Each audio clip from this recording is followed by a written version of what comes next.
We'll be going live shortly, and then I will share the link. Great, thank you. Since you will be live on YouTube, nobody do anything unseemly on video. Thank you. We are live and we are recording.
Andrew, if you can just keep an eye on the number of attendees, just so we can. Yep, We can kind of get to the point of quorum. Just give a yell. I'm just gonna go grab another club soda here. I'll be right back. Yep, I'm just sharing the live stream to Facebook. Very good.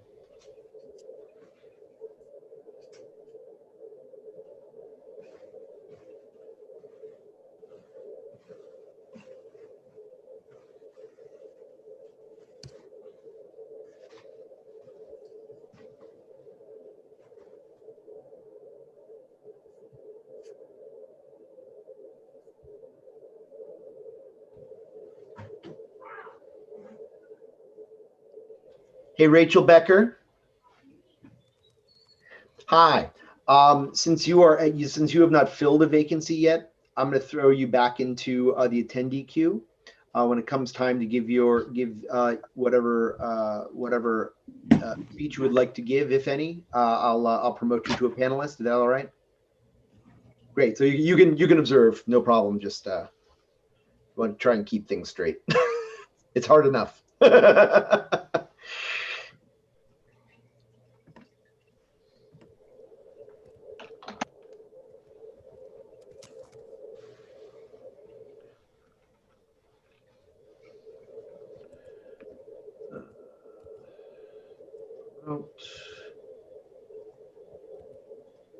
Promote.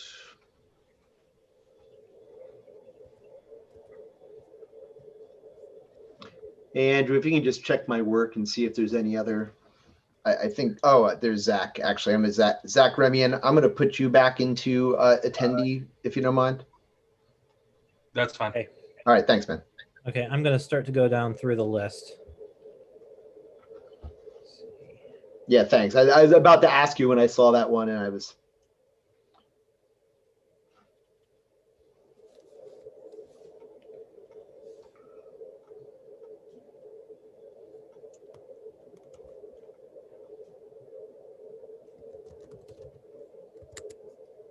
Yeah, it's looking pretty good, Andrew. I don't see any others in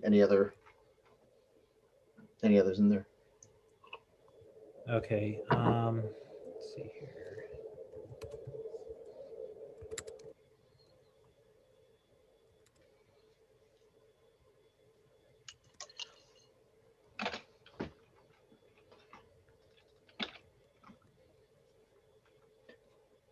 Time is 1:01. I'm just going to give until. We got some more coming in. Hang on. That's why I was waiting.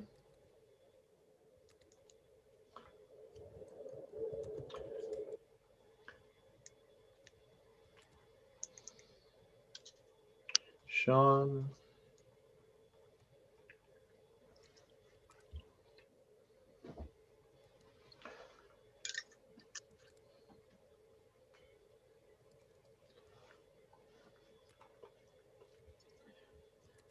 I'm just going to hang until 1:05, and then we'll call to order. Just want to give everyone an opportunity to get connected here. And everybody, just as a reminder, just please make sure you have a separate window open with the Porcupine app. You should have received a link to Porcupine, as well as all the documentation and rules amendments and things that have been distributed in advance by Andrew for this meeting, and in one of several emails we sent this week, just to reinforce it. So if you can just make sure you're logged into Porcupine. If anyone has any problems logging into Porcupine, you should probably put that in the chat quick so we can get it resolved. Okay, Len, I just moved you to attendee until we vote on vacancies. Thank you, Andrew.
My first run through, I got to 31 quorum, but I see a couple people have come on, so I'm going to go back through again.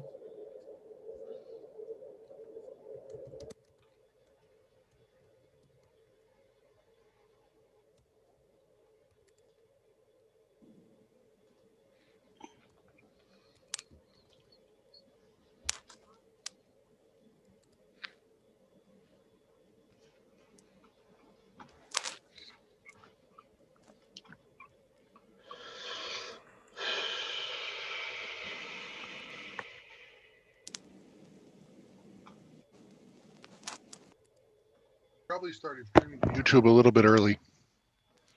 Oh, Andrew and I dickered about that, Mr. Durazio. Fine. It's fine. It's always fine. All right. Time is now 1:04. Mr. Colsty, does it look like we have quorum? Yes, it does. I'm up to 37. There's two more that I got to figure out who I haven't counted yet. Oh, there's Mr. Whitmer. He just arrived. I'm promoting him. On time, as always. There's Ms. Dordell promoting. And I think we should be good now, Andrew. Yeah, we're good. We'll know the exact number as soon as we do a roll call. All right, very good. Time is 1:05. I'm calling this meeting to order. Mr. Colsty, if you would please take the roll call. All right, Mark Axon, I see is here. I saw him in there. Ilya Schwartzberg, is Ilya here? I don't believe Ilya will be. I believe Ilya was previously a non-attendee. Okay. Gilbert, was someone saying something? I just said he's praying. Okay, Gilbert Midanet. Is Gilbert here? I don't see him. Matthew Morgan. Okay, I don't see Matthew Morgan. Gary Popkin. I didn't see Gary Popkin here. Cody is here. I saw Jay Carr. I saw Todd Haggerty. I see Laura Newell's here. I see Rob Arrigo's here. Nathan Dunn. Is Nathan Dunn here? I don't see him. John James I saw. Karen Thompson I saw. Brandon Lyon I saw. Millie Dordell I saw. Lose my place here. JD. Okay, Sean Hannon I saw. Craig Miles. Is Craig Miles here? I don't see Craig Miles. Sean Stevens I saw. I see Mark Brayman. Okay. Yeah. Tim O'Connor I saw. Let's see. Chris Olinsky I saw. Rich Patel is here. Tom Queter is here. Steve Becker. I see Steve Becker's here. Carrie Bittner. I see Carrie Bittner's here. Eric Cooper. Is Eric Cooper here?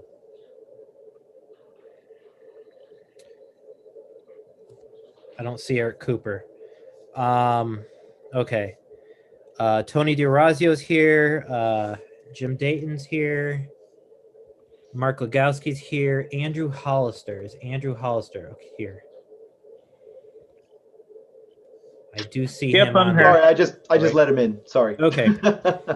Sean Phelan, I saw you're in here.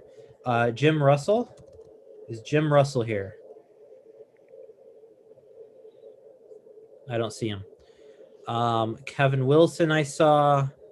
Aaron Becker, I saw. I'm here. Peyton's here. Francis Law's here.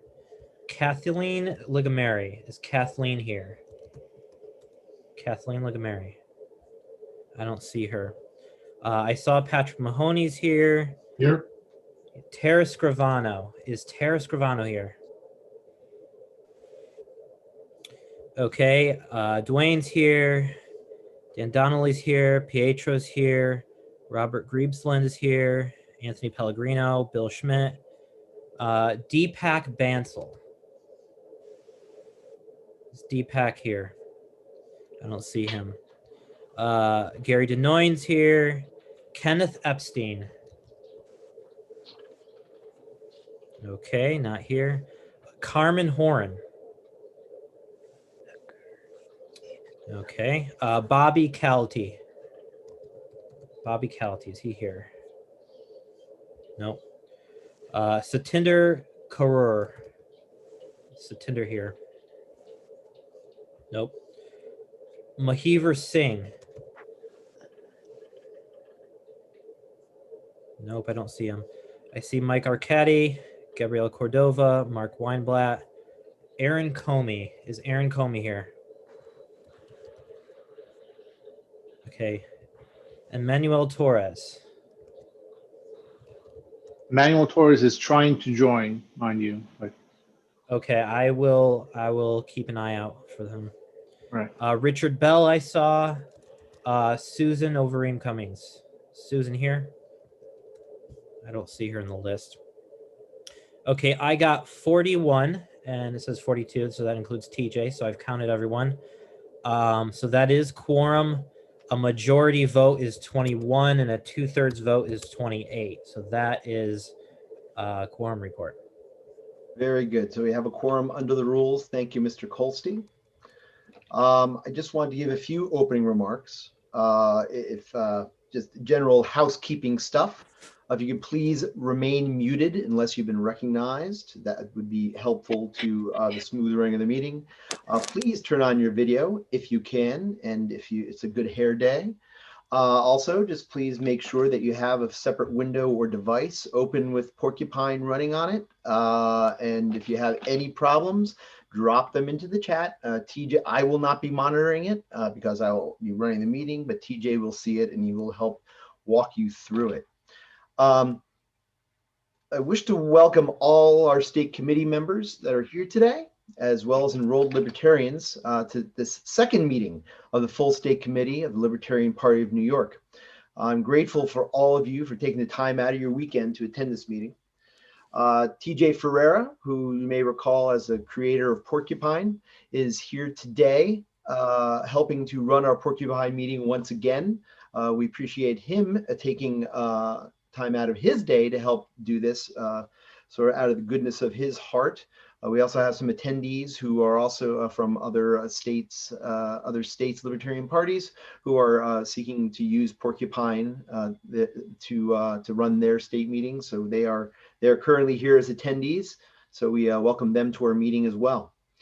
I first want to thank the following state committee members who have resigned since our last meeting. We have Michael Madrid from JD1, we have Tucker Coburn from JD2, Maria Burrell from JD5, Dustin Tate from JD6, Nick Phelps from JD8. Very appreciative for your having run in the first place and for your service over the past 3 months. I also look forward to the body filling these vacancies as they see fit, along with the at-large vacancy on the executive committee left by Ms. Burrell's departure. Our federal ballot access lawsuit against the Board of Elections, its commissioners and its directors is moving forward. The parties filed a motion for preliminary injunction for which responses are due from the parties in the next 2 weeks. The legislature has since approved the election calendar for 2021, specifying the start of designating petitioning near the end of February. We hope to have a resolution and a preliminary injunction by the time that starts.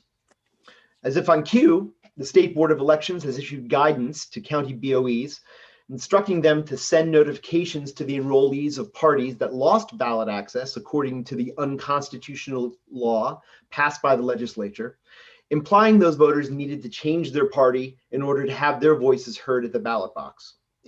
We have compiled these notifications from libertarian enrollees across the state and have included them in our preliminary injunction motion. Also, we swiftly sent letters to all 62 county boards of elections, plus the state and New York City boards of elections, protesting their actions on the grounds of our ongoing litigation. As a direct result of this letter, many counties reconsidered their actions or did not send these notifications at all.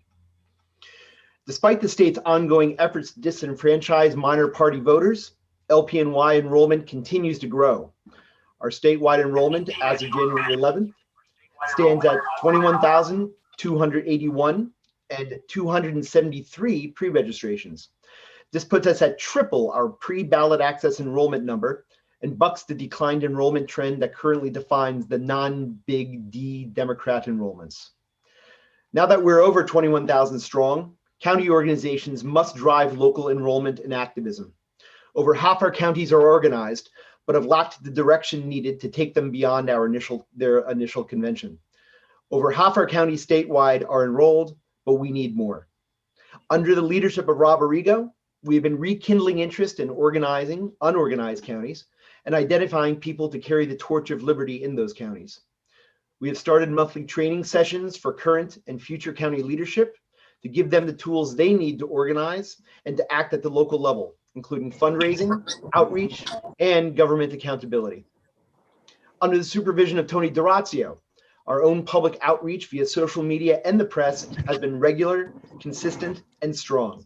Never before has the LPNY been more visible or advocated more strongly and loudly for liberty in literally the least free state in the nation. The allure of our message is made clear by our enrollment numbers. On a personal note, running this party is a lot like herding cats. Libertarians are very independent-minded. We have different degrees of what liberty should look like.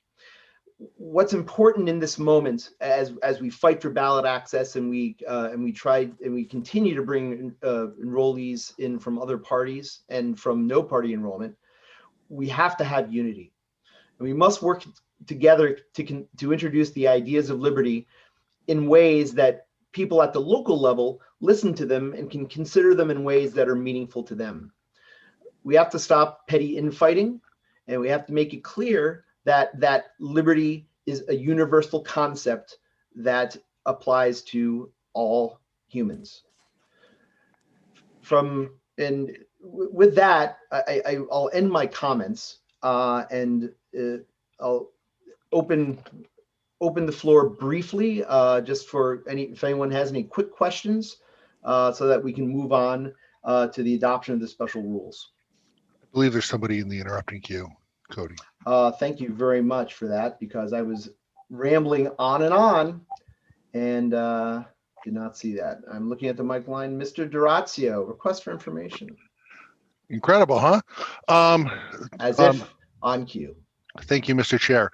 I know you mentioned that TJ Ferrara was helping us out today by administering the Porcupine app. Can you tell me how much how much of the LPNY is compensating him for that? And follow-up question: is there any Harry. way that we can also assist with that I didn't effort? see anything on Hey, Steve, Facebook. or Mr. connecting Becker, with would you please mute so your I tried to open microphone? a Google meeting. I don't know if you got the invitation. So the LPNY did compensate Mr. Ferreira for his efforts the first time. We have not approved anything yet this time. There is a voluntary link. If you look on your home page of Porcupine, there's a link where you can make a voluntary donation to Mr. Ferreira's efforts and for his time. We would certainly appreciate if you would make that make a contribution to Mr. Ferreira. I'm sure the LPNY will likely approve a contribution toward the hosting of the application, as well as the time that he has put into it. So I believe, does that answer your question, Mr. Durazio? It does. Thank you, Mr. Chair. Thank you. Thank you. Does anyone else have any other questions? With that, we will now move to adoption of the special rules of order. Is there a motion? Do you have a motion from anyone? Mr. Kolstey, raising a question of privilege. I just wanted to add that you forgot Fred Cole on the list of resignations.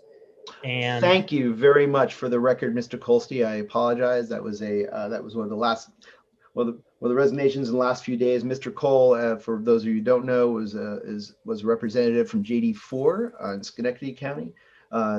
He has been instrumental to the operation of the ISC. He was secretary of the ISC, and we especially thank him, and as well as the platform committee of this body, we thank him for his service as well. Thank you for that, Mr. Kolstey. So with that, we move to accept the special rules of order. Do we have a motion? So moved. Mr. Durazio, out of order. Would you please make a motion in Porcupine? I apologize. Oops, so sorry. Quite all right. Mr. Kolstey, you're recognized. I will make a motion that we adopt the special rules of order as distributed. Thank you, Mr. Kolstey. Do I have a second? Mr. Law seconds the motion. Thank you. Do we have any discussion about the special rules of order? There being no discussion, we'll move to a vote. Mr. Ferrero, would you please put a poll into Porcupine for 1 minute to approve the special rules of order?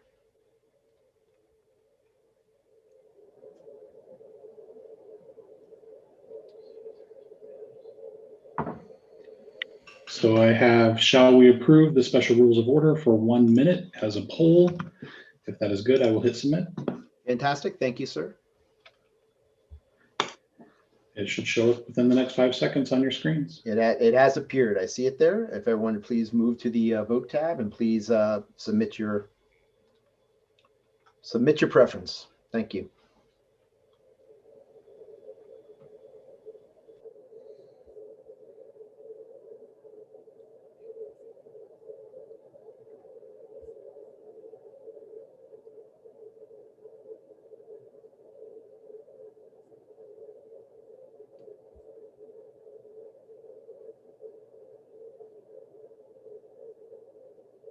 Thirty seconds left in the poll. Please vote if you have not.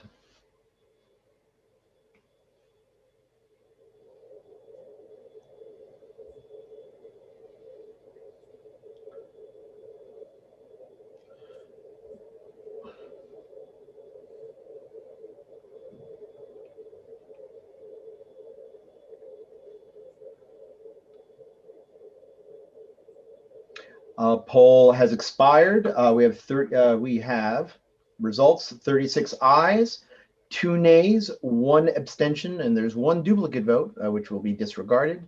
Motion passes. We've approved the special rules of order. Thank you for overcoming our first hurdle cleanly, everybody. Next on the agenda, we'll be filling vacancies on the state committee.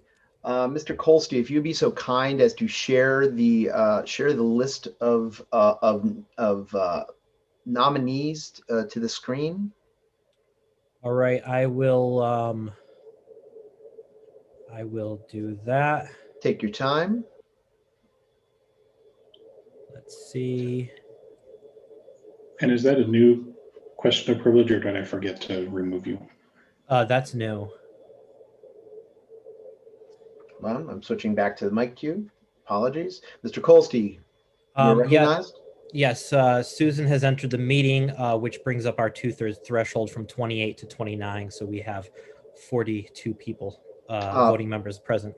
Very good. Without objection, we can approve the amended report of the Credentials Committee. Ms. Cummings, welcome. Okay, so this is those who have been submitted for vacancies.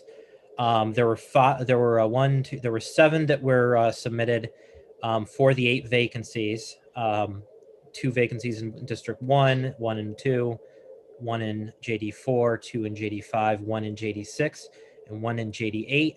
2 of the vacancies, the 1 in JD1 and the 1 in JD5, already existed at the end of our last meeting, and there's been since 6 resignations, so we have 8 vacancies. The 5 people that have accepted the nomination for the respective judicial districts: Zach Remian, JD4, Rachel Becker, JD5, David Feit, JD5, Paul Sechrist, JD5, JD6, and Len Morlock, JD8. I'd like to make a motion to enter those 5 names into nomination. I think that we can accept that without objection. If I'm not clear, does anyone object to accepting these into nomination? We have a motion to reconsider from Ms. Cummings. Ms. Cummings, would you like to speak to your motion, please?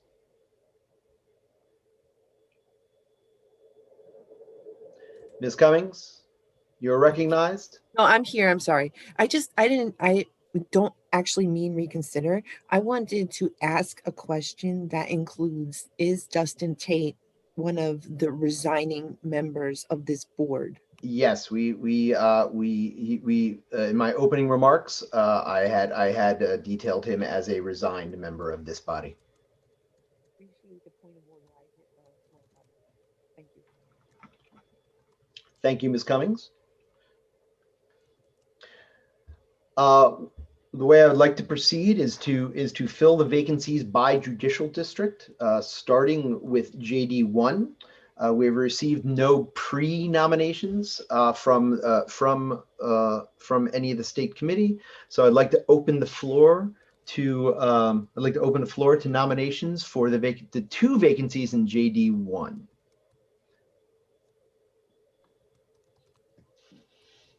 Mr. Chair, Mark Axon. Mr. Axon, you're recognized. Thank you. I have been advised by others in the Manhattan Libertarian Party, which covers the same jurisdiction, that we do not have any nominees at this time, but hopefully we will by the next meeting. That would be great. Mark, we would like, Mr. Axon, we would like JD1 to have representation on this committee. And as you know, we've already had a vacancy. So to the extent that you can reach out to your constituents in JD1, we would be greatly appreciative of that. And I think that you would want the representation as well. So thank you for your comment. Okay, thank you. Mr. Olensky, request for information. Yeah. Yes. Can you restate the motion that's on the table, please? There is no motion on the floor. We're currently seeking nominations for the 2 vacancies in JD1. Okay. We're going through this district by district, not correct. We're acceptance of all. Okay. Correct. Thank you. Thank you. Is that all, Mr. Olensky? Yes, sir. Okay. Thank you. One last ask. Do we have any nominations for the vacancies in JD1? If not, those seats will remain vacant. We'll move on to the vacancy left by Mr. Coburn in JD2. We have not received any pre-nominations. Do we have any nominations from the floor for the vacancy in JD2? Yes, I would like to nominate Romo Hine. Mr. Queter, that is fine. We need to have Mr. Hallahan accept his nomination.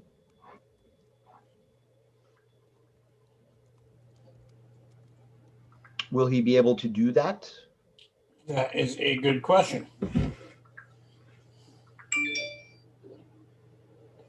Have him reach out to me for the link. Messaging him now. Mr. How long are we to await this? I mean, Well, Because- that's a good question. I would expect Mr. Queter that if you wish to nominate Mr. Hallahan, that he would be ready to, that he would have already been dialed in or at moment's notice ready to dial in. Is that Yes, not the case? I will move the business along. We'll come back to this after the other judicial districts. So we will move on to the next judicial district vacancy, which is in JD4 for the seat vacated by Mr. Cole. I believe that we have a nomination and an acceptance from Mr. Zachary Remian of Clinton County. Am I correct, Mr. Colsty? Yes. Okay, thank you. Mr. Remian has accepted the nomination. Mr. Remian, give me a second. Actually, Mr. Colsty, would you mind promoting Mr. Remian to panelist? Yep.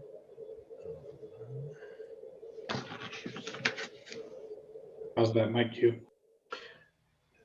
Mr. Queter, to your point, we cannot hold up the business of this committee to revisit Mr. Hallahan. If Mr. Hallahan would like to run for the vacancy in his judicial district, we'll have to do that the next full committee meeting, unless his body feels strongly otherwise.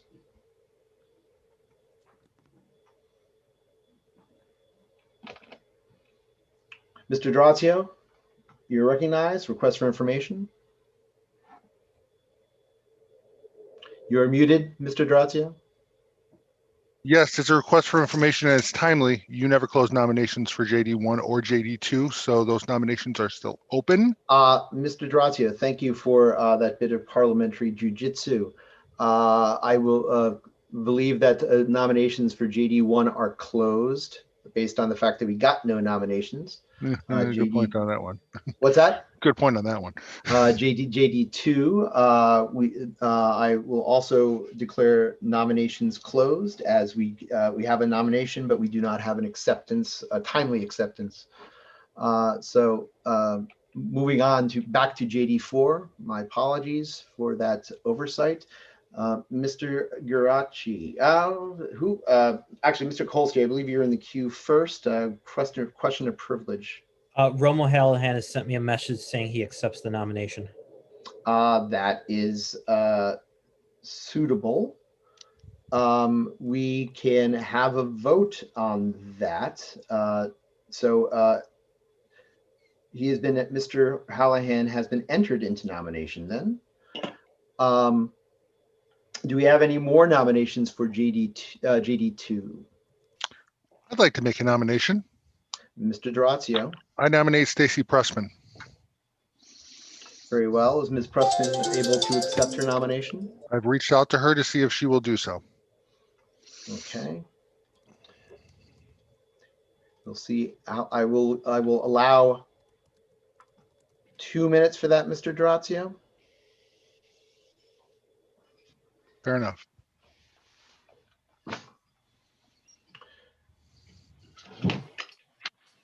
Mr. Remy, and I apologize.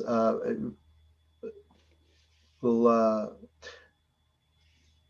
in fact, let's go ahead and well, let's wait and get JD2 done. I apologize. I would like to remind the body, if they're going to nominate somebody, make sure they're at the meeting to accept their nomination.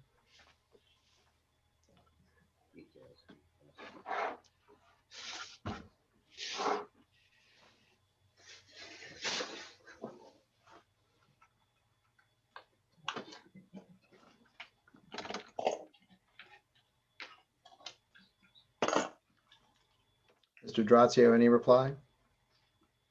Still waiting for a reply here. Okay. I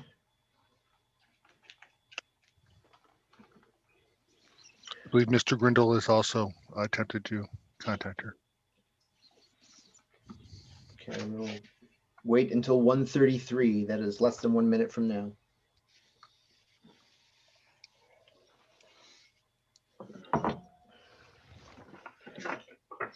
Mr. Garachi, you have a motion, you're making a motion to suspend the rules? Yes, Mr. Chair. If there's no response from this nominee, I move to suspend the rules to do the judicial, what is this, two? To do that election after the other vacancies are filled.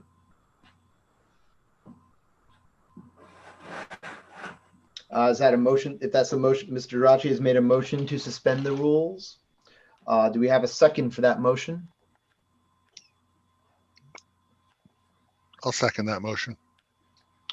Mr. Drazio, you have seconded the motion. Suspension of the rules requires a 2/3 vote. Do we have any discussion? Very well. Mr. Ferreira, if you could please create a poll in Porcupine regarding suspension of the rules to allow the movement of the JD2 vacancy election to the last vacancy filling. Is that the right way to term that, Mr. Garachi? Last JD vacancy. So before the other one. So before JC and the executive committee one, before those, but after the judicial district. That's fine. So you would like it to be the last judicial district appointment, correct? Yes. Or vacancy vote. Thank you. Yes. So I have, shall we suspend the rules to move the JD2 election to the last JD election and 1 minute? That's great. Thank you, Mr. Ferrero. That has been released. Thank you. Everyone, please check out your active polls.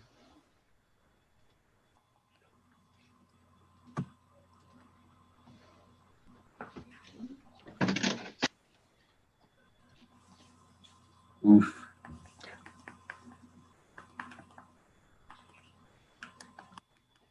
Oh dear. Well, I tried. The vote is faded. Wait,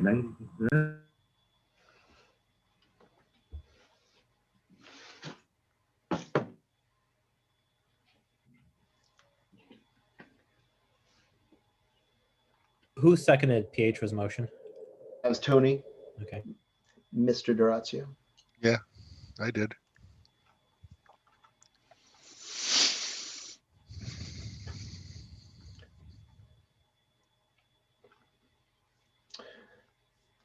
The vote is expired. 13 ayes, 21 nays. The motion fails. And 2 abstentions. I'm sorry. The motion fails. Ms. Sussman has not gotten back to you, Mr. Durazio. Is that correct? We're on the phone with her right now. I'm just waiting to hear the yes or no. Who is we? Paul Grindle's on the phone with her right now. All right. It's like a yes or no sort of thing. Yeah, So yeah. we've had enough time to debate this, I believe. Fair enough. All right. We are having received no nominations for JD2. The JD2 nominations are closed. The vacancy remains. Point of information, and yes, I know I'm out of order doing it this way, but Mr. Hallahan did accept his nomination. Mr. Hallahan accepted his nomination. Well, so he did so via text then? Is that what we're hearing? Yes. Mr. Kolste? Okay. Then I believe that the only candidate on JD2 is Mr. Hallahan. Mr. Garachi, are you making an additional motion to suspend the rules? No. Okay, that should be a okay, rule. thank you. That is your old motion. Mr. Ferrer, if you could clear that, thank you. So I believe the nominations for JD2 are now closed. Mr. Hallahan is the only nominee. Mr. Grazio, request for information. Yeah, Ms. Pressman also has accepted her nomination if you rule it in order that she is a nominee. I will rule it in order. I will say to the body once again, this is something that we can make floor nominations, and we've allowed that. It is important to make sure you have the people lined up ahead of time for nominations from the floor, and that they are able to dial into the meeting. This just causes the meeting to not run smoothly. So we have two nominees for JD2. Ms. Pressman and Mr. Hallahan. Nominations are closed for JD2. Mr. Ferreira, if you could please create a ballot containing Ms. Stacy Pressman, Romo Hallahan. Do you need a spelling for Ms. Pressman's name? I do. I've just asked the secretary to put that into our shared Google sheet. Mr. Rachi, point of order. Yes, thank you, Mr. Chair. Don't the candidates get to speak on behalf of their candidacies? Well, Mr. Hallahan is not available to do so, and Ms. Pressman, is Ms. Pressman available to speak to her candidacy? We're getting you the Zoom info now. Mr. Donnelly, you object? Mr. Donnelly, Along the lines of what Pietra says, I mean, we're being expected to appoint people to the state committee from whom we've not heard at all. So we should have some input from them. I mean, I know that Romo Hallahan is not here, but a candidate statement would have been helpful beforehand. So we can't be expected to install people on the state committee from whom we've not heard. Thank you for your objection, Mr. Donnelly. It is well taken. Mr. Whitmer, request for information. Are both the nominees registered libertarians, as we are the Libertarian Party of New York? Do we have a way to confirm their voter registration? Mr. Kolsky, can you please confirm that? I'm doing that right now. Thank you. Yes, both of them are enrolled libertarians in JD2. Thank you for confirming, Mr. Kolsky.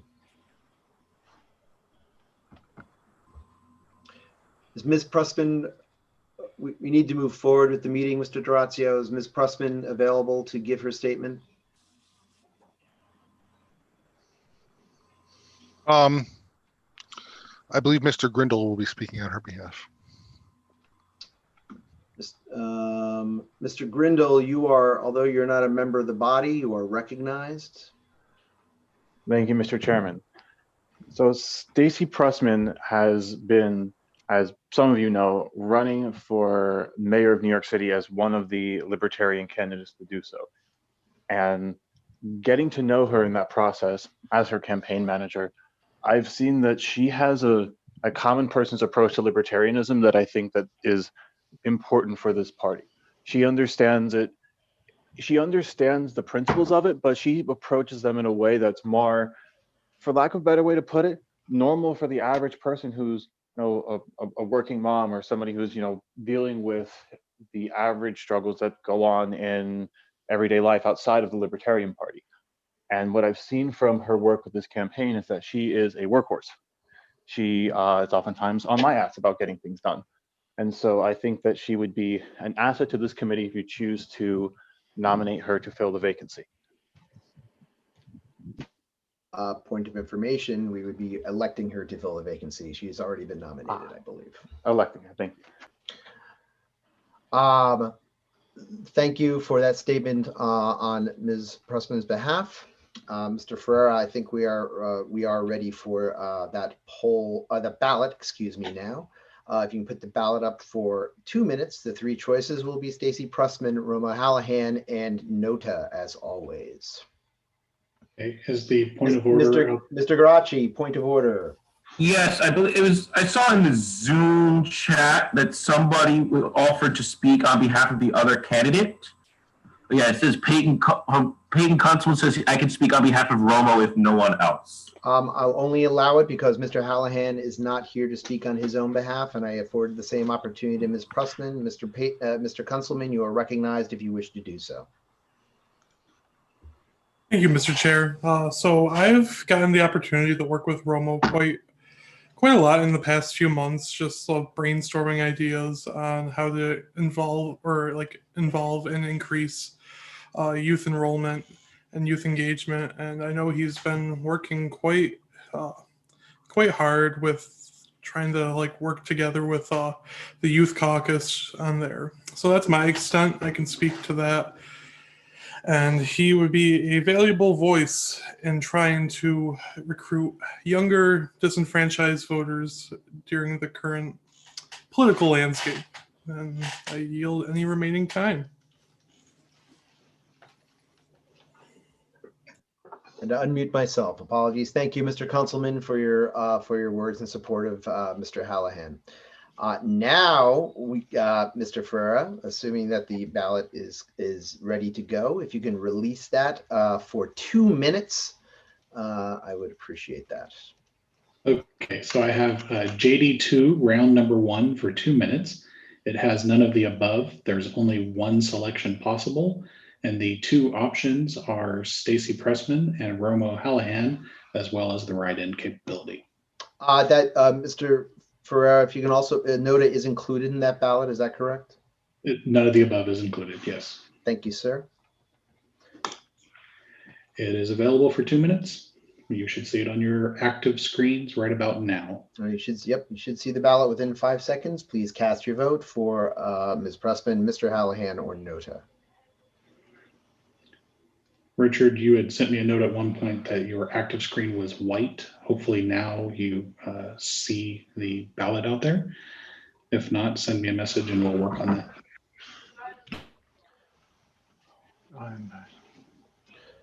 And just a note, I am not monitoring the Zoom chat. If you would like to make a motion or address the chair regarding parliamentary procedure, please make the motion in Porcupine. Thank you.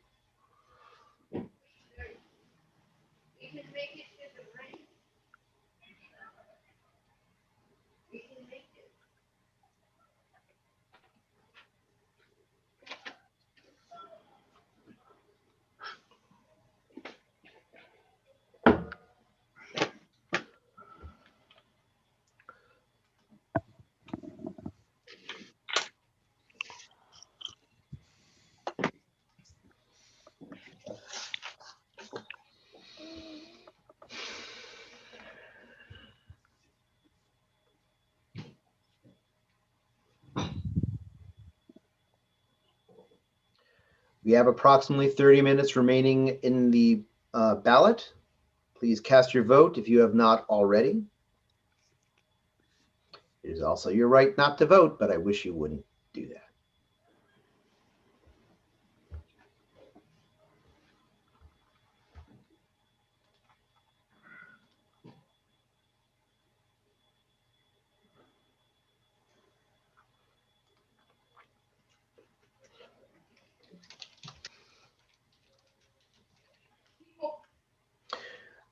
The ballot has expired. Mr. Ferrer, please tabulate the results and post them in the past ballots tab when you are ready. Okay, it looks like we had no write-ins, so this is really easy. I can just release it. And it is now released. Okay, vote details. Stacy Pressman received 22 votes. NOTA received 9. Romo Hallahan received 8. I believe Mr. Kolsky, what is the quorum number again, please? Quorum is 20 something, 20. Well, it's important to know what the something is. Yeah. Because we have 22 votes for Ms. Pressman, and I want to make sure that we don't have to have a runoff between her and NOTA. We have, 39 voters, and we needed 31 people here, so. Okay, so majority is, what's the majority number, please? Majority needed 22 votes. Ms. Pressman got 22 votes. I believe Mr. Kolstey, just for the record, I believe that that gets her the vote that she is the JD2 rep. Am I not? Am I correct? She got a majority Yeah. vote. Yes. Okay. Thank you. Just wanted to clarify for the record. It was close. So Ms. Pressman, having received 22 votes, has been elected the JD2 rep. So thank you for that. Congratulations, Ms. Pressman. Congratulations, JD2. And once again, thank you to Mr. Coburn for his service in that role previously. Mr. Kolsky, if you can just throw the slate back up on the screen for the chairman's benefit. I believe we have JD4 next to Phil, correct? Yep, I am doing that right now. Thank you very much. So we have Mr. Remian. Do we have any other nominations for JD4? Hearing no more nominations from the floor, nominations are closed for JD4. Mr. Remian, I believe I promoted you already, and you've been waiting patiently. Thank you for that. If you would you like to make a statement on your behalf? I can make a quick one. Great, thank you. You're recognized. Thank you, Mr. Chair. I just want to say I appreciate the offer to fill this vacancy, and being from the far north of Clinton County with our few people of 80,000, I am working as diligently as I can in order to grow our party up here, and I have made great strides since I joined. If I remember correctly, when I joined, we were at about 19 active, and at this point, we're in the 70s. So I hope that I can continue to grow, and I feel that being part of the state committee will definitely help me in that ability. I yield all available time. Great, thank you very much, Mr. Remian. I will also say, just a point of personal privilege, Mr. Remian was single-handedly responsible for distributing pretty much all our signs in the North Country for Joe Jorgensen. So greatly appreciate that effort on the party's behalf, party and the candidate's behalf. So all the statements having been heard from all the nominees, Mr. Ferreira, if you could please put together a ballot for JD4, Mr. Remian and Nota for 1 minute. Please. JD4, round 1 minute. None of the above, and Mr. Remian yes, thank is you. being submitted. If everyone switch to their active tab on the voting tab in Porcupine, you will see the JD04 round 1 ballot there. Please submit your votes for either Mr. Remian or Nota. Wait, please. Mr. No. Ferreira, there does not appear to be a choice there for Mr. Remian. Well, that's what happens when I don't hit submit correctly. Very good. I will put that out there as JD round 2, just to make it clear. Great, thank you. Please disregard the ballot currently on the screen.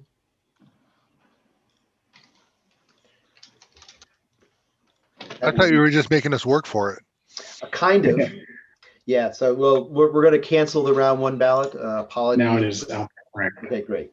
All right, so round JD04 round 2, please vote on that ballot that appears to contain Mr. Remian and Nota.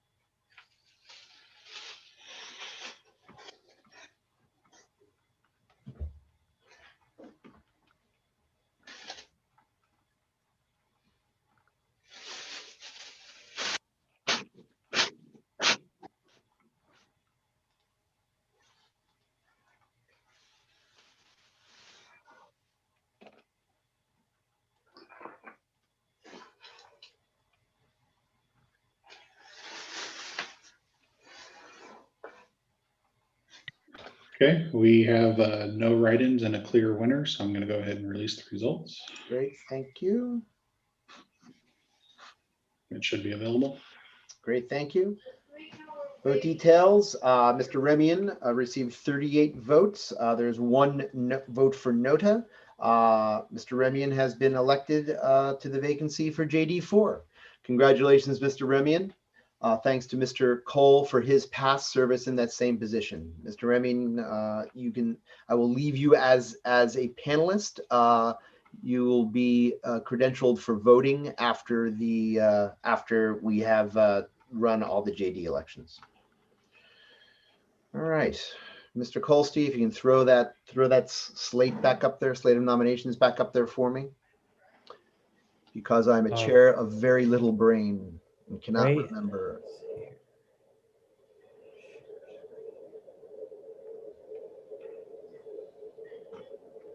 All right, thank you. We're now moving on to Judicial District 5, which has 2 vacancies. We have had two pre-nominations which have been accepted for Rachel Becker and for David Feit.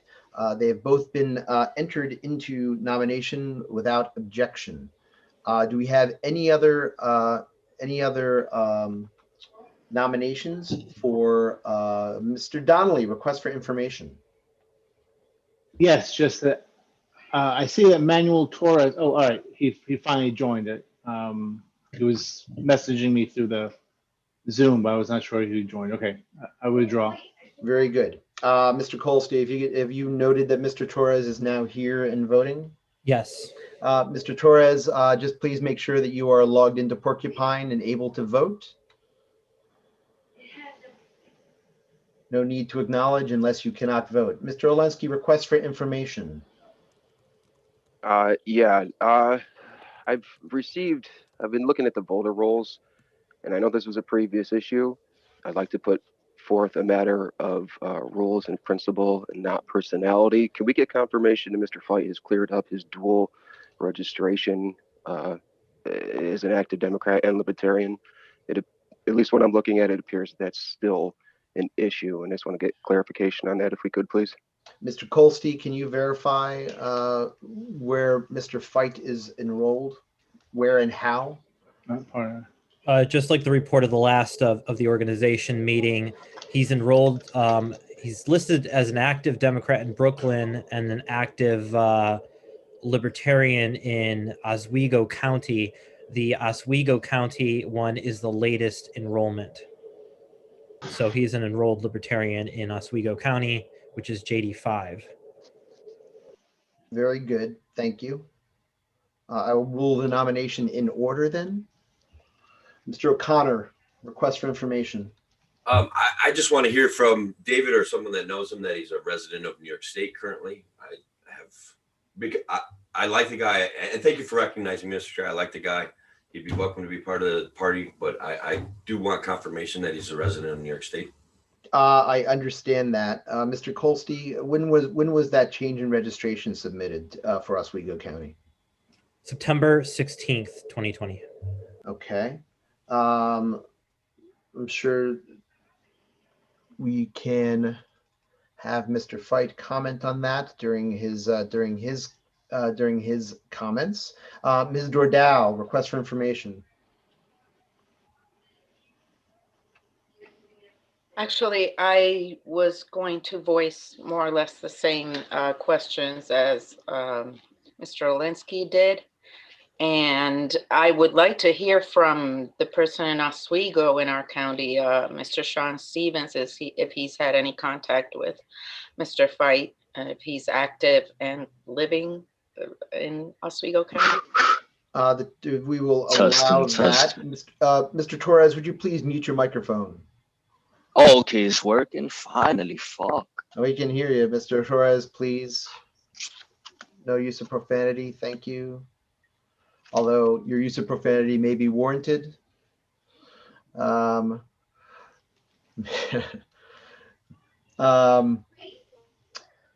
Stevens, can you comment to your involvement in Oswego County with Mr. Feit in the since the last election?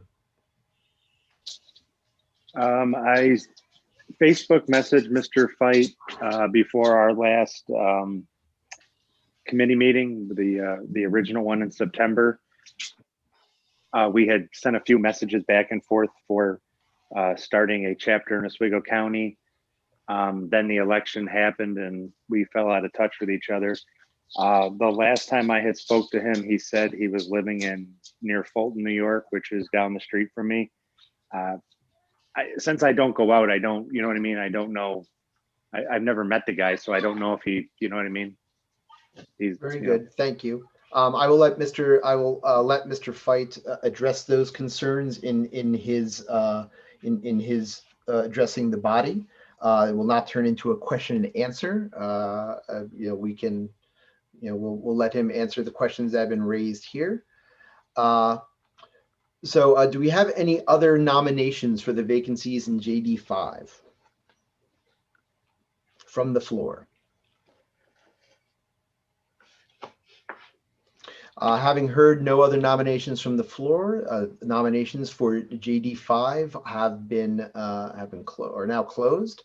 I'm now going to promote Mr. Fight and Ms. Becker to panelists so that they can make statements on their behalf. Mr. Kolsky, correct me if I'm wrong. I believe that they're limited to 1-minute statements. Is that correct? Correct. Wonderful. I will go in alphabetical order by last name. Ms. Becker, you are getting promoted right now. Ms. Becker, if you would like to make a statement on your behalf for JD5 vacancy, please do so now. You have 1 minute. Thanks, Cody. Good afternoon. My name is Rachel Becker, for those of you who don't know me. I've been active at the state and local level since turning 18. Always been a registered libertarian. I'm currently vice chair of Onondaga County Libertarian Party, and I've represented New York State at 3 national conventions. I would love to fill this vacancy if you'll have me. I yield my time.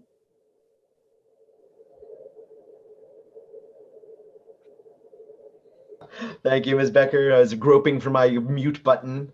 Mr. Fight, would you like to make a 1-minute statement on your behalf? Thank you, Mr. Chair.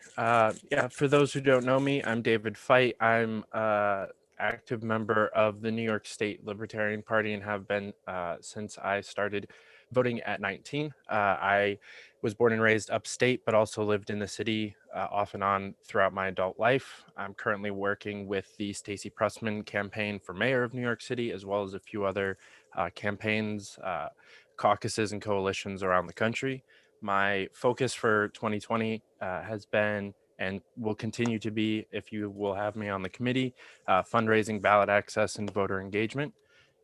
I'd also like to speak to some of the concerns that were raised earlier. Yes, I was a registered Democrat in New York City for a time for petitioning reasons as I worked for Tulsi Gabbard's campaign. That has been resolved. I switched my registration back before the last meeting in September. I am living in upstate, currently in Fulton, New York, sitting in my house. And yes, have been, like Mr. Stevens said, we have fallen out of touch a little bit, as I think a lot of us kind of got lackadaisical around the holiday season, but am very excited to be working with the Oswego County group and getting that back up and running. Thank you, Mr. Fight. Appreciate your comment. I gave you a little extra time because you had a little more to explain. So thank you. That being said, and both candidates for the vacancies having given their statements, I'd like to Mr. Ferreira to create a ballot, please, with Rachel Becker, David Fight, and Nota. Vote for any of the two. And how long? 1 minute or 2 minutes? Let's do 2 minutes, please. Okay, JD5 round 1 has been submitted. Thank you, Mr. Ferreira.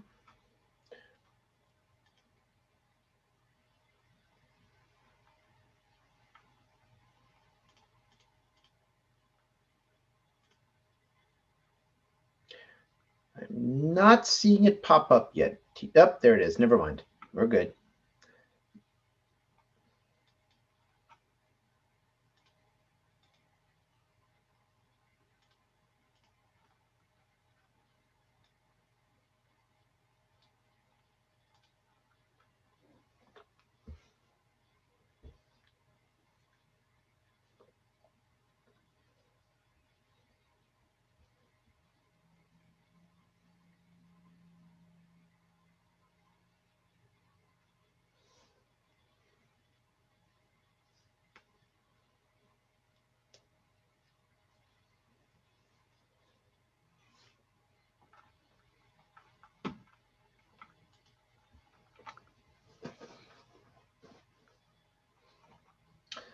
And everyone, just a reminder, if you have objections to a candidate, or you have any comment to make, do not make it in the chat. You may make a motion in Porcupine in support of, or to object, or whatever you like, but do not put those things in the chat because I will not look at them. Thank you. It's hard enough for me to watch the Porcupine mic line.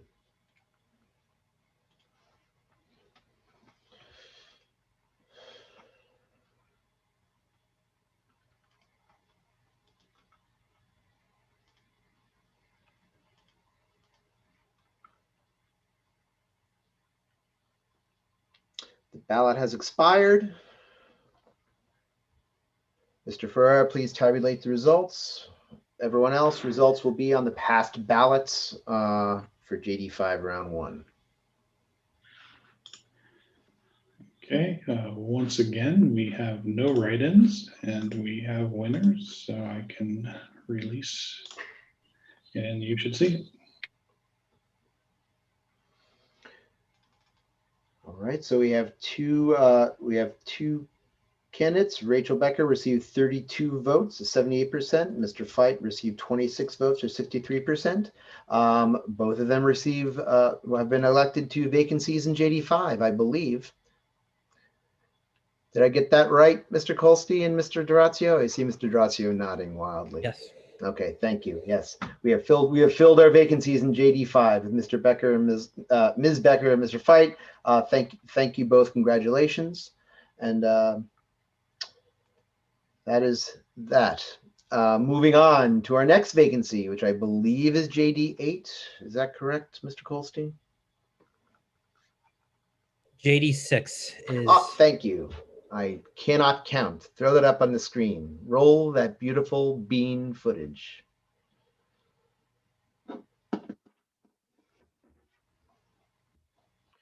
Thank you. We are now have one vacancy open in JD6. Paul Seacrest has been nominated by Tim O'Connor to fill that vacancy. Mr. Seacrest accepted his nomination. That has been without objection. We are entering that into nomination. Do we have any other nominations from the floor for JD6? Microphone 2. Having received no other nominations for the vacancy in JD6, nominations are now closed. Hang on, I saw Mr. Durazio making that face where he's about to say something. Mr. Olensky, you wish to appeal the ruling of the chair.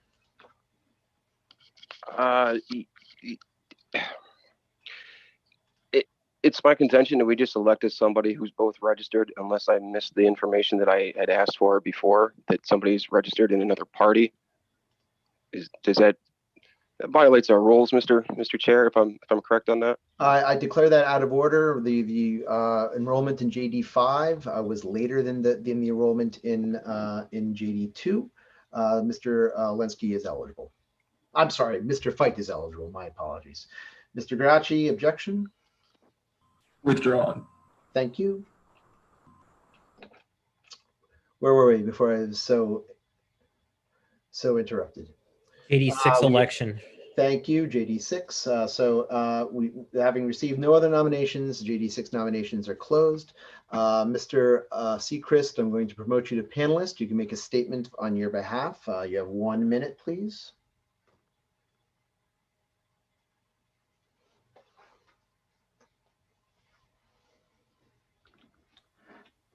Sorry, Cody, I missed that when you Oh, promoted me, no it problem. cut me out. Yeah, because where you were switching, I just given you a minute to give your statement on your. I give a statement on your behalf. That's all. I'm going to yield the rest of my time to Mr. Dwayne Whitmer. Mr. Whitmer. I'd like to speak in favor of Paul. As the Erie County Chair, Paul's been very important when he foils the enrollment. It's helped our outreach committee, our fundraising committee, our communications committee to continue to grow enrollment, even as the Board of Elections sended the lovely letters to try to suppress us from existence. He's helped us combat that, and it's real important as a small party. We need to work with other counties and work together. And Paul's done a great job supporting Erie County in fighting the Board of Elections. You know, we don't have a lot of time over here. I went viral, so I was being constantly interviewed by the Daily Wire, so Paul was able to help out with that kind of stuff. And he's been great, and supporting other counties is something we need to do as a small party. Paul's been wonderful to help Erie County, and putting people like him on this committee is something we need to do. Your time's from expired, what I Mr. Whitmer. Mr. Whitmer, your time's expired. Yes. Time's well then. expired. Thank you for your statement. That being said, we are ready for a vote. Mr. Ferreira, pardon, if you could please create a ballot for JD6 round 1 with Mr. Sechrist and Nota as the choices. And 1 minute or 2 this time. We'll do 1 minute. That is sufficient. It is on its way. Thank you very much.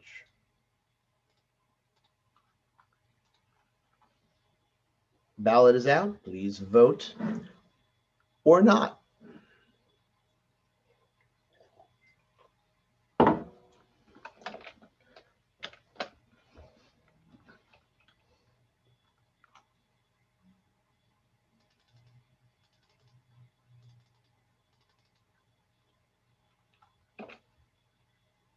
Thirty seconds left on the ballot.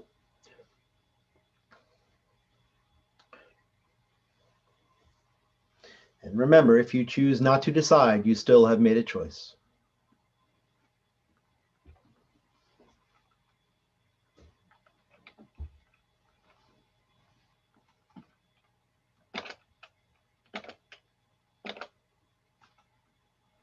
Mr. Chair, I don't see free will on the ballot. You're out of order.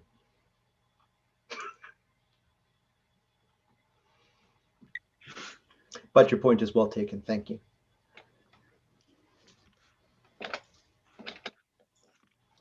The ballot has expired. Mr. Ferreira, please tabulate and release at your leisure. Because you live in California, you are a man of leisure.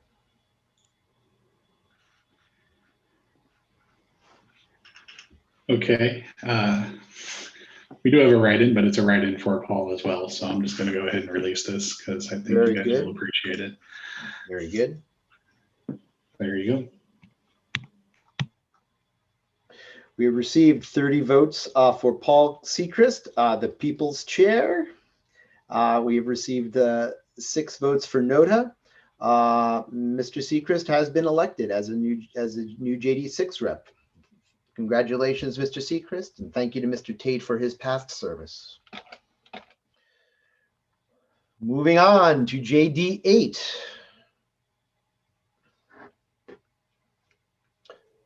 Mr. Kolsty, show me. I know the Do drill. you do that vote. The one that makes me vote, she said. We have one nomination from Judicial District 8, pre-nomination for Mr. Morlock, nominated by Andrew Kolsty. Mr. Morlock accepted the nomination. I would like to enter that into nomination without objection. Do we have any other nominations for the vacancy in JD8 from the floor? Going once, going twice, not having Microphone received. cue. I'm sorry? Microphone cue. Oh, thank you. Hold on. I'm going to switch back, take action, mic line. Mr. Becker, do you have an objection? Doctor? Yes, Becker, well, not really an objection, but for some reason, the ballot for number 6 for election judicial district 6 never came up for me. I would have voted for the candidate anyway, so it doesn't make any difference. But just for FYI, I never got the ballot for judicial district 6. thank you for that, Mr. Becker. Just point of information, what type of device are you using to vote in Porcupine? It's an iPad. I should have known. Mr. Ferreira, that is for your reference. I did get the prior ones. All right. Thank you, Steve. I'm sorry for the trouble, and thank you for bringing it to our attention. Yep. So JD8, having received no further nominations, you have closed nominations for JD8. Mr. Morlock, I'm going to promote you to panelist so you can make a statement on your behalf. If you choose, you may also choose not to decide, and you still will have made a choice. Mr. Morlock, the chair recognizes you for 1 minute if you wish to make a statement on your behalf. Okay, my name. Oh, and please please, you can get right on the mic. It's you're very quiet. Okay, how about this? Much better, thank you. Okay, this is Len Morlock. I'm vice chair of Chautauqua County. I think most of you have known me over the years. I've been involved with the party for quite a few years now, and hopefully, continue to serve on the state committee. Great, thank you, Mr. Morlock. The state candidates having delivered their statements, we'll move to a ballot now. Mr. Ferreira, if you can put Len Morlock and Nota on a ballot, release it for 1 minute, please. JD8 round 1.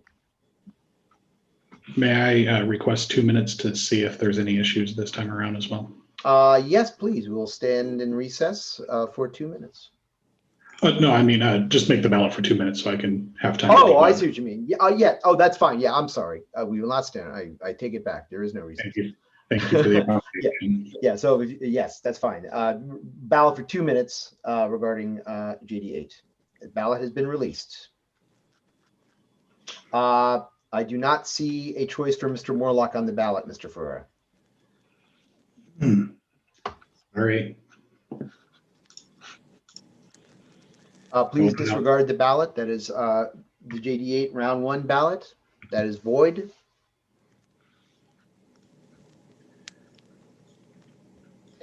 But I see you voting anyway. How libertarian. Okay, the round 2 ballot has been submitted. This time I made sure to put Mr. Warlock in there. Very good. JD8 round 2 is our current ballot.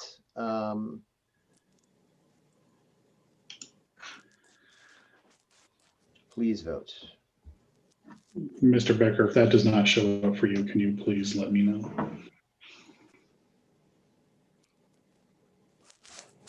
It should show up for you after 10 seconds, no more than 10 seconds, Steve. That's the normal operating parameter.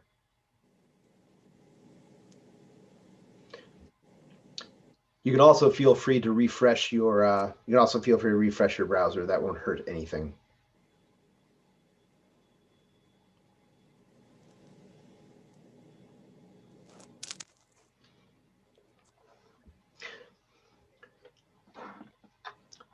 Point of personal privilege, I'd like to thank Mr. Whitmer for wearing a collared shirt today. Mr. Becker, I did see your vote. Thank you.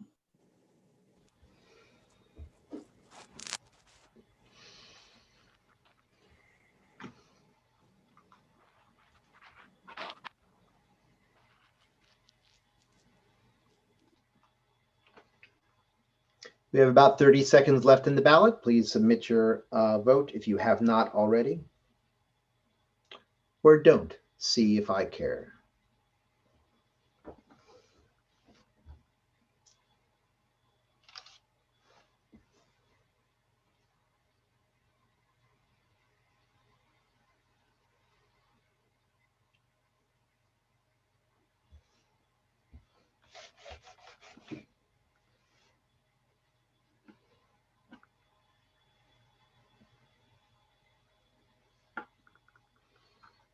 Ballot has expired. Mr. Farrar, please tabulate the results and release them when you are ready.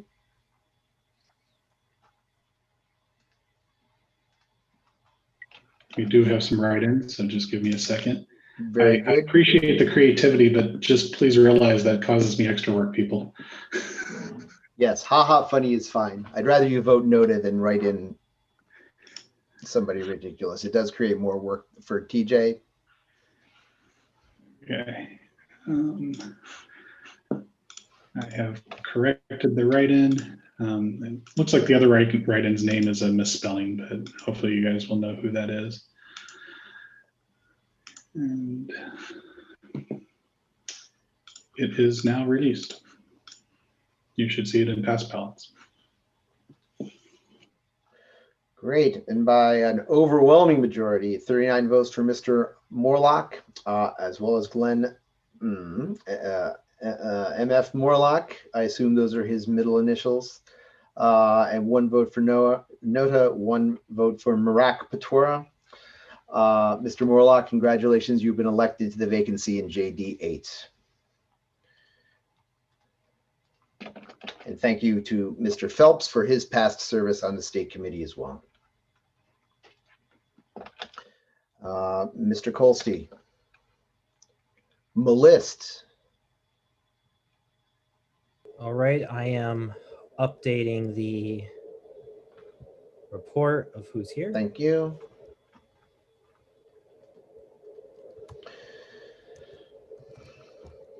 I'll just want to also take a moment and thank everybody for helping this to run so smoothly. I suspect it will devolve into anarchy shortly, but thank you for your cooperation up until this point. At this time, is this when I will promote certain individuals to have voting rights? We will do that after Mr. Kolste issues his credentialing report. I would like the body to stand in recess for 5 minutes for a bathroom break without objection. Okay, we are in recess for 5 minutes, returning at 2:23. Future reference, you could just have a sit at ease. I've updated it, but somebody left, I think. Is that right? Wait, nope, never mind. Never mind. I was counting Paul Grindle. So I have everyone there. Actually, let's stand at ease until 2:25. 2:25, we will go back into session, and Mr. Kolste will be able to issue his updated credentials report. Oh, Erin went away. Erin fell out.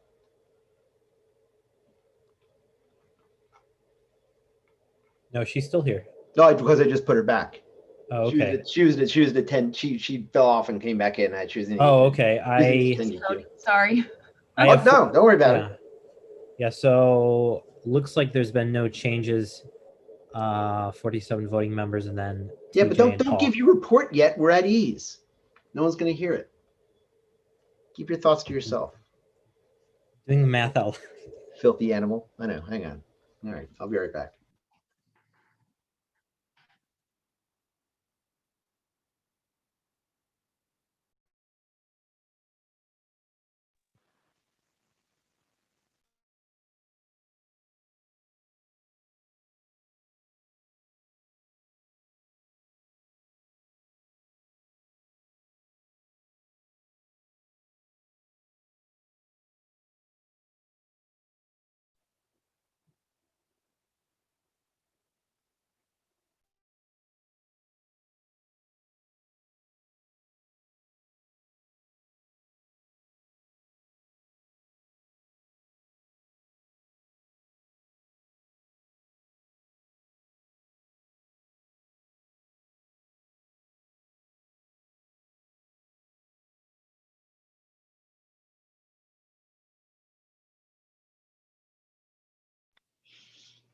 Mr. Secretary, I know she's not going to come anyways, but I will not be able to add Stacy unless I get her email address. Okay.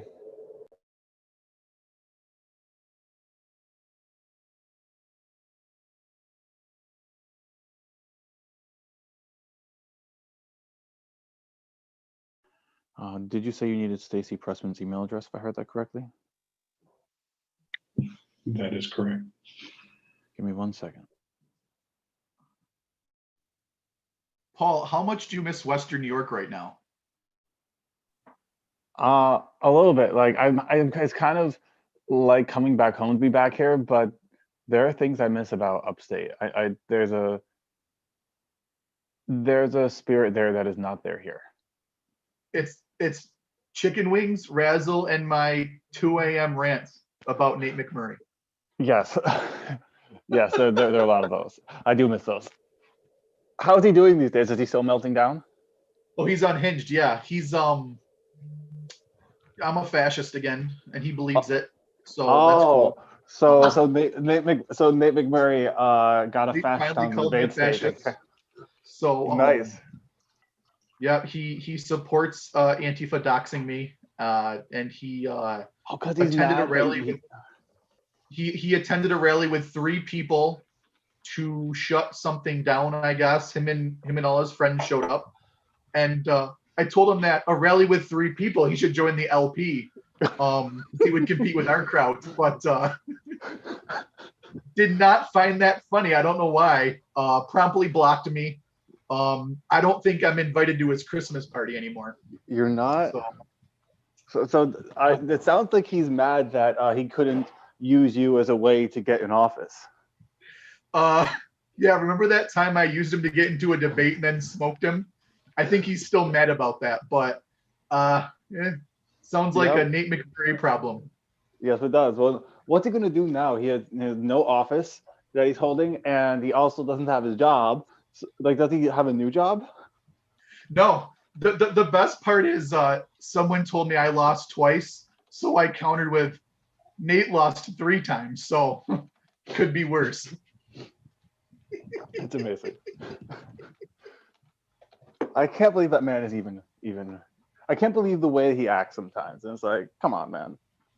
He doesn't need to be the way he is. Although I appreciate that he was, willing to try to play the game to use you as a battering ram against Chris Jacobs. It just he couldn't pull it off. He's such a bad candidate. I mean, that's it. He's a terrible candidate. Yeah, pretty much. But 1% Whitmer lives on, so that's all that matters. Yep. He had all these percentage points, and he still can't get any actual support. 2-minute warning, everybody. Time is now 2:23. We're back in session at 2:25. Can we get Dwayne a trophy for like biggest savage in the LPNY or something?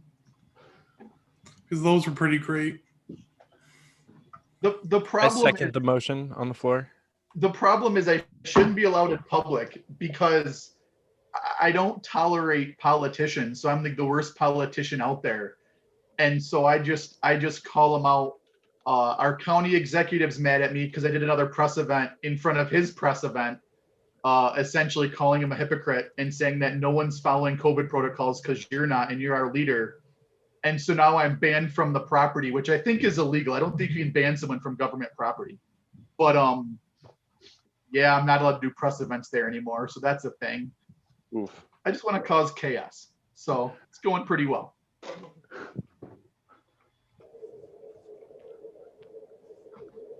Does the LPNY even do trophies? Do we have awards like the National Party does? Can we actually? No, because that would require a budget. I'd like to call the meeting back into session from being at ease. Time is now 2:25. Give me one moment, please. Agenda. I believe that we have filled all the vacancies in the state committee. Mr. Kolstey, would you please give us an update of quorum report? All right, there are now 66 members of the state committee. 47 members are present, which means quorum is 34, so we have quorum. At this point, a majority vote would be 24, and a 2/3 vote would be 32. That's my report. Thank you. Having tattooed those numbers into the front of my left hand, I would like to accept that report without objection. No objections being heard. We're going to move on to the amendment of the party rules. I believe that everyone has been notified of the amendments that have come out of the Rules Committee. Mr. Grindle is our acting head of the Rules Committee, and I would like him to give his report prior to our consideration of the amendments. Mr. Grindle, the floor is yours. Thank you, Mr. Chairman. Mr. If you can Colston. get, Mr. Grindle, I apologize for interrupting. If you can get right on the mic, I would appreciate it. Thank you. Is this better? Right on. All right. Mr. Colsty, I am having some issues pulling up the report to share on my screen. Would you be able to share the physical report? Yes, hold on. Let's see. Thank you. Let me go find that. The portal. Report of the Rules Committee. Okay. I'm going to share my screen, the report of the Rules Committee. All right, here we go. There we go. All right. So the Rules Committee had two meetings, one on January 10th, one on January 11th, to discuss a wide array of proposals to the rules.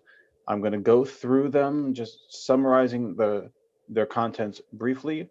I don't want to take up all your time reading all of them.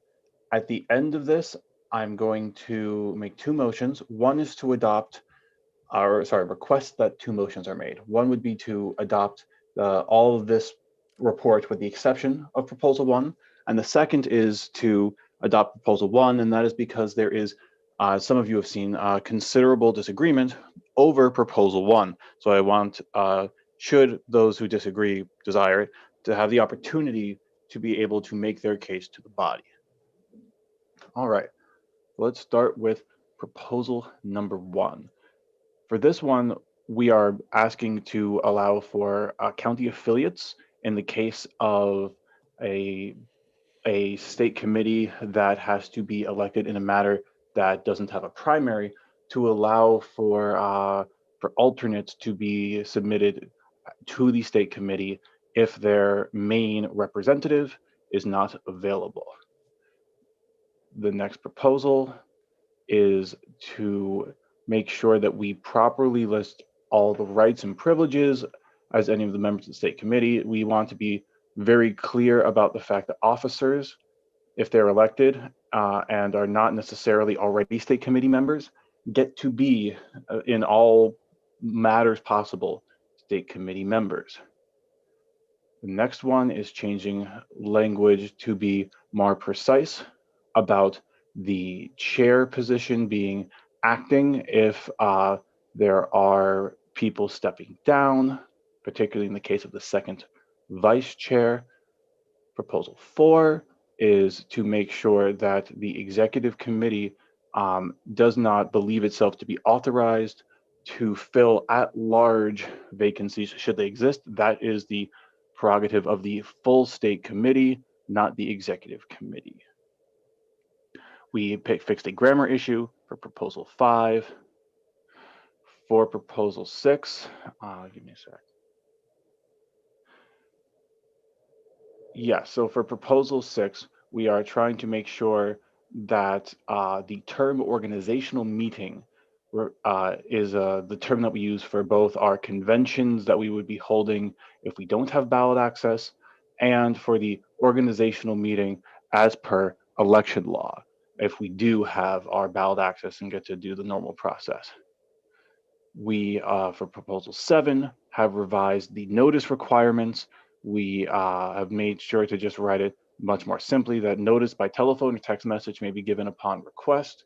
That way, if there are people who are not, they either have email problems or they just don't check their email that often, they can get a notice however they so choose. And we wrote it in a much simpler language. For proposal 8, we and this is one that I guess I personally care about because I'm in this position.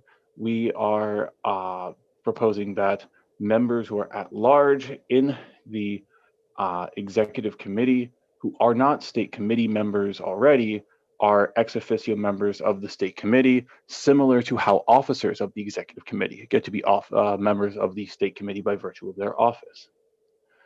For the next proposal, we allow officers of county affiliates to request to observe state committee meetings. That way, anyone who's an officer anywhere has the ability to see what's going on at the state level. Next one is a attempt to revise the executive session rules, where we make sure that we allow the executive committee to vote on items in executive session, and essentially allowing us to conduct the entirety of our executive session related business within that executive session. And we allow for discussion of active litigation within the executive session, which has not been explicitly laid out in our rules before. For proposal 11, I would like to ask if Mr. Kolsky could explain this one, because he would know it better than I would. Okay, yes. So this is just adding some other guidelines to committees to make them a little more, robust. And we've always had problems with not knowing how many people are on a committee and explicitly what the committee can do.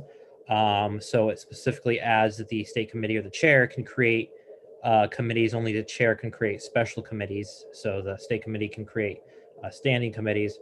It's also allowing county committees the committee chair to appoint members and fill vacancies, a clarification of the terms of office to include members, and then having a provision to have records of the proceedings of the committees, so we can sort of keep track of what's going on, and in case just have a documented process of these things. All right, thank you. So the next proposal is to make sure that when we have county contacts, that the county contacts are explicitly there to try to create county organizations. The language was a little bit vague and weird about that. And so we wanted to just clarify that very specifically, that county contacts are intended to be the people that create county organizations, or rather county affiliates, more generally speaking. Then the next proposal, we make sure that county organizations that have existed prior to this meeting are all, they're all automatically, recognized, and that we don't have any risk of people becoming unaffiliated. I would request that Mr. Kolsky go over proposal 14. Proposal 14 was it was brought up. This is the certification process that we have currently. It's more like cleaning up the language. Most of it under 925 is actually outlining the certification process, which we didn't do before. So it's giving the executive committee a little more of a path to which how those certifications are done. It also extends for those of you who are in county affiliates, the deadline for certification was March 1st. So this is actually proposing an extension to March 31st. And so it's making those clarifications there, and then just adding the certification process. So that's what proposal 14 is. All right, and because proposal 15 is tightly related, if you could explain that one too, just because they are essentially from the same part of the rules and the same, they all relate to the qualifications for county organizations. Right. So proposal 15, and to give just a little bit of a background, when counties were first formed, there weren't any kind of standards or any kind of criteria. If you put rules together, if you put committee together, you were a committee.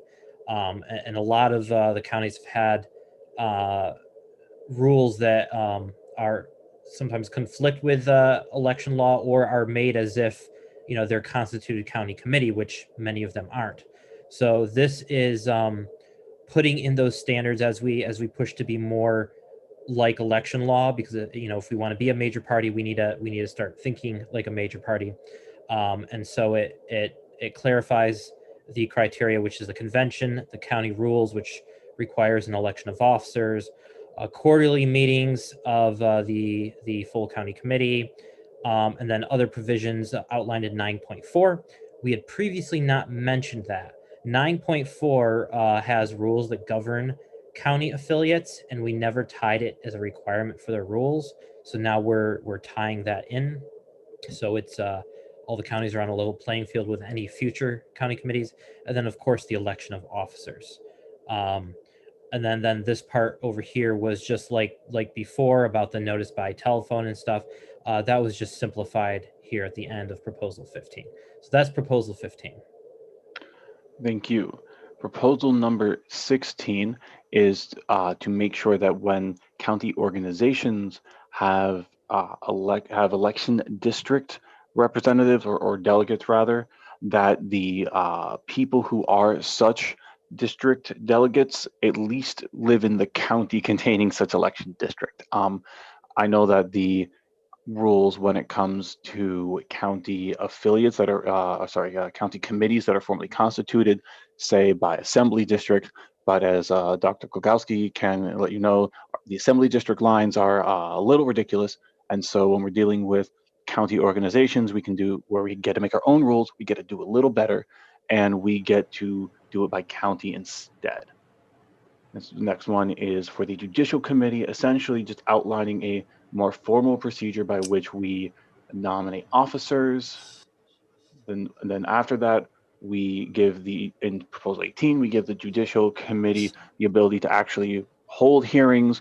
We really didn't have anything even remotely relating to language that would empower the Judicial Committee to do anything. So now we wrote in the basic language that allows them to do that. On to Proposal 19, we allow for Judicial Committee members to be removed by the full State Committee.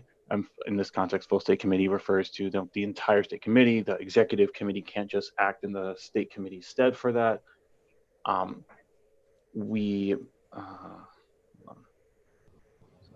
it is. So we allow for the State Committee in Proposal 20 to explicitly remove the authorization of a county affiliate in cases where there are literally no officers of the county organization, which is a scenario that has been a little vexing for us, given that we've had to encounter that as a problem, and there's nothing official about what to do there, so we've had to make our best guess. This allows us to just do it directly by the rules. Next from there, we go and in 21, explain more specifically about removal of state or county officials from office. Original language was a bit wordy, and it was both more wordy and less precise about who can be removed, how they're to be removed. So we clarified that. We also set a stricter timeline on hearings to make sure that there's more due process and that there are speedy hearings and that games can't be played with timelines. We then have fixed in Proposal 22, we fixed the language that restricted the removal to only certain grounds when it comes to a county affiliate. We made sure that the language for removal is consistent across removal procedures. We fixed a numbering issue for Proposal 23. We basically removed for 24 a whole bunch of extremely strict requirements for qualification of at-large delegates to the national convention, where essentially you had to be a member for a while, just to be even allowed by our own bylaws to be a national delegate. We don't want to restrict new members from being able to participate, especially sometimes when we don't have enough people even to fill our own delegation. So we have rules in Proposal 25 to make sure that we have at-large delegates that are chosen by the State Committee. If there's no primary for national delegates, that is something that's just not clear in our rules. They weren't written to consider both the scenario of us having and not having ballot access properly. We fixed the numbering question in number 26. We made sure in Proposal 27 that we have Supreme Court nominations be tied to our rules for the judicial convention proceedings, because unfortunately the way that they were written before, Supreme Court nominations were not tied to our judicial convention rules. We fixed a numbering issue for 28. We updated the Roberts Rules addition to the latest one for 29, and we updated the number of days that's required for amendments to the rules from 5 to 10 for Proposal 30. I know that the tight time frame on the rules amendments was a point of contention by some, and honestly, it's a pretty fair point that to have of contention. 5 days is not enough, so we bumped it up to 10. That consists of a summary of all the proposals that we have. I would appreciate it if someone were to make a motion to adopt proposals 2 through 30 in whole, and then a separate motion to adopt proposal 1, allowing us to have debate on proposal 1. Mr. Chair, Mark Axon,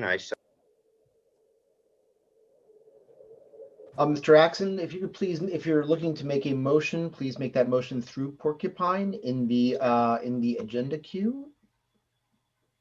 Okay. Mr. Olensky has made a motion to adopt the recommendations of the Rules Committee.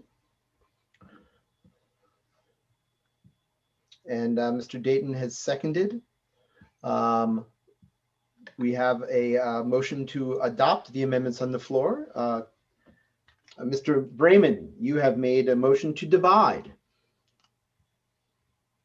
Could you please specify? Yes, I would like to divide this motion so that we consider proposals B, I, K, and O separately, along with A. The remaining proposals can remain together. I can enter that into, how do I enter the text of that so that you have it? So, Mr. Kolstey, to Mr. Brayman's motion to divide, I'm not sure that the proposals were done with letters, were they? They were done with numbers. The letters were the internal proposals, and then we had to renumber them because some of them didn't have letters. But Mr. Brayman, would you be able to restate your motion to divide using the ones that were distributed to the body? Right. We consider rules proposals 1, 2, 10, 11, and 14 individually and together as a single motion. So just you were cutting out a little bit there, Dr. Brayman. If you would please just repeat those proposal numbers you'd like to divide, please. I apologize. Okay. I am proposing that we consider rules proposals 1, 2, 10, 11, and 14 individually. And the rest, 3, 4, 5, 6, 7, 8, 9, 12, 13, 15, 16, 17, and 18 together as a single motion. Very well. Do we have a second to Mr. Brayman's motion to divide? We have a second from Mr. Glagowski, Dr. Glagowski, excuse me. This is the doctor's proposal. The way this will proceed according to Robert's rules, I believe, is that we consider the bulk of the amendments together, and then we will look at the divided amendments. Am I correct about that, Mr. Kolstey? I think that's what we ascertained. I think we look at everything but the divided amendments and can then consider those separately, correct? Okay, I consider that acceptable. Yeah. Just a question. So the 1, 2, 10, 11, and 14 were separated out, and proposals 3 through 9, 12, 13, and 15 through 18 were separate. What about 19 through 30? I'm sorry, 19 through 30 should remain with the others. I didn't, when I was typing that, I didn't get those correctly. Very good. I apologize. I think that's an allowable clarification. Thank you for making that clarification, Dr. Brayman. So we will consider 3, 4, 5, 6, 7, 8, 9, 12, 13, 15, 16, 17, 18, and then 19 through 30. Is that correct? Basically, Yes. one all together. I understand. I understand. But all together, I just want to make sure I get the numbers right for the record. Okay, so we're going to consider the bulk of the amendments. I'm sorry, the bulk of the proposals, save for 1, 2, 10, 11, and 14, which we will consider separately and individually. Do we have any further discussion on this motion to divide? May I explain the reason for it? Mr. Brayman, you have the floor. So I was a member of the Rules Committee that made these proposals. Point of order. I'm embarrassed to say that there are. Mark, I'm going to interrupt. I apologize. Mr. Denoyan, point of parliamentary inquiry. Thank you, Mr. That's what I was, Chairman. addressing. Mr. Olensky, Mr. Denoyan has the floor. Mr. Denoyan, please proceed. Yes, sir. That was my point of order to direct parliamentary inquiry. Thank you. Oh, okay. Thank you. I'm just suggesting that we add proposal 6 to this list so that that also can be considered separately. I did have an issue with something within that.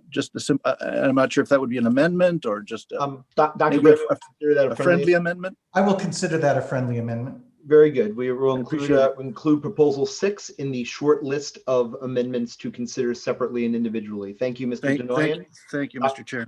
Dr. Brayman? Yes, I can speak to. Wait, Mr. Kolste, point of order. It was addressed. Okay, thank you. Okay, I was sorry, TJ, you also gave rid of Mr. Denoyan's motion to amend. We've addressed that, and Mr. Brayman is also. You can also get rid of that. Dr. Brayman, I'm sorry, you can also get rid of that. Thank you. Okay, we're all clear, Mark. I got to adjust my cue. I'm sorry about that. Okay, I was a member of the Rules Committee and was in attendance at both of the meetings for proposals 2, 11, and 14. Without going into it in detail right now, I think if we read them all, as I did last night carefully for the first time since the meetings, we will discover that there are some logical and or grammatical, more than grammatical, linguistic errors in them that make them worse than the current reading of those sections of the rules. For section 10, for proposal 10, pertaining to executive session, I voted against this proposal when it occurred on both evenings, both Monday and Tuesday. And I was one of 2 people who voted against it in the final meeting on Tuesday. The 5 people who voted for it included 4 members of the executive. One of the people missing from that Tuesday meeting was Dr. Glagowski, who had offered up the night before some very strong and convincing arguments against it. So without going into great detail of the reasons for it, this greatly extends the powers of the executive committee to take action during executive session. And I think it needs to be separated out and discussed thoroughly by this state committee before we extend that power to the executive committee to take action for us. Great, thank you, Dr. Brayman. I see there's a motion. There's a motion to call the question from Mr. Felon. I'm going to declare that out of order since we've only had one person discuss to this point. Would anyone else have any discussion to the motion to divide that is currently on the floor? Great. Without any further ado, let us put a poll out, TJ, to divide amendment proposals 1, 2, 6, 10, 11, and 14 from the remainder of the proposals for consideration. I think I got that right, Dr. Brayman. Yes. Individually. I'm sorry, separately to consider to consider proposals 1, 2, 6, 10, 11, and 14 separately and individually from the remainder of the proposals. Thank you for that clarification, Andrew. 1 minute. Yeah, no, I'll. Let's do 1 minute. I think that's fine. Oh.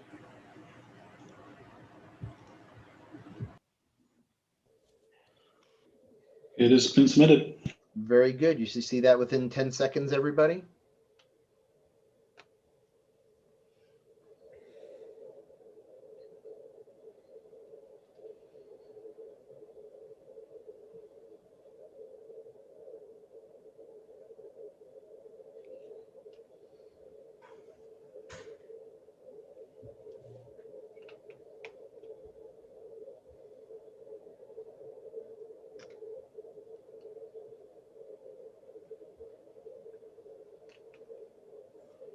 All right, 30 seconds left on the poll. Please vote if you have not, or don't vote.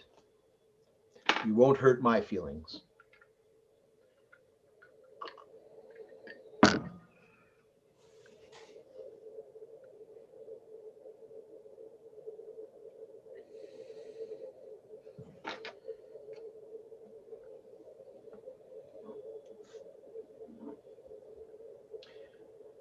Poll has expired. The 27 A's, left my screen. 27 ayes, 13 nays, 2 abstentions. The motion to divide carries. We'll now vote on. We'll now discuss the vote on the proposals, on the bulk of the proposals, not on 1, 2, 6, 10, or 14, but on the remainder. Do we have any discussion regarding all proposals except for 1, 2, 6, 10, 11, and 14? I'm going back to my mic queue in case anyone wishes to be recognized.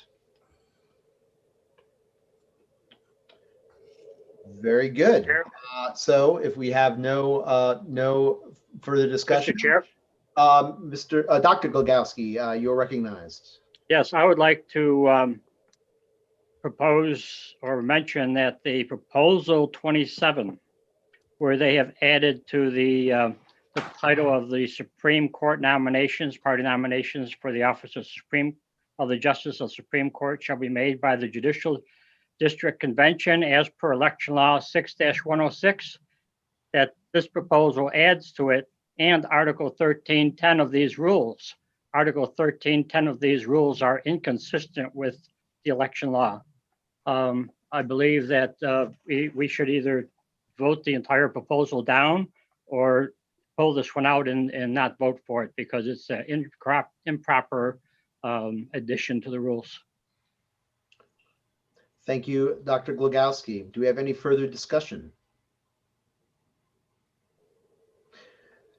Hearing no further discussion, let's create a poll to approve the bylaws amendment proposals. All rules amendment proposals, save for 1, 2, 6, 10, 11, and 14. You can create a poll, TJ, and we'll put that out there for a minute.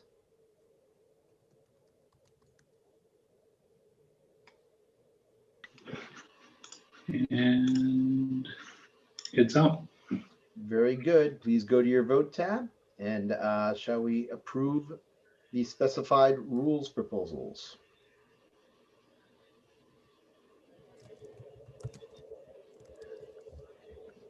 It may take a moment for your vote to register. Don't panic and don't revote.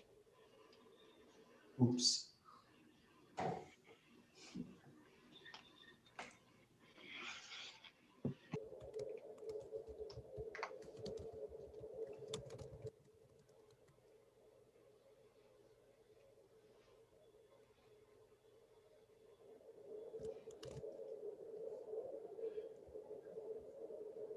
Point of personal privilege, Mr. Whitmer, your hair looks fantastic.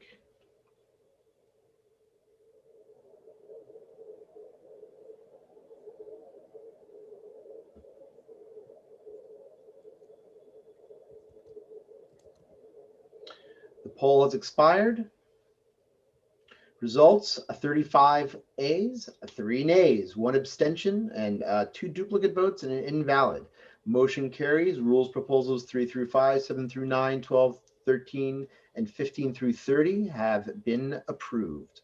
We will now move to the divided items separately and individually. We're now going to have discussion on proposal 1.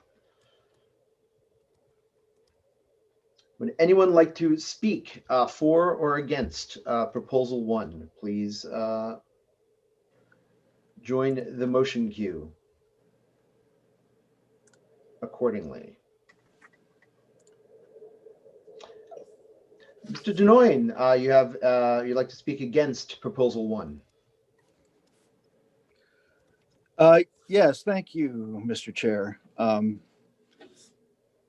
just see this as a cosmetic change to a fundamentally flawed rule.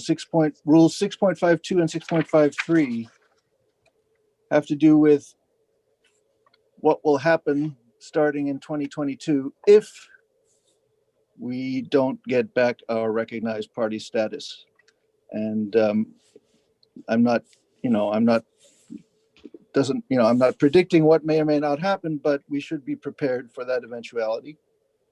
And the way the rules are written now, give no participation to libertarians in New York State who don't live in a county with an affiliate. And they also give a lot of advantage to those county affiliates that have many more libertarians.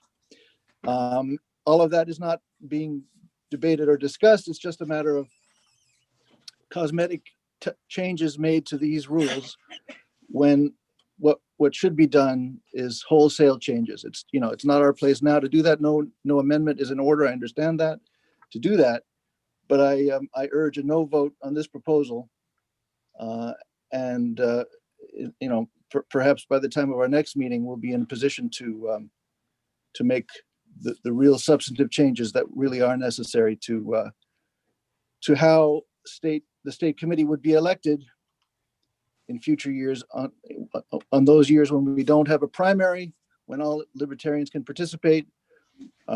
Might also provide for a convention, for example. I don't need to get into details into what the alternative would be, but this is just cosmetic changes that should have been addressed by the Rules Committee. Obviously, I could have done more, I suppose, by joining it, but our role as a state committee is just to decide yes or no on this proposal. So I urge a no vote. Great, thank you very much, Mr. Denoyan. Mr. Axon, you're recognized to speak for the proposal.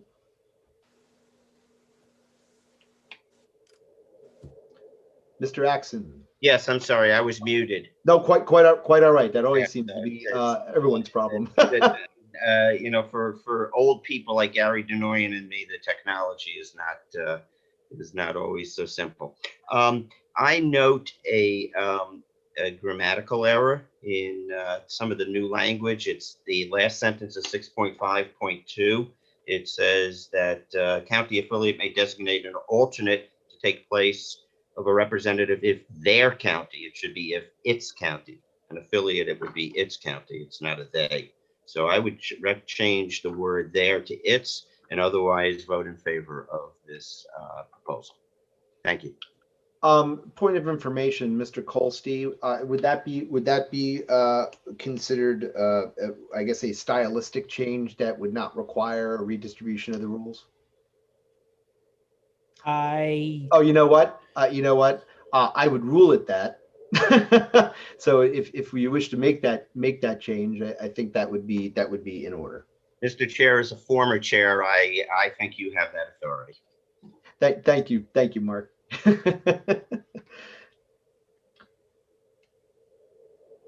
Mr. Sechrist, up. Mr. Denoyan, appeals ruling of the chair.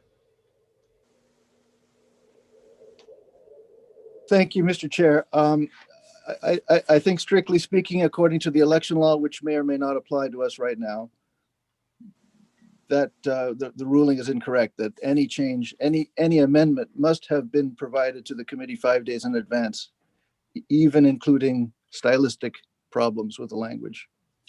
Very well. I'm not sure that that anyone has actually suggested a change. I think I was merely suggesting how I might rule on it. Has anyone agreed to that change?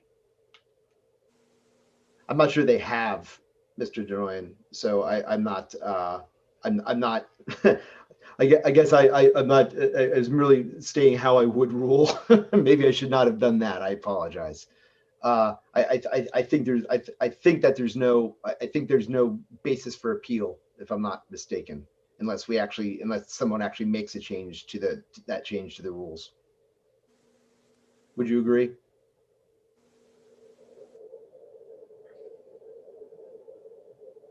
Sorry. That's okay. From what I gathered, I heard you say I decide or I rule or something. I just, I wasn't sure if that's really what you did, but I did want to raise that point that, in my opinion, I mean, as you know, I'm opposed to this change at all. So I thought I'd also raise this technical issue, which I honestly believe that no no change, however minor, is in order at this point because it wasn't provided to the committee in advance. You know, very, very good. Thank you. I don't think that anyone has proposed a change. I think I merely said how I might rule if it was. So I'm not sure there's anything to overrule here. So I think we can move on and hear people's support or non-support for this amendment, if that's all right with you. Mr. Seacrest, speaking for the proposal. Thank you, Mr. Chair. I just wanted to speak in favor of proposal number 1. As Mr. Denoyan points out, we cannot change the substance of Article 6.5 at this meeting. That is something that would have to be taken up at a later meeting. But by adopting these changes today, it does make positive clarifications in the process, because there is no guarantee that at a later meeting this section will change. So it would be wise for us to make these positive changes now in case there is no major changes later on. Thank you. Thank you. Mr. Garachi, you have a motion to amend. Yes, Mr. Chair. I move to amend and make those stylistic changes that someone else had mentioned. To Mr. Denoyan's point, I think that would be out of order. Okay, withdrawn. Thank you. Dr. Glogowski, you've made a new motion in the agenda queue. I think that is out of order. Would you speak to what you're trying to accomplish?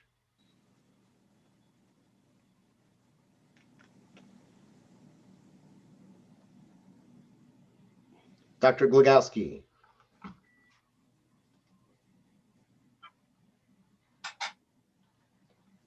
I'm trying to unmute myself here. And it just Okay, doesn't no seem to work. problem. No problem. It looks like you made it. I was trying to type a proposal for later consideration after we go through this, and apparently it's not possible to do so in advance. I'm not sure what you're trying to accomplish. Do you want to postpone consideration of the question? After we're done with the agenda and you ask for any new business, I would like to make a proposal, but I don't know where to type that in the queue. So. Yeah, I think we'll handle, if it's a new business item, we'll handle it under new business, if that's all right. If you can resubmit your motion at that time. Thank you. Okay, thank you. Thank you. Mr. Kolsky, speaking for the proposal. Yeah.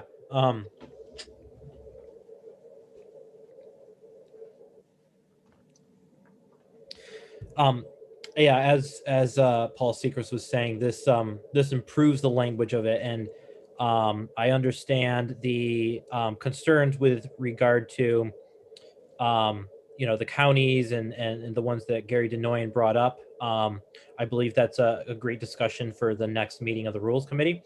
But the current additions improve what it has right now, and we can make later improvements later. But right now, this does improve the Article 6.5. So I speak in favor. Very good. Thank you, Mr. Kolsky. Do we have any further discussion on the consideration of Proposal 1?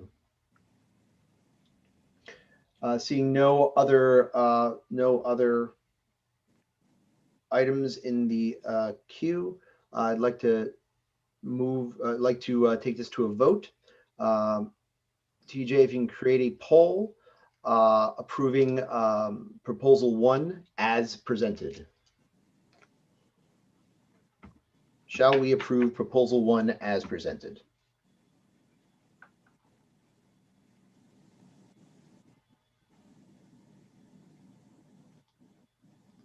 For 1 minute. 1 minute is fine. Thank you. Shall we adopt Proposal 1 as presented? There you go. Thank you.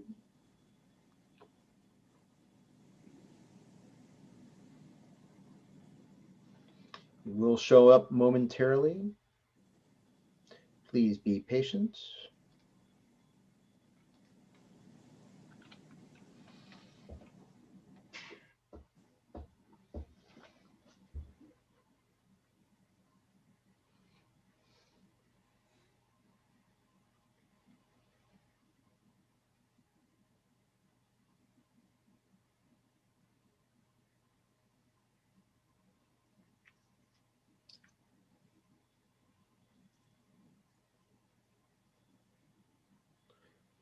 About 15 seconds left.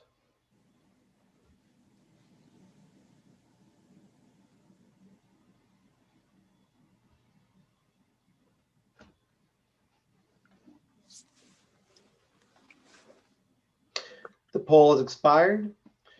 We have 25 ayes, 9 nays, 6 abstentions, and 2 duplicate votes. Mr. Kolste, what is our majority number? Is it 22? Did you say? You take yourself off mute. Oh, it's a majority of those present. So we need 2/3 to approve rules amendments, do we not? It's a majority. It is a majority? Okay, just making sure.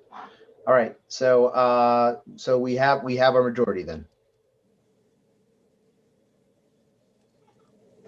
Is that correct? Yep. Okay, thank you. Motion passes. Proposal 1 has been approved. Moving on to Proposal 2. Can we have some discussion about Proposal 2, please? Moving to my mic line. Dr. Brayman, motion to consider by paragraph Proposal 2.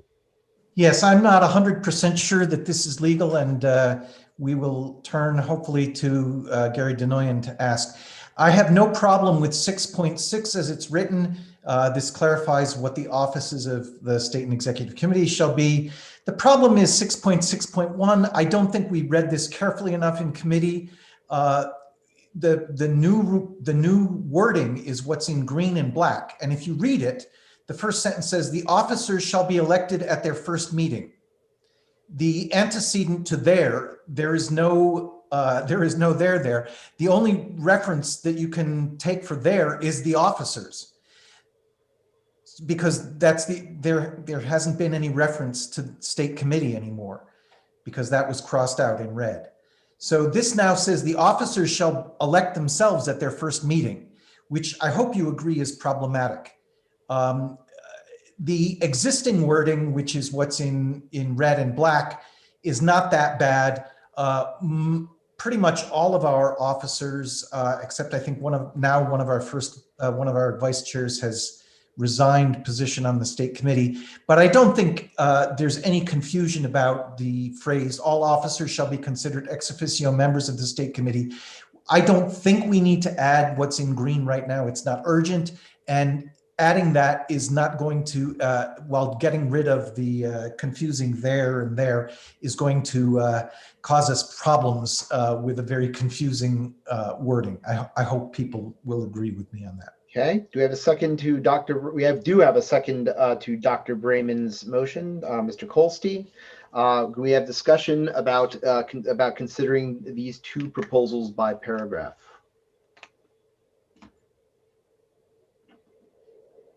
Okay, with no further discussion, all in favor of, well, I'm sorry, TJ, create a poll. And shall we consider Proposal 2 by paragraph?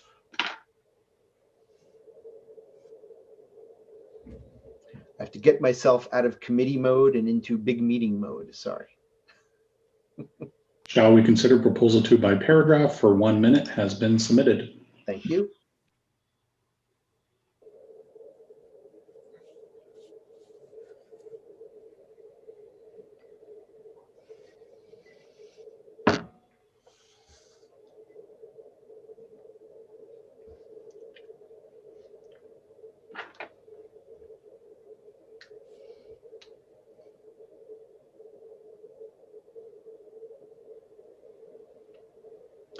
Approximately 30 seconds remaining.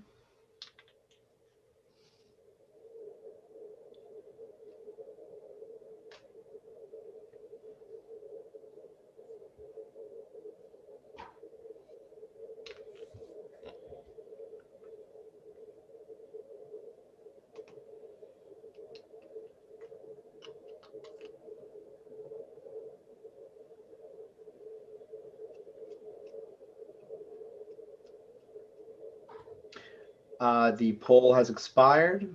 Results: 27 ayes, 11 nays, 1 abstention. The motion carries. We will consider Proposal 2 by paragraph. We'll now take, I will consider them in order. The first paragraph of proposal 1, Andrew, if you can just put that back on the screen for me. So All right. Explicit. We'll now have discussion of the first paragraph of proposal 2. Let's see, where did it go? If I said proposal 1 before, I did not mean that. I apologize. I meant to say proposal 2. So we're now looking at Article 6.6, the officers paragraph. Do we have any discussion regarding that paragraph? Hold on. Let me go back to my mic line. Sorry. All right. Seeing no discussion, we'll move to a vote. TJ, do we approve paragraph 1 of proposal 2? Shall we approve the I've got amendment? one written. Would you mind? You want me to read it? Yeah. Oh, yeah. Go ahead, please. Shall we adopt proposal 2, paragraph 1, 6.6 changes? Question mark. Beautiful. All right. 1 minute is submitted.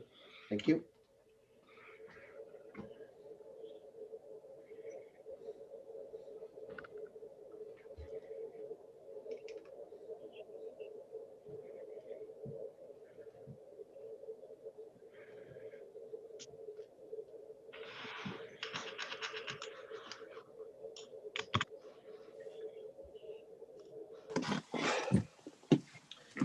Thirty seconds remaining.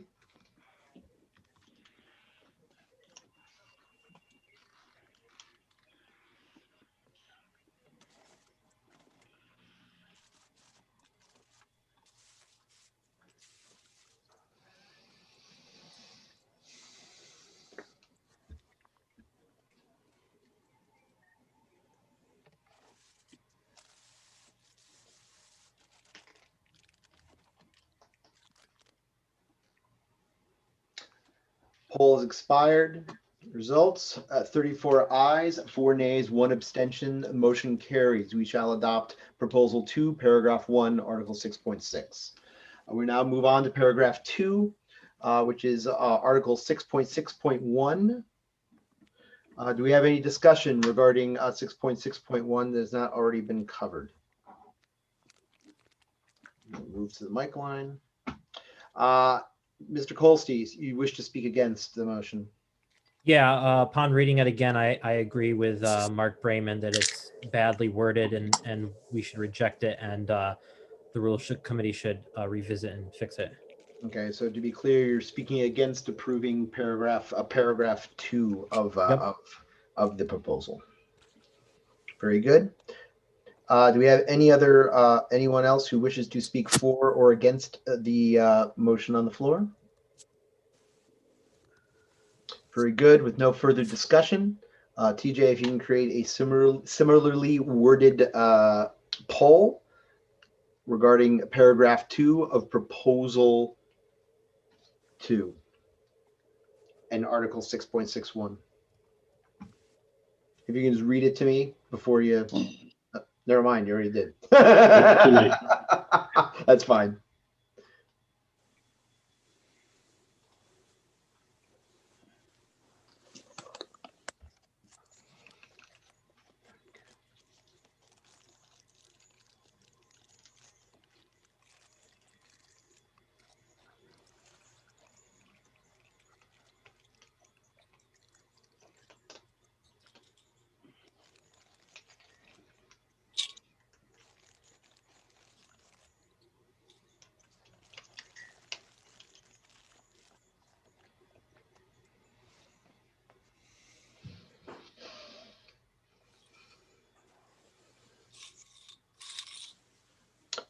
The poll has expired. Results: three ayes, 35 nays, 2 abstentions. The proposal fails. Proposal 2, paragraph 2, 6.6.1 will not be implemented. Point of personal privilege. I just wanted to thank everybody for helping to move this along smoothly and to explain their positions very clearly and concisely. I'm greatly appreciative, and so is everyone else who has other things to do on a Saturday. So thank you for that. We're now moving on to proposal 6. Can we have some, would anybody like to speak for or against proposal 6, please? Mr. Garachi, motion to suspend the rules. Yes, I move that we suspend the rules and proceed with the filling of the vacancy on the executive committee and the judicial committee, do those elections, and then take up the remaining amendment proposals. Do we have a second to Mr. Garachi's motion?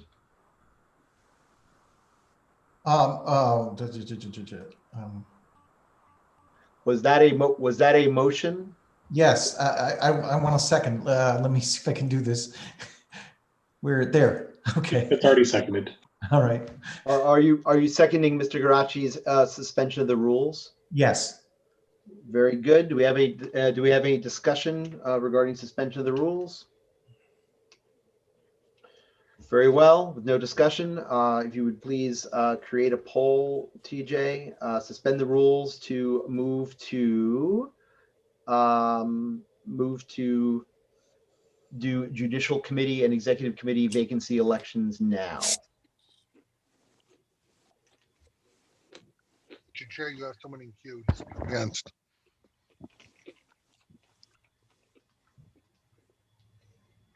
And if you can put that up for a minute. Just a reminder, this requires a 2/3 vote from the body to suspend. Mr. Chair, you should check the mic queue. Tony, I was going to speak against proposal 6. So I'm not going to speak on this. Okay. Fair enough. Thank you. This was a suspension of the rules, so we'll get this out of the way first, and then we'll address. Well, actually, Dr. Brayman was in the queue first for consideration by paragraph, unless he wants to withdraw that. And then Yes, I do wish to withdraw that. Very good. Please do. And then we'll, if depending on how this vote goes, we'll. Okay, so I just want to make sure I got this one correct. Shall we suspend the rules to consider moving the rest of the rules approvals to after the remaining elections? Oh, yes, that's correct. Okay. Rachel. It has been Everyone, submitted for 1 minute. if everyone could please leave themselves muted when they are not recognized. Thank you.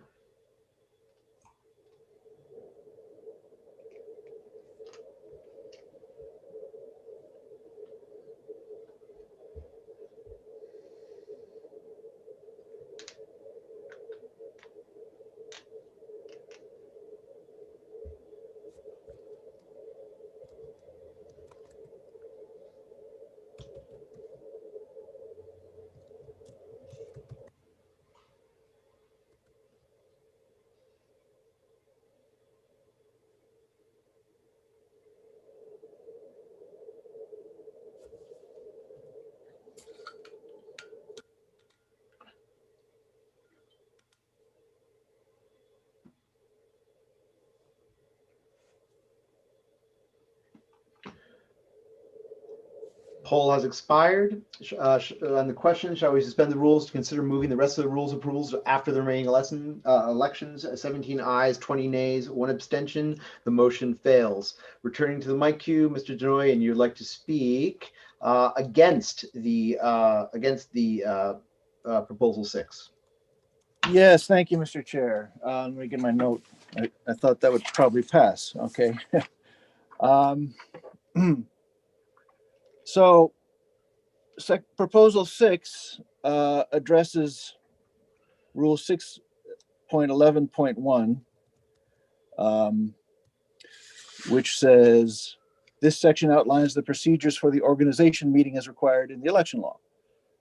It suggests adding for any convention to elect an executive committee, but there is no such convention. That really refers to the organization meeting itself, when the executive committee is typically elected. And not only that, Rule 7.2, which isn't involved here, already provides for the election of the executive committee by, quote, the first meeting of each newly elected state committee, unquote. So not only is this proposal unnecessary, it's also confusing by adding the term convention when that's the wrong term. So I urge a no vote on this proposal. Thank you very much, Mr. Denoyan. Mr. Kolsky, you are recognized to speak for the motion, or speak for the proposal, I'm sorry. I'm gonna withdraw that because now I got to think about what Gary said. Very good. Do we have any further discussion on proposal 6? With no further discussion, we'll take it to a vote. TJ, shall we approve rules amendment proposal 6?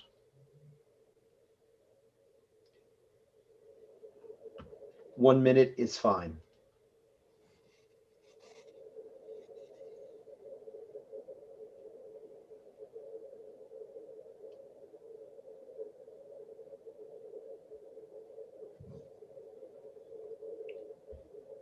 Sorry, apparently I don't know how to type amendment 3 times in a row.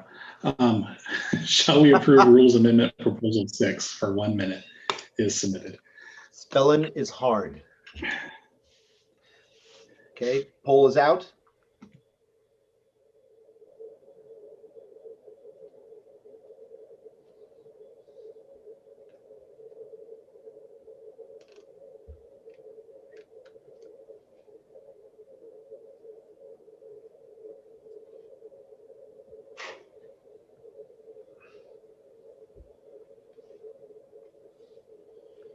Thirty seconds left.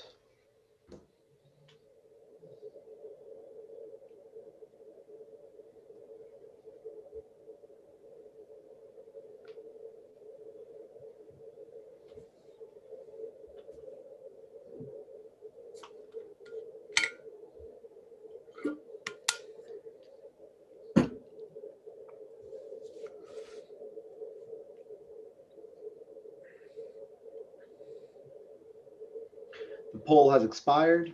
To the question, shall we approve Rules Amendment Proposal 6? 10 ayes, 28 nays, 4 abstentions. The motion fails. Amendment Proposal is not approved. Mr. Kolsky, point of information. What was the outcome of the vote on Proposal 1?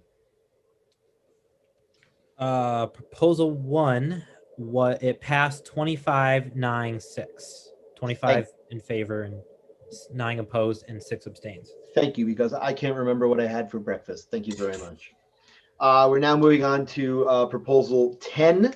Do we have any discussion regarding Proposal 10? If everybody could mute their mics if they're not speaking, I would appreciate that. Switching to the mic queue. Look at me. Dr. Bremen, motion to consider by paragraph. Yes, once again, I hope this is okay. What is listed now as in the current wording of 762 with the addition of the word active is unobjectionable to me. That just adds the ability for the executive committee to discuss in executive session active as well as pending or potential litigation. It's what's in what was formerly numbered 7.6. Oh, sorry, Dr. Bremen. We had not discussed. We'd actually not discussed it yet. We're not in discussion yet. I didn't want you to go into discussion until we actually moved. What I would say though is that seeing as there's only one paragraph, I would declare consideration by paragraph out of order. If you Well, my argument is that 7.6.1 is an existing paragraph that is being removed as a separate paragraph. So I don't know. That is pending your ruling, though. We're only considering the amendments, so I would consider that out of order. Okay. Mr. Garachi, then may I speak against the entire? You may enter the queue after Mr. Garachi. Mr. Garachi,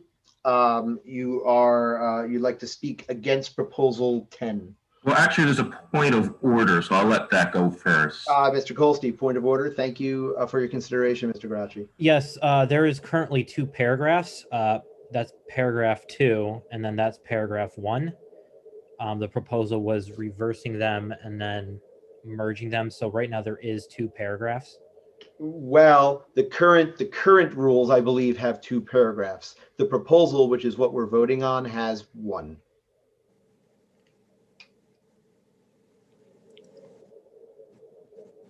I reiterate my ruling.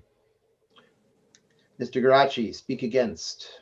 Thank you, Mr. Chair. At first, I was in favor of this, but I thought about it a little more, and the executive committee is acting as the whole state committee when the state committee is in recess, and we're doing things on their behalf. Any votes that we are taking, they should know what votes we are taking, and they should know how we voted on those votes, and therefore, I urge that the committee vote nay on proposal 10. Very good. Mr.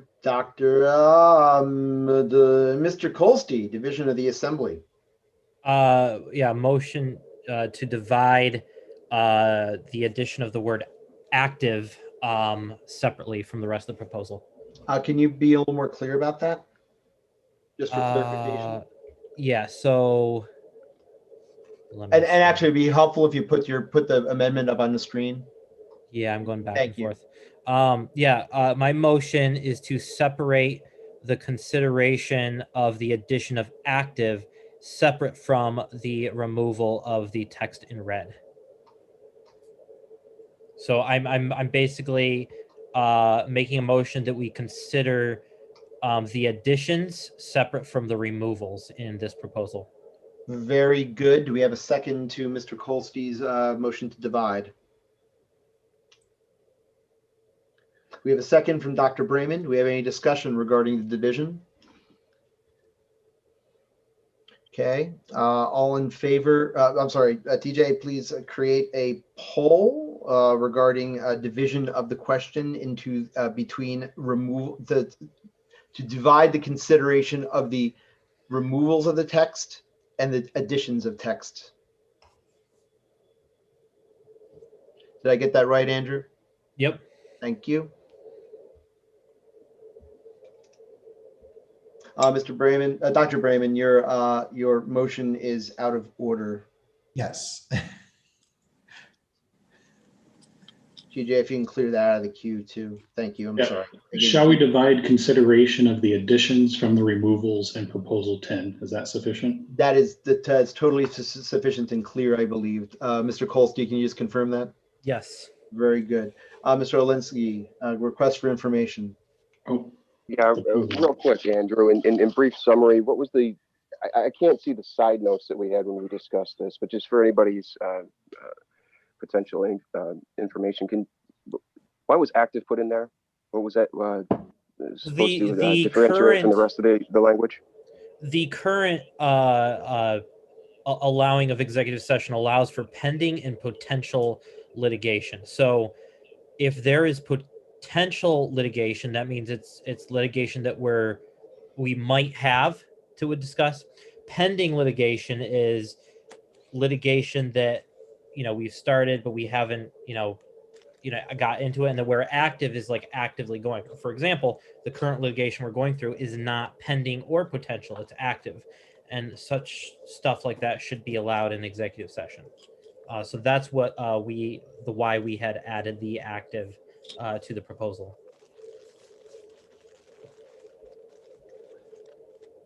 Thank you. Okay, thank you. And DJ, I think you're ready to release the poll. Well, I had already released it before you called on Mr. Olinsky, so it's done. I'm going to release a second poll. Because thank you very much, everybody. So sorry about the timing. It was an interrupting motion, so I took it.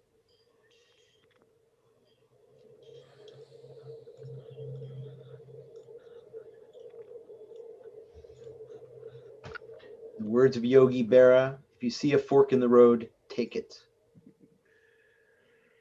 Okay, I put it out there with the word again at the end. Thank you.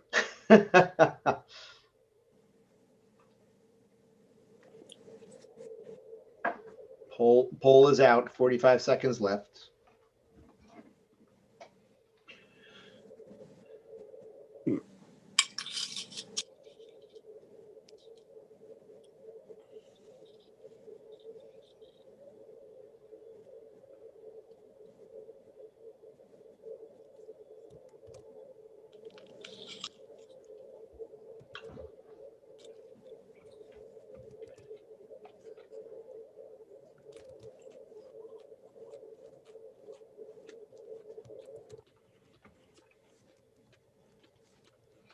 Mr. Colstein. Never mind. I'll wait till the poll is done.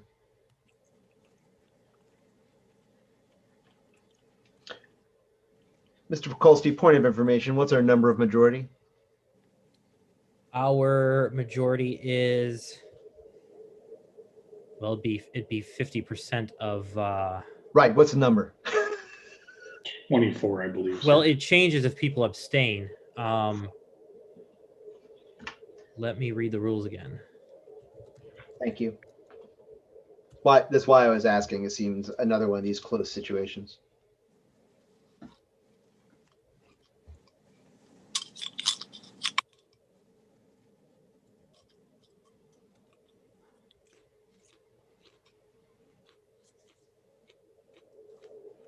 I believe 22 is not a majority.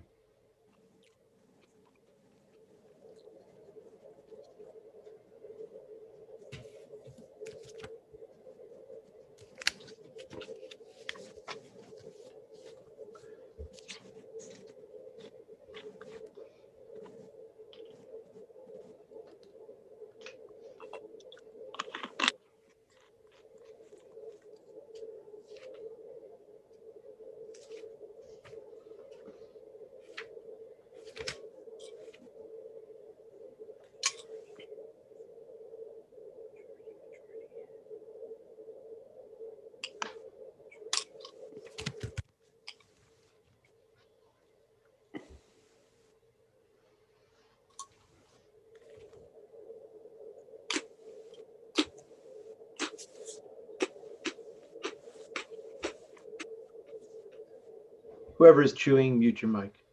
Thank you. It sounds delicious. Cheetos?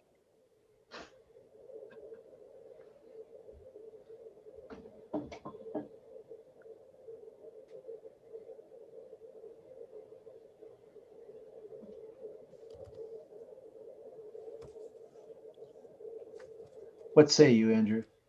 Still figuring it out? I'm looking in Roberts for whether abstain votes count. All right. In the total, which I don't think they do. All right, we're gonna stand at ease until 3:40, so we get this right. Everybody can take a bathroom break or whatever. We'll stand at ease till 3:40. Cody, with all due respect, if you add up the nays and the abstains, they're 19. If you add up the ayes, it's 22. Even if one of that is a duplicate, that's 21. 21 is a majority when compared to 21 plus 19. There's like 7 people who aren't voting. Robert says majority vote that is direct approval implying assumption of responsibility for the act must be registered by more than half of the members present and voting. So it shouldn't count those who are not voting.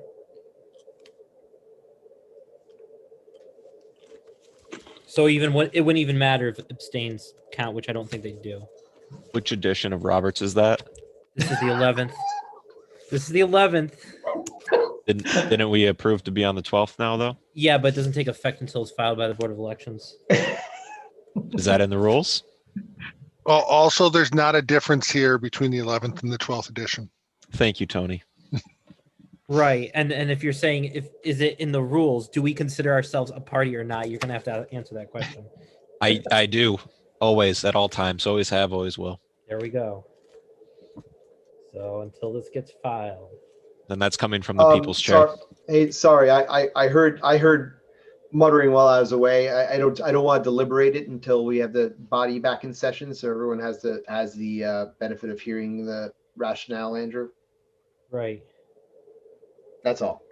Andrew, Are we allowed to use justified profanity at ease? Yes. Cuomo can eat a Andrew, dick. I agree with you. I agree with your assessment. I was just wondering, do your current rules have any designation in above Roberts? We're not, actually, I'd rather we not talk about this right now. Wait till the body is back from being at ease. Okay, I'm merely suggesting that Andrew look at that while we're waiting. That's okay.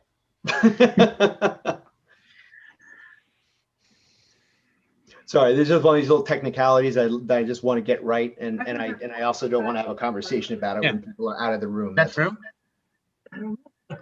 Mr. Chairman, I'm noticing that the Beckers are 4.5% of this committee, and I'm kind of concerned by that. Thank you. I believe this body voted them there, so the body can revoke their decision if they don't like it.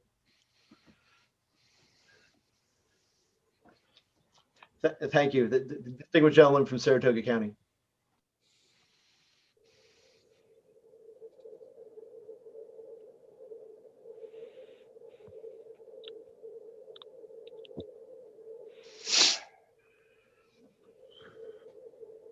Actually, he brings up a good point. I think Dr. Becker has a little too much leverage now. He has a little too much influence over this committee.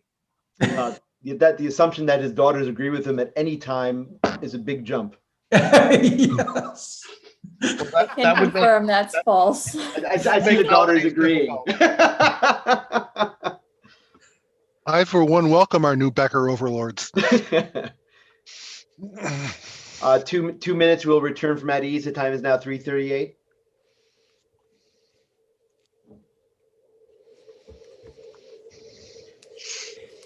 I just want to thank it while we're at ease. I just want to thank everybody again for helping this move slowly and keeping unnecessary discussion to a minimum. I'm greatly appreciative. Thank you. You're welcome. I'm pretty great. So thank you. The less you talk, the better. Thank you, Mr. Whitmer. Mr. Whitmer, could you talk more? Yes. Dilatory. I'd like to form a committee that its job is to bully politicians on Twitter. Thank you. I'd like to nominate Mr. Olensky for that committee. I'd like to tweet at Mitch McConnell every hour on the hour that he's a turtle. On a serious note, did anybody catch Chase DeKoch's tweet with Justin Amash? Got him to openly admit support for sex workers? Fuego.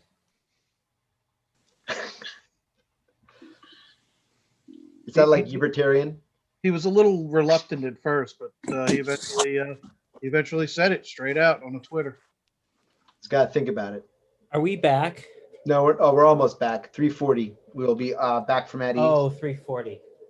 Okay. I'd also like to remind everybody that while the use of profanity is allowed during while we're at ease, we are still live streaming.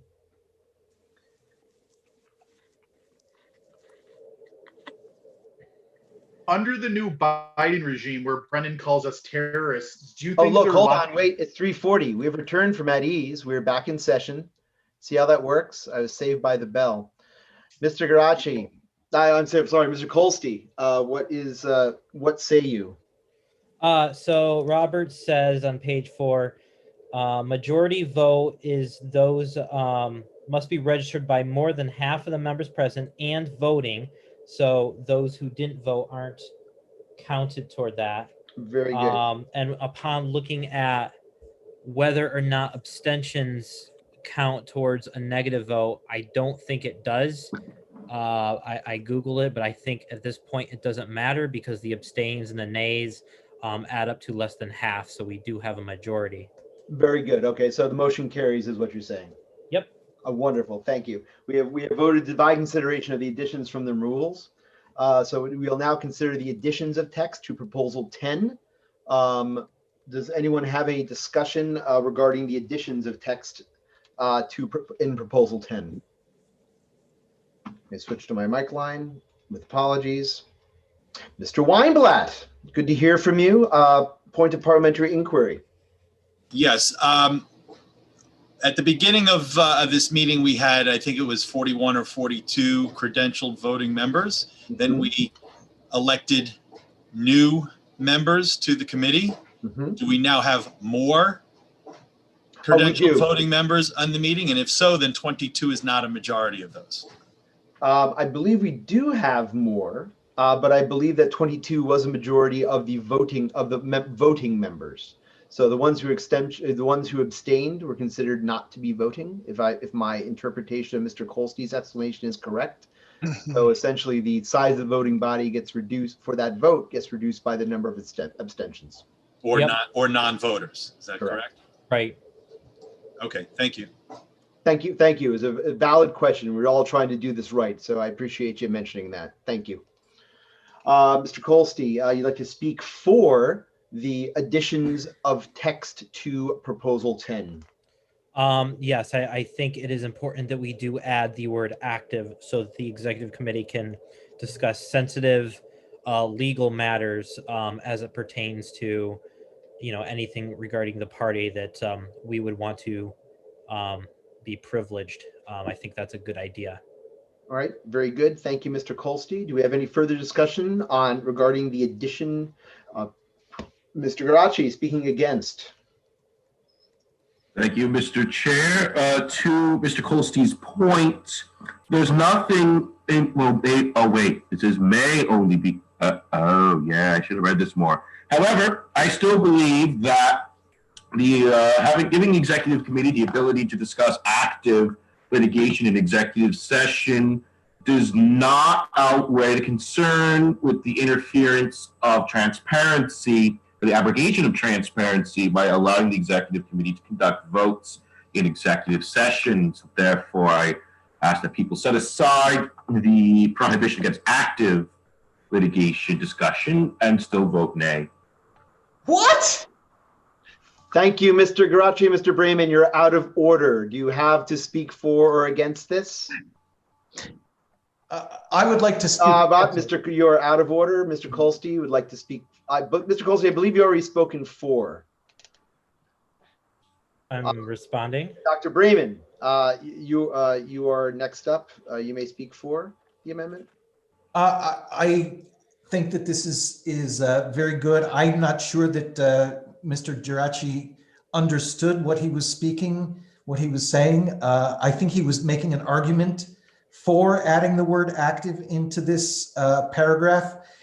This merely says that the executive committee will be able to discuss active litigation in an executive session. That's discussed. They can't take action on it, but they can discuss active litigation in an executive session. And I'm entirely in favor of that. That needs to be kept secret. And that is a perfectly acceptable use of executive session in every experience that I've seen of executive session. Thank you, Dr. Bremen. Ms. Garachi, point of information, is soft G or hard G on your last name? Geraci, so whatever that is. Thank you for the clarification, Mr. Geraci. Mr. Geraci has a request for information. Yes, so what was the result of the vote? Are we splitting proposal 10 into? Yes, that was correct. We've already voted on that, and we have divided the addition of text from the removal of text. We are currently debating. Oops, yeah, I missed that part. So oops, oops. Okay, thank you. Mr. Dayton from the Venerable JD6, why are you seconding?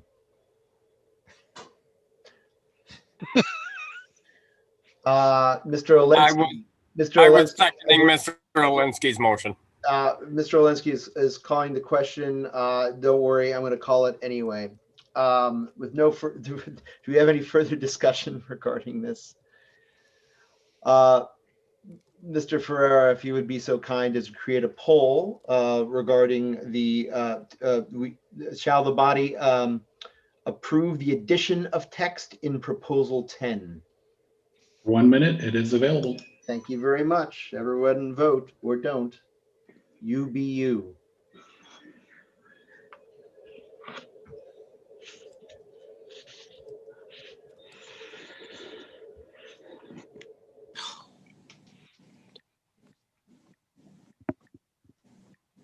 Moment of personal privilege, Mr. Felon. That is a dank beard.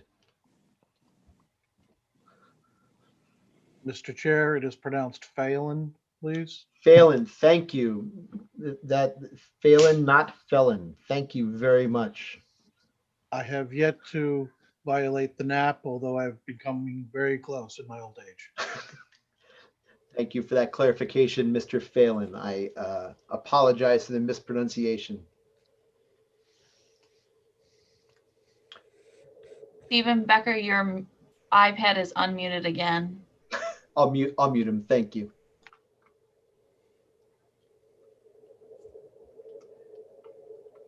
As a matter of procedure, please address the chair, and the chair will address the offender. Sorry. Past polls. The poll has expired. Shall we adopt the addition of the word active in proposal 10? 36 ayes, 3 nays, 1 abstention. The motion carries. We have adopted the additions of the word active in proposal 10.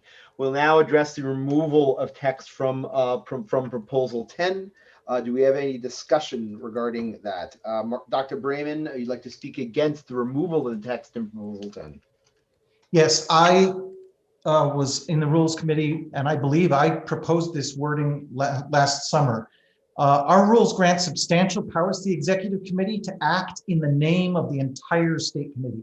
In particular, the Executive Committee, under our rules, can expend funds without almost any limitation that belong to the LPNY. The Executive Committee can also probably enter into many types of contract that would bind all of us on the State Committee.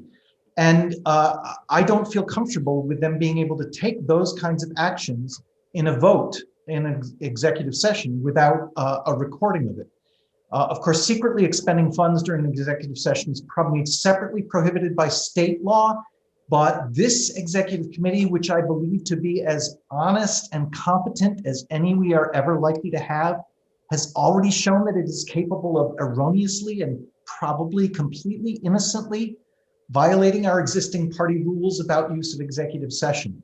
And I can talk about what happened in the December 22nd meeting with specific reference to that. So the fact that they can make an innocent mistake like that means that, do we have an assurance they will not make an innocent mistake and violate state laws about secretly expending money during executive session? So I at least would want to see that if we're going to change this rule about what action they can take, it should be at least, that action should at least be represented in the minutes and publicly recorded. And I would like a rule, I would want to add wording that any minutes for any action taken during an executive session be emailed individually to every member of the State Committee within 24 hours. That's actually pretty similar to what's in public law, New York public officers law about minutes. So in public officers law, section 106, minutes shall be taken at executive sessions of any action that is taken by formal vote, which shall consist of a record or summary of the final determination of such action and the date and vote thereon. Also in public officers law, conduct of executive session says a public body may conduct an executive session for the below enumerated purposes only, provided, however, that no action by formal vote shall be taken to appropriate public monies. So I think we need to put some restrictions about what the executive committee can do in executive session. I can conceive of opening it up to a little bit more, but I think the current wording is safe, and I'm not convinced that there's any real need to add votes to be taken during executive session. If anybody has any questions about what happened on with the December 22nd meeting, I can discuss that, but it had to do with a vote to recommend to this state committee that the Niagara County organization be disaffiliated.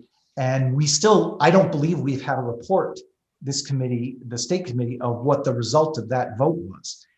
Whereas our existing rules make it very clear that that motion should have been reported in the minutes. Point of information, I would disagree with you that we are subject to public officer law, and because we are not a public organization as defined as a governmental entity. I would also tell you that we followed our rules explicitly. Any further discussion on the removal of text from proposal 10?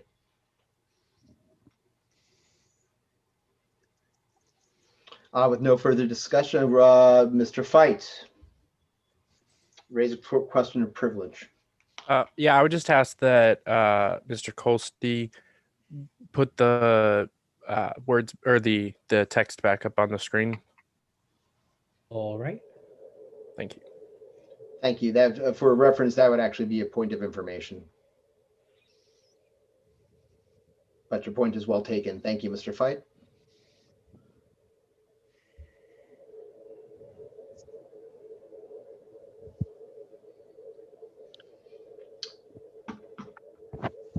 Okay, so we'll now put the question to a poll. Shall we adopt? Just read that back, TJ, please. I'm sorry, I missed it, and it popped up and then it disappeared. No worries. Shall we adopt the removals in proposal 10, and then in parentheses, combines 2 paragraphs into 1 and removes requirement to conduct votes and actions in open session?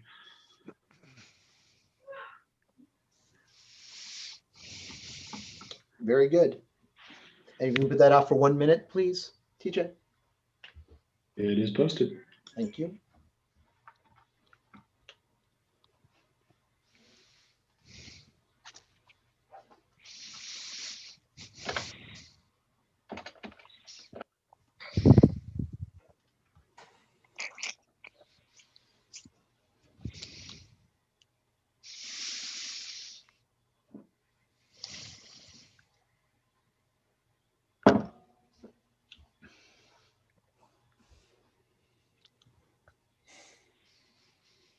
Mr. Chair, may I make a point of parliamentary inquiry while we are voting? You may. I'll make it quick. Go ahead, you may.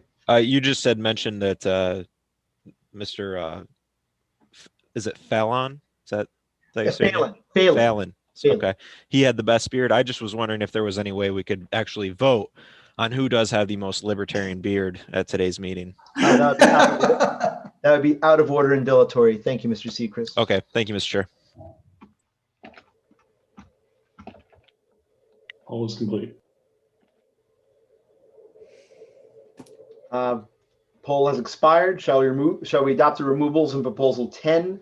13 ayes, 23 nays, 3 abstentions. The motion fails. We will not remove. We're not remove the text as detailed in proposal 10. Very good. Moving on. Proposal 11. Andrew, can you just put that up on the screen? It might be helpful just for people to review as we go through these. Just to have it up there if you don't mind. Yep, I'm flipping back. Let's see.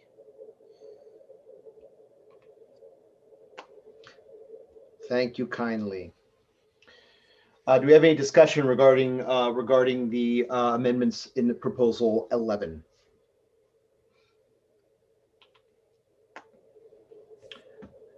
Having heard no discussion offered, we will move directly to a vote on the. Wait a second. Hold on.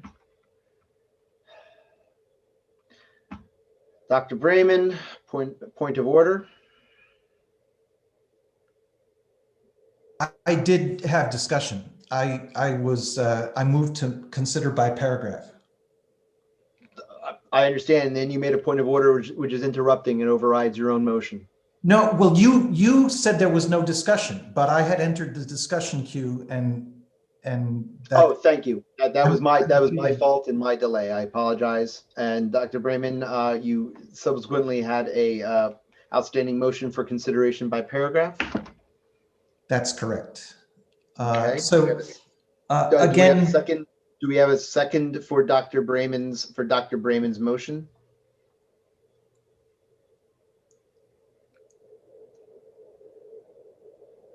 Do we have a second? Mr. Dayton has a second. Mr. Donnelly has a request for information. Mr. Donnelly, you have the floor. Yes, thank you. Just to be sure, are we to interpret proposal 11 to mean that the I think actually, Mr. Donnelly, I'm sorry to interrupt you. It's out of order. We haven't discussed. We're not discussing the proposals themselves right now. We have an open motion on the floor to consider by paragraph. If you're discussing, and I didn't mean to cut you off early, except it sounded like that you were starting to discuss the individual merits of the. Sure, I will withdraw until time. Okay, thank you. You're welcome to bring your request for information up during the discussion of the individual proposals or of the proposal as a whole. Individual paragraphs or proposal as a whole, depending how this goes. Mr. Kolsty, what are you speaking for? I was going to speak for the whole thing, but then. Okay, so you're out of order. Until, I'll withdraw until later. Great, thank you very much. Okay, we have a motion on the floor to consider proposal 11 by paragraph. If you can please put that into a poll. TJ. Oh, may I speak in favor of my proposal? You certainly may. Okay, so when we had the meeting of the subcommittee on rules, I voted for this, but I thought the wording of 8.2 was different. I thought we made 8.2 explicitly state that the chair of a special committee shall have the power to appoint members and fill vacancies unless such decisions are deferred to the committee or otherwise determined by the state committee. The problem with saying that a standing committee chair shall also have that power is it already conflicts with 8.1, which says that the state committee shall have the power to create standing or special committees and appoint their members and chair. Only the state committee has the power to appoint members of standing committees, not the chair of a standing committee. So I believe that 8.2 as it's worded now is inconsistent with 8.1 and they need to be taken into consideration separately. Mr. Kolsty, you wish to speak against the consideration of this proposal by paragraph? Yes, it's fine the way it's written. It's just referring to the chair may appoint the members and the chair of the special committees. But it's when a committee is created, typically the chair is given the ability to, run the committee how they see fit, appoint their members and stuff, which is something we've already put in practice. We're just now actually putting it in writing here, and that's what 8.2 does. So it's not in conflict with it. It's referring to special or standing committees can do that, unless the state committee says otherwise. So if the state committee doesn't, tell the committee what to do, then we default to 8.2. And then it says, just like it says, unless decisions are deferred to the committee or otherwise determined by the state committee. So that's in there to have that exception. So I'm speaking against dividing this. Thank you, Mr. Kolsty. Do we have any further discussion on the motion to consider by paragraph? Mr. Ferrer, if you put that into a poll, please. 1 minute. I will say, shall we consider Rules Amendment Proposal 11 by paragraph? 8.1, 8.2, 8.3, 8.4 for 1 minute has been submitted. Very good. Thank you.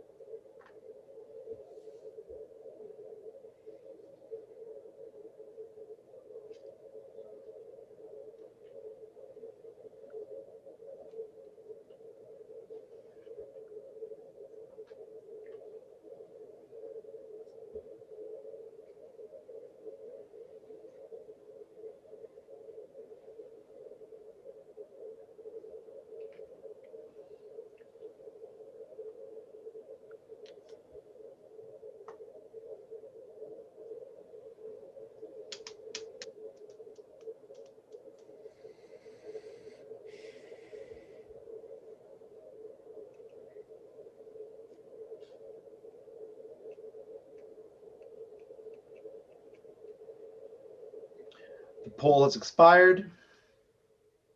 Shall we consider Rules Amendment Proposal 11 by paragraph? 7 ayes, 32 nays, 1 abstention.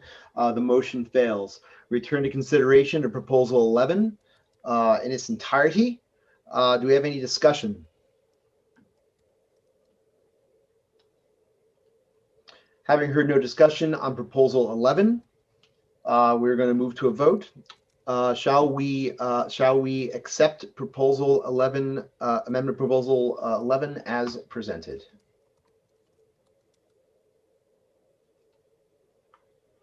1 minute is fine, TJ. It is out there. Thank you.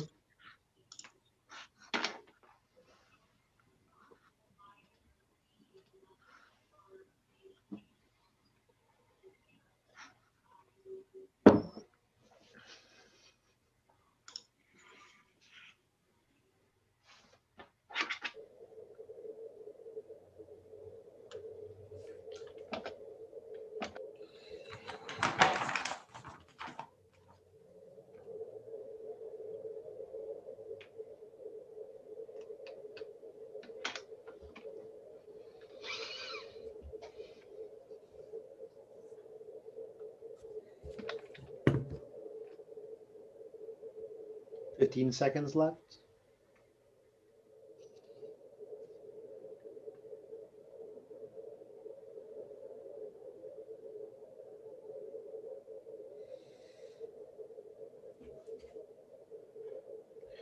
The poll is expired. Shall we adopt Rules Amendment Proposal 11 as presented? 34 ayes, 7 nays. The motion carries. Proposal 11 has been adopted. We now move on to Proposal 14. If you can throw that up on the screen, Andrew. Questioner privilege, Tim, DJ.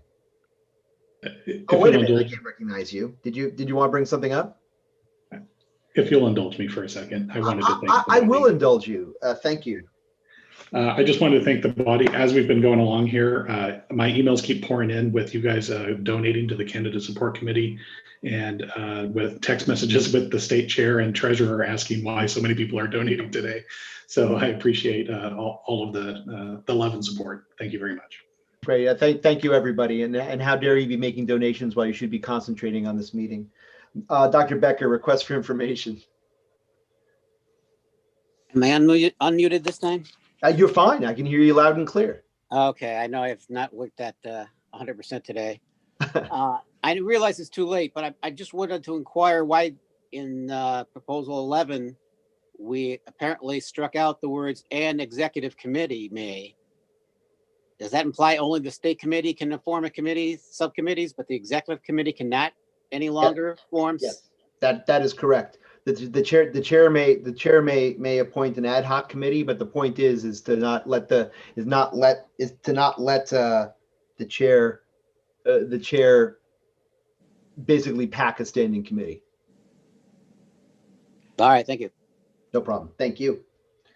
Mr. Durazio, question of privilege. Yeah, it's more of a parliamentary procedure thing. We can't unring the bell, but we can prevent errors in the future. Consideration by paragraph is not debatable. Very good. Thank you for that clarification. In a way, I'd sort of rather have the debate, but that's fine. Thank you. Mr. Kolsky, point of order. The reason why executive committee was removed from 8.1 was not having anything to do with the chair, but it's because the text I highlighted there is redundant, because the executive committee has the authority when the state committee is not in session. So it's just extra words that we didn't need. Yeah, that's also a good point. Thank you, Andrew. Dr. Brayman, consideration by paragraph. Do we have a second to Dr. Brayman's motion? Mr. Fight, second. Dr. Brayman, would you like to speak to your motion? Well, it sounds like it's not. You know what? But am I allowed to just state briefly?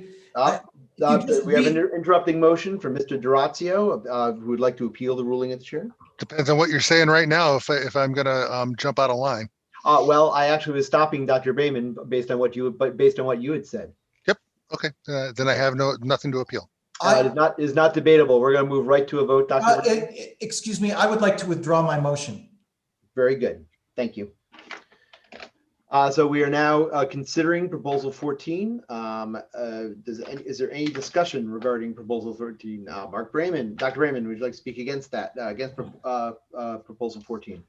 I ask people to just read the first paragraph carefully with me.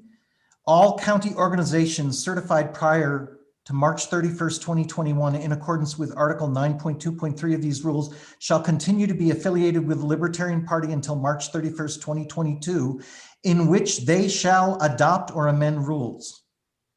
Okay, does somebody feel like there's something missing? I feel like there's something missing. I'm worried that there was some text struck accidentally. This makes no sense whatsoever. I don't know what happens if we adopt this, but to me, this is gibberish. Thank you, Dr. Brayman. Do we have any further discussion on proposal 14? Mr. Geraci, speaking for. Yes, thank you, Mr. Chair. Well, first to Dr. Brayman's point, not sure how that's gibberish.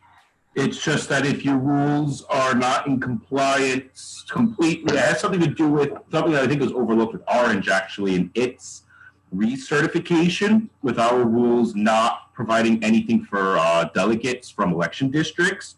So based on that, I think if some of it's not quite in order, we certify you anyway. You get an extra year to get everything in order the way it should be. And it also states, if you look at 9.2.5, that it mandates that the executive committee meet in a timely fashion in order to get these certifications done, so that we don't have affiliates in limbo. If for some reason there's something so egregious that we deny recertification, they have ample time to rectify any deficiencies. So therefore, I urge that the state committee vote aye on proposal 14.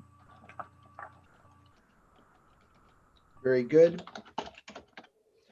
Do we have any further discussion on proposal 14? Mr. Olinsky, request for information.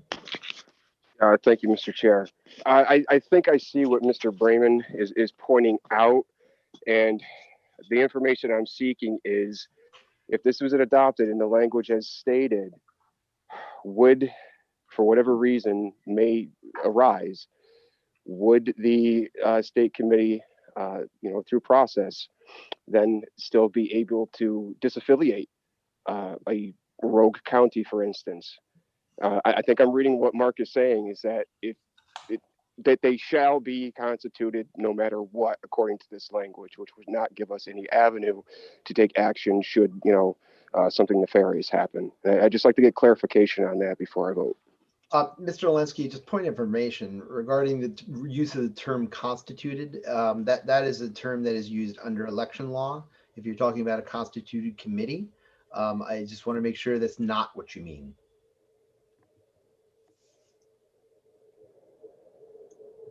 Hold on. I got to read this again, Cody, and think about it. Okay. We're going to move forward. Mr. Axon, I was about to call the question. Your point is well taken. Thank you. So if there's no further discussion on this issue, I'd like to take this to a vote. Mr. Ferrer, if you can please create a poll regarding the acceptance of proposal 14. Shall we accept the rules amendments detailed in proposal 14? 1 minute should be fine. Shall we adopt rules amendment proposal 14 as presented for 1 minute has been submitted. Delightful. Thank you.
The poll has expired. Shall we adopt rules amendment proposal 14 as presented? 26 ayes, 15 nays, 1 abstention. The motion carries. Rules amendment proposal 14 has been accepted. I believe this concludes the rules amendments, if I'm not mistaken. So that is good. And thank you all for helping that move as smoothly and as arguably quickly as it did. It could always be worse, as they like to say. Andrew, 1 second. Okay, so we have concluded the amendment of the party rules. We'll now move to filling of the vacancy on the executive committee for a member at large. Andrew, if you can throw the slate up on the screen again for me, please. All right, I will. Okay, let's see. Thank you. Nominations report. There it is. All right. 2 nominations, 1 accepted, 1 nothing, no response yet. Okay, very good. So it appears that we have 1 nomination that has been for Gabrielle Cordova, nominated by Tony D'Orazio. Ms. Cordova has accepted the nomination. We will enter those into nomination without objection. I would now like to take nominations from the floor for the at-large vacancy. As soon as I flip back to the mic line. Mr. Sechrist, your motion to adjourn is out of order. Mr. Kolstey, Mr. Olensky, you have a motion to suspend the rules. Yes, Mr. Chair. I'm not sure if suspend the rules was right, but I'd actually perhaps ask the body to indulge us for a break. We've been at this now for several hours. Maybe we need to stretch some legs, take 20 minutes or so, if the body will indulge us before we move on to other business. Mr. Olensky, I would be happy to indulge that after we fill this vacancy. I don't think that this will be a highly contested race. If you don't mind, we will take a. If you don't mind, we can take a 15-minute recess after, or I should say, stand at ease for 15 minutes after this, unless the body feels otherwise. Mr. Kolstey, you'd like to submit a nomination? Hold on, I was changing my thing. Mr. Kolstey, point of order. Yes, the chair can't make motions or nominations, so I'd first like to ask if Sean Hannon is here, would accept the nomination, and then after we have all the information to then. Oh, that's fine. I didn't make. Oh, I actually didn't make a. Did I make a motion? I think I just moved to enter them into I think I said just enter them into nomination without objection, which is the same thing I've done before. If I said moved, I shouldn't have said moved, but I think we were just going to. Right. You did it by each, but they were already. Everyone who's pre-submitted was already. I had already made that nomination for the vacancies, and so I'm doing the same thing for. Oh, I see. So are you saying you have not received a declination from Mr. Hannon? So you're seeking an acceptance for declination? Right. So it's more of a point of information to complete the report. Your point is well taken, Mr. Hannon. Do you wish to accept Mr. Kolstey's nomination to the vacancy for the at-large seat on the executive committee? I thank Mr. Kolstey, but I'm going to decline. Thank you. Very good. Thank you, Mr. Hannon, for your consideration. Mr. Axon, request for information. Yes, just because I'm not aware of who is on the committee now, is it possible for you to disclose those names? Yes, sir. That would be me as chair, Tony D'Orazio as first vice chair, Dwayne Whitmer as second vice chair, Laura Newell as treasurer, Andrew Kolstey as secretary. Our at-large members are Rich Pertel from JD6, Rob Arrigo from JD4. We have Pietro Giacchi from JD9. We have, oh God, I always forget one. Paul Grindle from JD10. And then we have the vacancy. Did I get that right? Did I say 9 names? I hope I said 9 names. Yes. Thank you very much. Thank you. Thank you, Mr. Axon, for your interest. Dr. Olensky, nomination. You caught me off guard with that prefix. Thank you. If Mr. Schmidt is here and eligible, I'd like to nominate William Schmidt. Mr. Schmidt, do you accept that nomination? I believe I'm already being nominated for the judicial panel, so I don't know if that would be appropriate. It would not be. In fact, you cannot serve as a member on the Judicial Committee if you are a member of the Executive Committee. Okay. I withdraw. Let's leave it with the proposed nomination for judicial committee. Very good. Thank you, Mr. Schmidt. Mr. Axon, request for I information. appreciate that. Mr. Axon, request for information.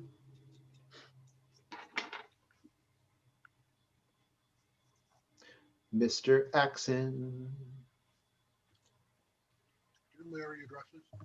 I think you already addressed it. My question for information was who was on the committee. Fine. I'm sorry. I thought it was a new one. I thought they removed it and you added it No, back. there's only so much I want to know. Thank you. All good. Thank you very much. Mr. Kolsky, point of order. Yeah, I just want to bring up, while it is correct that you can't serve on the executive committee and the judicial committee, because Pietro Geraci is a at-large from JD9, no one else from JD9 would be eligible to be on the executive committee. Also a valid point. Thank you, Andrew, for that. It is moot, but your point is well taken. Do you have another point of order, Mr. Kolsky? That was that. What, am I in there twice? Yeah, you still got another one in there. It's all good. If you don't mind deleting it, or TJ can delete it, doesn't matter. Mr. Olinsky, is that your old nomination? I'm sorry. Can you repeat that, Cody? Yeah. Did you make another nomination? I did not. Okay, thank you. That can be removed from the queue, TJ. Thank you. Do we have any further nominations for the vacancy on the executive committee? Having heard no more nominations from the floor, nominations are now closed. We would like to provide Gabrielle, is 3 minutes, Mr. Kolsky? Is that what we're providing for the vacancy? Or is that for judicial? I'm sorry. We're only allowing a minute for executive committee, correct? 3 is correct. 5 for chair, 1 for vacancy, 3 for everyone else. Okay, so one for executive committee, 1 for executive committee vacancy. Is that right? 3 for everyone else. Well, let me check. Let me check. I'll tell you what, the chair can just provide 3 minutes. How's that? Okay. Ms. Cordova, would you like to provide any words in support of your running for vacancy on the executive committee? Sure, I'd be happy to. Go right ahead. The floor is yours. 3 minutes, ma'am. Thank you, Mr. Chair, and thank you, Tony, for the nomination. I'm Gabrielle Cordova, for those of you who don't know me. I have been a libertarian really since my first paycheck. I asked my dad about it, who is on this call, Mr. Irwin Mark Weinblatt. We are joining the father-daughter club over here. So I asked him about it, and that's how I learned about libertarianism. My involvement began when I turned 18. I started college at Hofstra University. There was a Democratic club, there was a Republican club, but there was no Libertarian club. So I helped start the club, Hofstra Libertarians, and they are now called Hofstra Students for Liberty. After college, I came back to Queens, and in 2019, I joined the Libertarian Party of Queens board as their secretary. And now I'm representing JD11 on the state committee and recently fundraising co-chair. All of this to say, I grew up in New York City, born in Brooklyn, raised there, and in Queens. I've seen what bad politics can do to this city, and that's why I'm involved and why I think I can be a strong voice for New York City as its representative on the executive committee. Thank you. Great, thank you, Ms. Cordova, very much for your statement of qualifications. That being said, and all our candidates having given their statements of qualifications, I'd like to move to a ballot. Mr. Ferreira, if you would please create a ballot for the at-large vacancy on the executive committee. 2 choices, Ms. Cordova or Nota. And how long? I'm sorry? 1 minute or 2 minutes? 1 minute should be fine. It has been submitted. Thank you very much. Everyone check your active votes and you should see it there.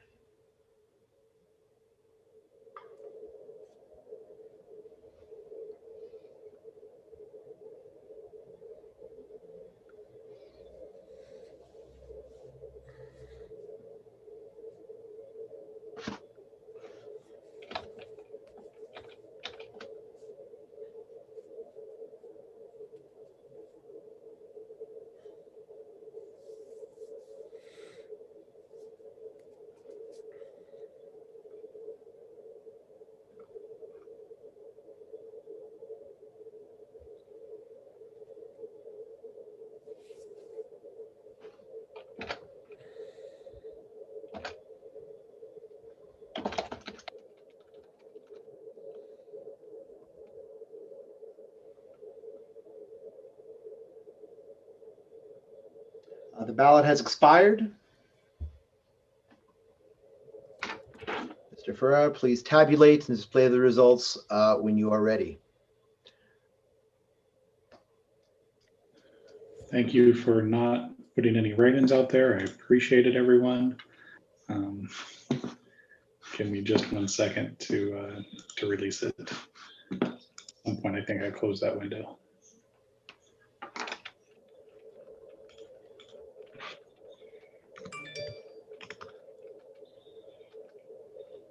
If you would like to continue, I can read the results to you while I'm reopening the window that I need. We'll wait. We'll wait for you. Okay.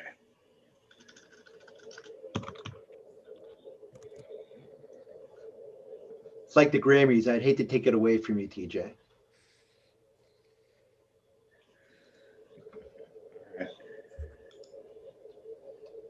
I'm gonna let you finish, but no.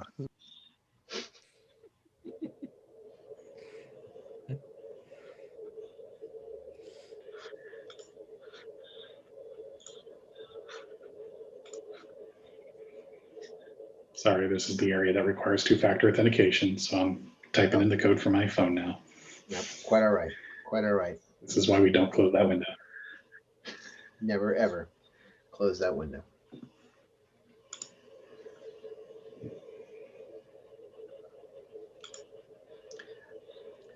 I don't know how my glasses got dirty. I've been staring at a computer screen for 3 hours. Maybe it's tears. Okay, the results have been released. You should now see them on the pass ballots. Sorry for the delay. Vote details. We have 40 votes for Ms. Cordova, 2 notas, 95%. Ms. Cordova, welcome to the Executive Committee. Congratulations. I'd like to thank Ms. Burrell for her past service to the committee as well. Thank you very much. All right, next in the agenda. You've disposed of the filling of the vacancy. We're now moving to election of the Judicial Committee. There are 9 members of the Judicial Committee that we need to fill. The Judicial Committee, we have interrupting entry from Dr. Glogowski. Objection to consideration of the question. Mr. Chair, the problem I have with the consideration of the election of officers to the Judicial Committee is that it's unclear, based upon our rules now, as to what the powers of the Judicial Committee members will be. And according to the proposal 27, we just gave them the power to make nominations of offices for the Justice of Supreme Courts. That is not a power that they can be given because they're not elected at primary. And the qualifications in terms of just who can be on that committee are quite different than what are set up in our rules.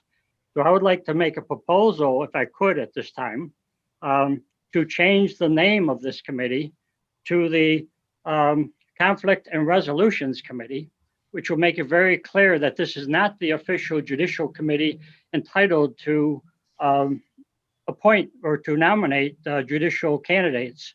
And also, I would like to change or make a second proposal that we amend the section there in our rules for the 13.9 and delete the wording that we just added referencing our Article 13.10 of these rules.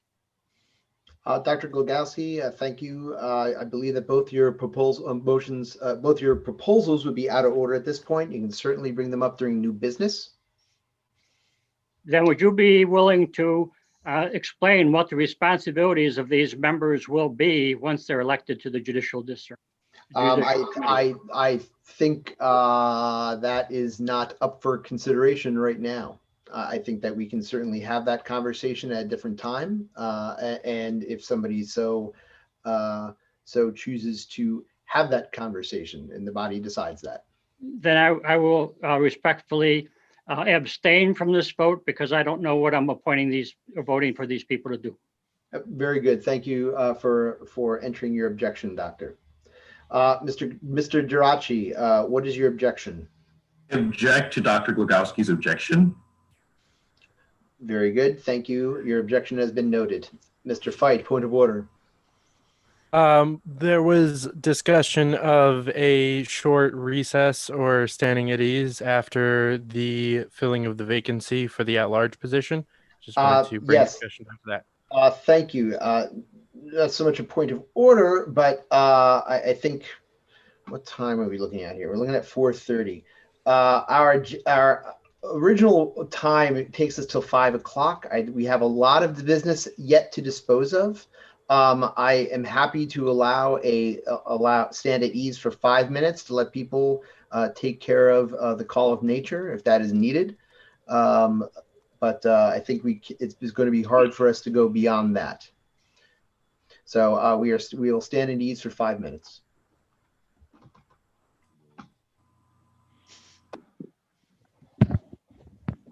Minutes. We'll return at 4:33.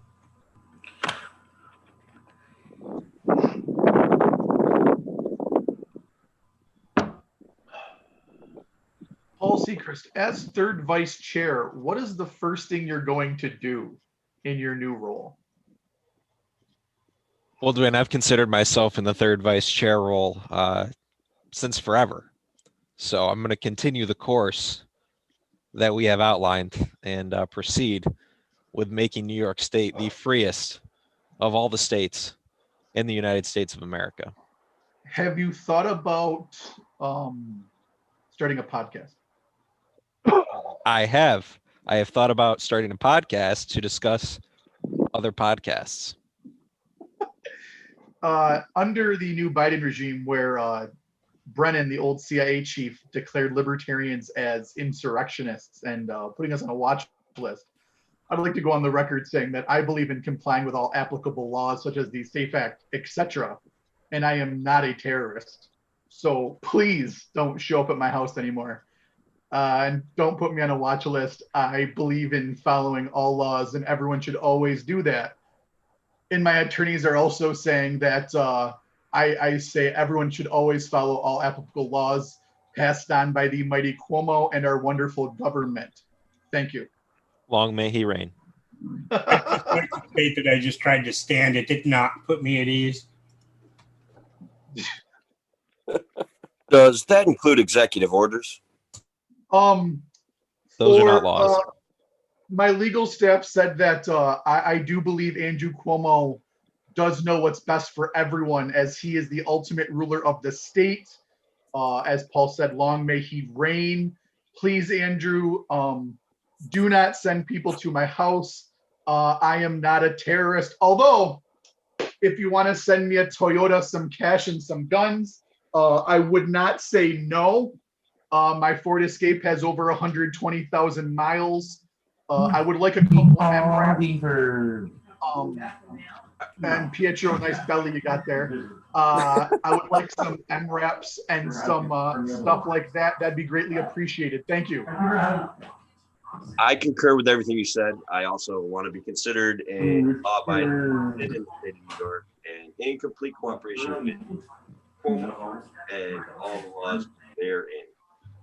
Thank you. As a matter of fact, I've been thinking about this, and I think we should all put masks on. I know we're on Zoom, but Say hi.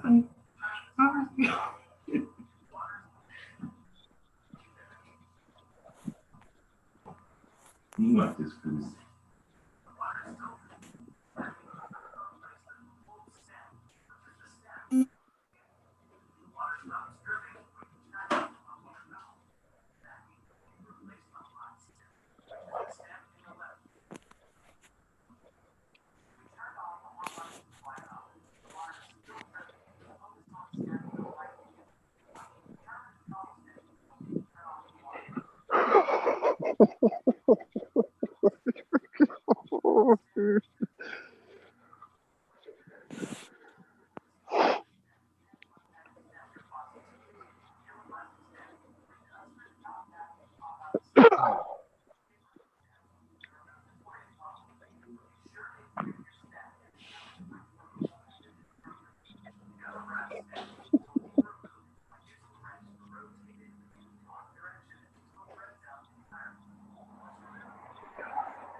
Are live broadcasts considered the same as podcasts? Oh, it's raining. Hello? Dr. Brayman, do you have a definition on that? What? Oh, no.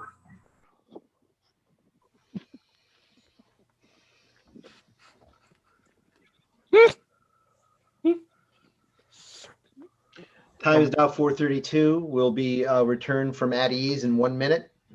Did I hear my name taken in vain? I was just curious if you had a definition for us is all. Of what? A Live podcast. broadcasts and podcasts. We're trying to figure out if they're the same thing. Oh gosh, that's not something I know. Ladies and gentlemen, time is now 4:33. We're back from at ease. Mr. Fight, do you have a point of order, or is that your old one? That's the old one. Okay, thank you. TJ, you moved that from the queue. Mr. Seacrest, point of order. Yes, Mr. Chair, thank you. I had made a motion to adjourn prior to moving to these nominations, so I would like that motion to be heard. I understand we had several interrupting entries in the queue before you. I will now hear that motion to adjourn. We have some business under the rules we have to handle, so I'm going to consider that out of order. Mr. Whitmer, same thing, out of order. Mr. Remian, also out of order. Mr. Dayton, I believe we've already had our recess, unless you had something else in mind. Mr. Durazio, appealing the ruling of the chair. Sorry, I got to do it. Now I can't hear you. What? Sorry, I got to do it. What are we appealing? I'm appealing the ruling that the motions to adjourn are out of order. Very good. Well, I don't believe that they are out of order. that is fine. We have done under the rules, which is why those motions to adjourn are out of order. So we can do that. I'm happy to have the appeal put to the body, and we can decide. Would anyone like to? Is that a secondable motion, Mr. Durazio? I believe it is. But what's the motion? I believe just got back. that Mr. Durazio is appealing the ruling of the chair. It is a secondable motion. Would somebody like to second Mr. Durazio's motion? I have already seconded it. Okay, thank you. I believe there's not debatable. Am I correct about that, Mr. Durazio? I believe you are correct. Okay, very good. We'll put to a vote. Mr. Ferreira, if you would please create a poll to appeal the ruling of the chair's ruling that the motion to adjourn is out of order.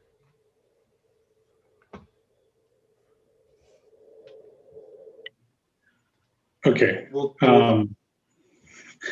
So this is shall we appeal the ruling of the chair? You're right. Shall we? Or shall we up?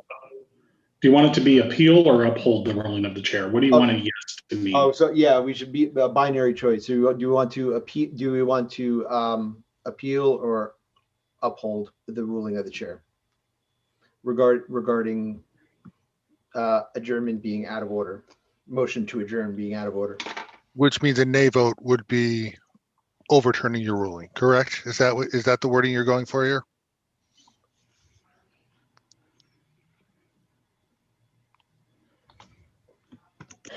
Thinking. Shall the chair's ruling be overturned? Yay or nay?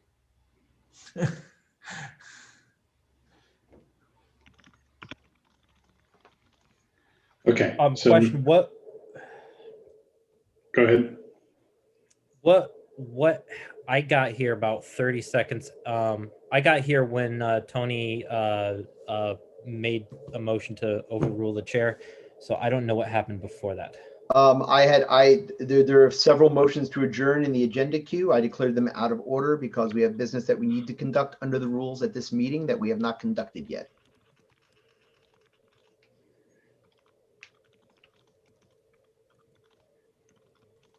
Tony appealed the ruling of my ruling that the adjournment motions to adjourn were out of order.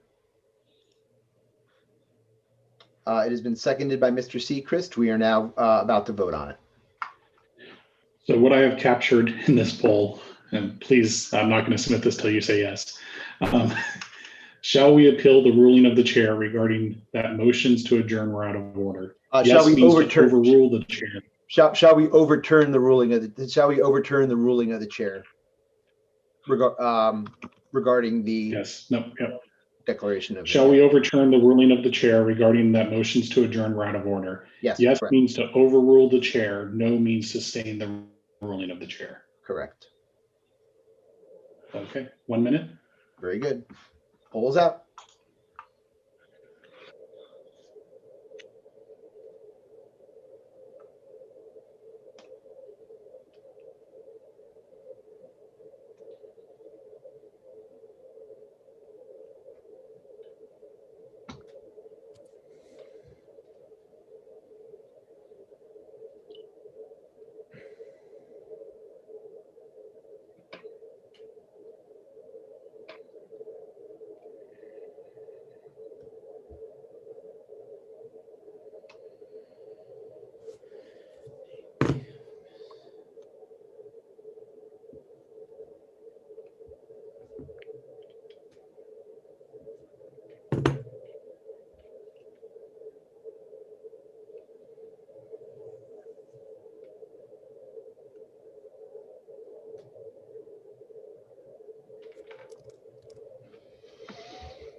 Poll has expired. Where the hell is it? There are 10 ayes, 31 nays, 2 abstentions. The ruling of the chair is sustained. Moving back to the mic line. Mr. Drocci, what are you objecting to?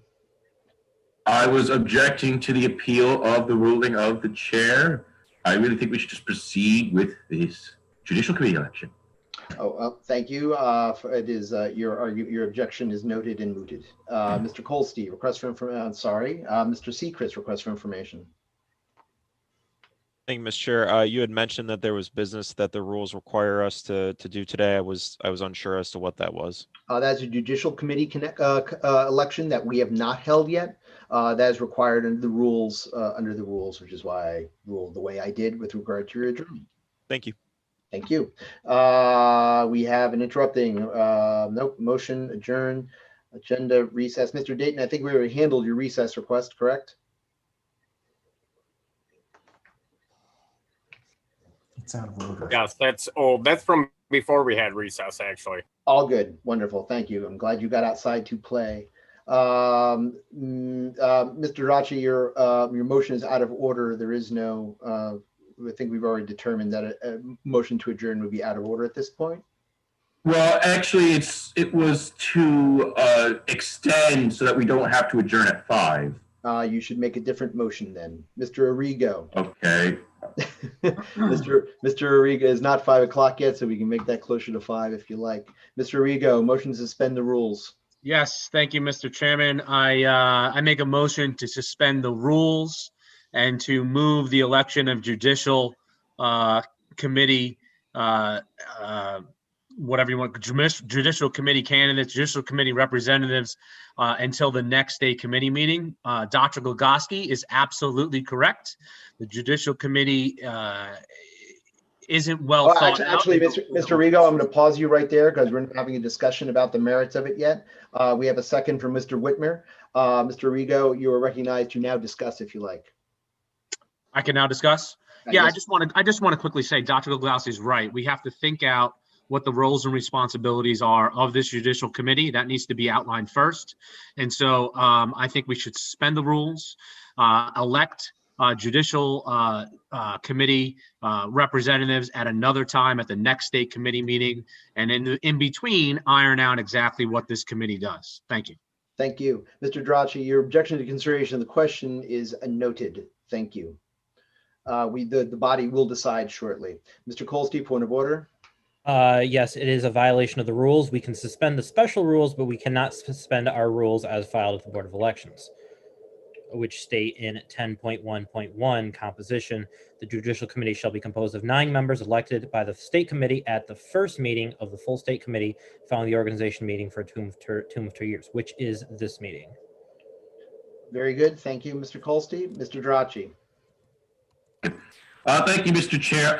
There is no discussion allowed on motions to suspend the rules, according to this little card I have. Okay, very good. Thank you. We will, Ms. Newell, I think that the motion has already been seconded. Thank you. Mr. Arrigo, your motion to suspend the rules. So we can, Mr. Donnelly, I think you have a motion to reconsider. Yes. Yes, so of course mine was one of the lone voices against the Judicial Committee at in September's organizational meeting. And it is worth mentioning that in civil society, we have the convention of separation of the legislature from the judiciary. Here in our party, less so, because many of the proposed nominees are sitting state committee members, which means that they are involved in the political realm of what we do. And mind you, none of this, what I say, is a statement against the individual credentials of the nominees, but just that we do not have a clear separation which would allow for a more dispassionate review of cases and controversies. So echoing Rob Arrigo's statements, we should, if anything, have take time to more concretely define the Judicial Committee's roles, and I would move that we should also have state committee members who are seated should not be on the Judicial Committee, and it's not even needed. So. Okay, thank you, Dr. Brayman. Point of order. Yes, it's not appropriate for someone who voted in the minority to move to reconsider a question. The reconsideration of a question can only be moved by someone who voted with the majority, and Mr. Donnelly mentioned that he voted with a small minority. Very good. Thank you, Dr. Brayman. Mr. Colsty, point of order. A rules amendment would be required to mail regarding the eligibility of whether or not state committee members can be on the Judicial Committee. So it'd be out of order to amend the rules at this time. I understand.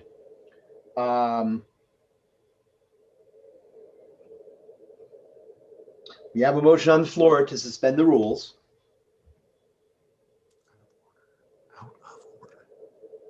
The body can decide what it hears and what it does not. I believe, Mr. Donnelly, I believe that a suspension of the rules is non-debatable. I believe that, so I will not, your motion to speak against would be out of order. I believe the body by 2/3 vote can decide whether or not they are able to vote, whether they can follow the rules or not. I'm genuinely curious about what Robert's rules says about suspension of the rules. Is it just special rules of order that it applies to, Mr. Colsty? I will check. Pretty sure you can't suspend rules that are filed. Otherwise, you could suspend amending them and suspend election law. So.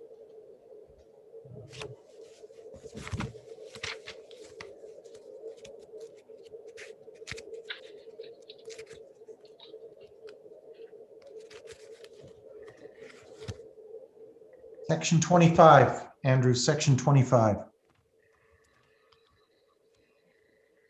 Okay.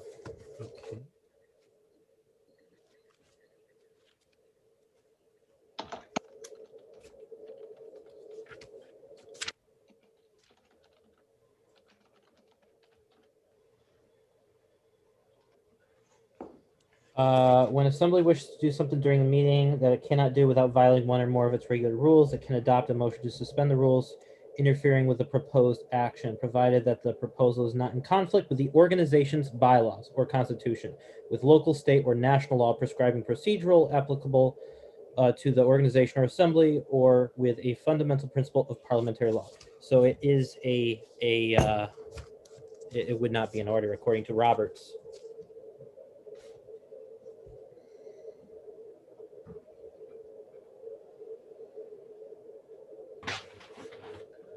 All right, very good. So it seems to me that under Robert's rules, we cannot suspend the rules. They only apply to special rules of order or rules of order. We can suspend with a majority vote standing rules, and we cannot suspend even with unanimous consent bylaws and constitution, or unless our rules provide for suspension under those circumstances. Right. Okay. I would therefore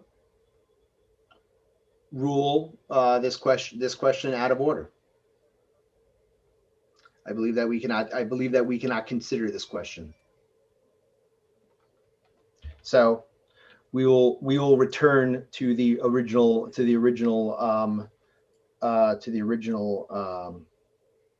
original agenda, which is to appoint the judicial district representatives as intended.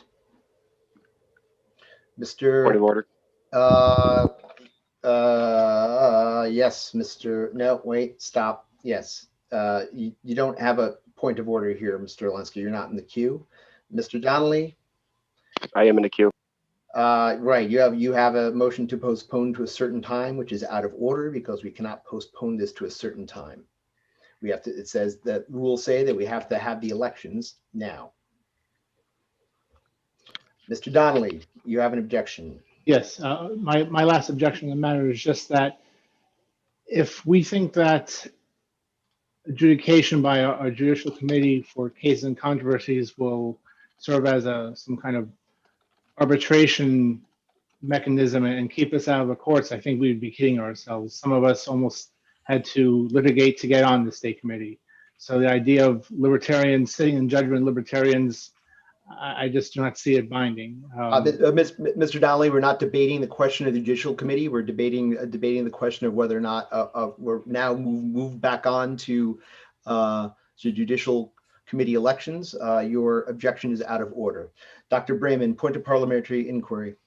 Yes, I'm not sure if you'll accept this, but since the no, it's an inquiry. You can ask any question you want. I can only no, I would like to know why the chair has not pointed out to the people who want to dispense with this that they can do so very quickly and easily just by simply voting to eliminate all speeches by candidates, and then in the first vote for judicial committee, just vote by 2/3 or even by a majority for none of the above. Well, they can accomplish exactly what they want extremely quickly just by doing that. That's fine. My job is not to express an opinion. My job is to run the meeting. If you would like to express that opinion when the time comes, then you are welcome to do so. Mr. Kolstey, orders of the day. I believe since we do not have an agenda, a timed agenda in our in the special rules of order, we just have to keep moving with business. So we will do that next. Mr. Alinsky, appealing the ruling of the chair.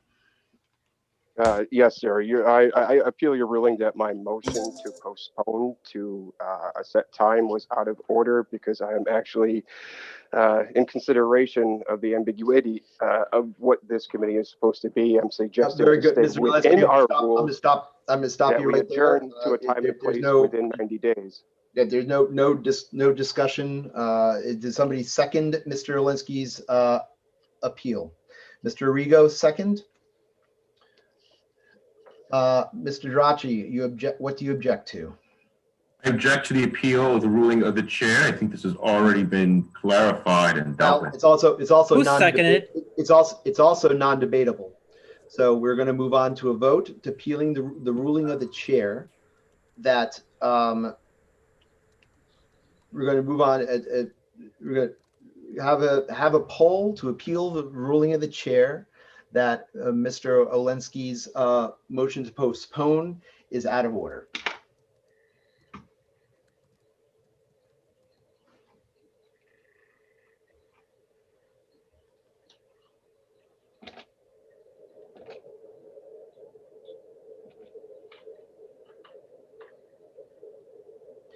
TJ, you all set?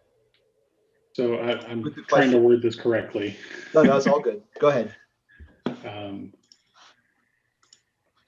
Gonna grabbing the previous one and editing it.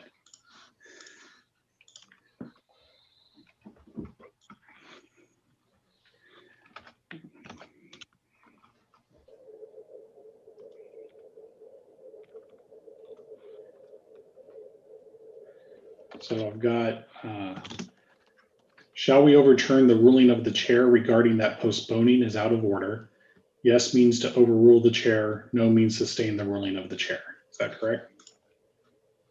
One more time, TJ, I'm sorry. Yeah, no problem. Shall we overturn the ruling of the chair regarding that postponing is out of order? Correct. That is correct. Yes means to overrule the chair. No means sustain the ruling of the chair. Correct. Okay, 1 minute. It has been submitted. Thank you.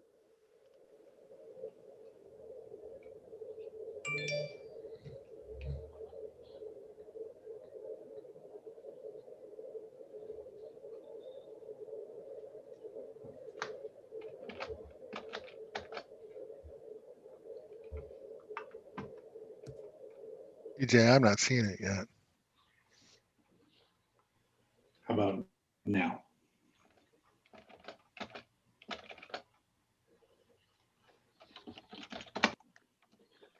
Thirty people have seen and voted on it already.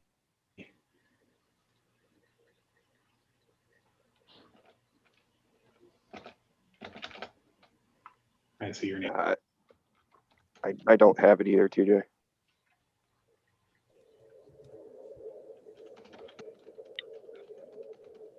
Got it.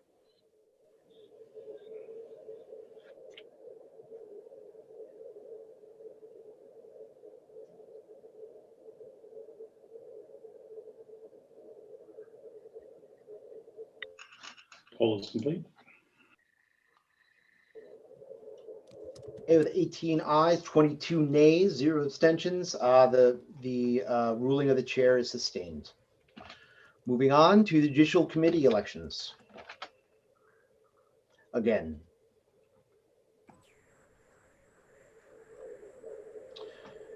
Mr. Rigo, request for information.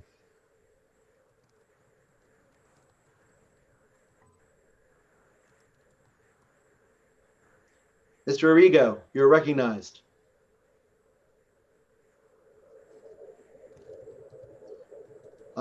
Not seeing Mr. Arrigo, we'll move on to Mr. Axon. Mr. Axon.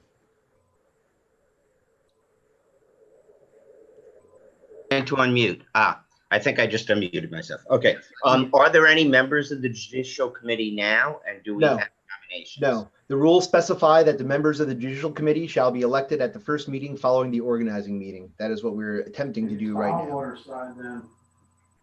So there are no current members. And my other question is, do we have any nominees so far? We do. We haven't even gotten that far yet. Thank you very much. Thank you. Appreciate it. Mr. Dirachi, amend something previously adopted. Yes, I move to amend the adopted time of adjournment from 5 o'clock to 6 o'clock. We did not adopt the time of adjournment. The only thing that was adopted was the agenda without any times. Oh, okay, withdrawn. Okay, thank you.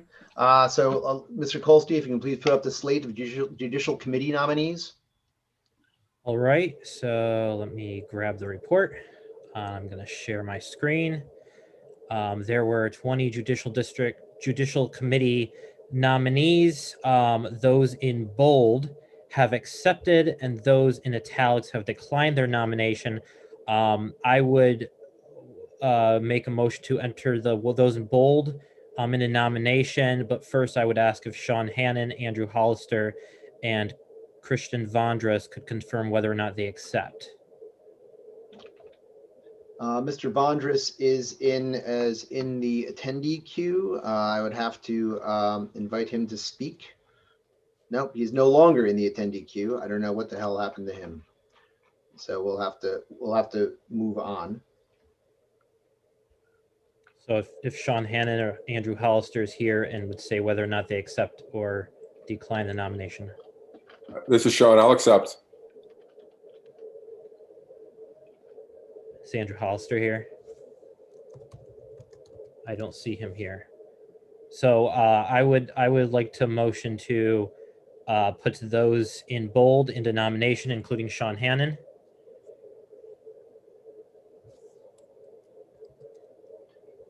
Very good. Without objection.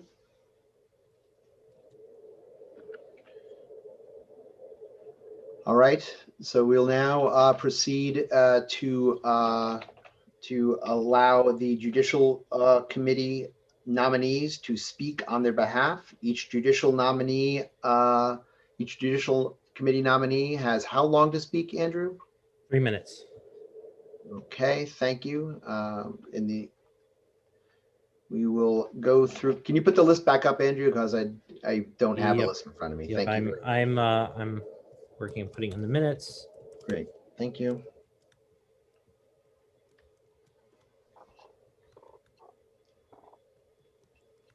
And I guess we'll start, Mr. Becker. If you would like to give, you'll go in alphabetical order. Mr. Becker, if you'd like to give your short statement. Mr. Chair, you should check the interrupting queue.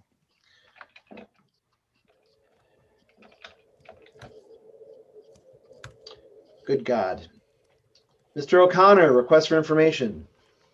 Would we be able to charge the Judicial Committee with the responsibility of providing us, after election, providing us with a better detail and something of a plan that we as the state committee can approve? That is not a question to be considered now. The full state, we can submit that question under new business if you like. Mr. Drazio, point of order. Thank you, sir. Mr. Drazio, point of order. I think you're muted. Yes, I was. Thank you. Mr. Chair, you never opened nominations for this to the floor, nor did you close nominations. It would be out of order to allow anybody to speak until nominations have been opened to the floor and closed. Thank you, Mr. Drazio. Yes, thank you. Mr. Olensky, point of order. To Mr. Drazio's mentioning and timing, I do believe I entered a motion to recess before you called for the continuance. Well, I'm taking care of the interrupting motions first because they take priority. Mr. Drazio. Right, I'm saying that my motion to recess was entered before we even proceeded this far.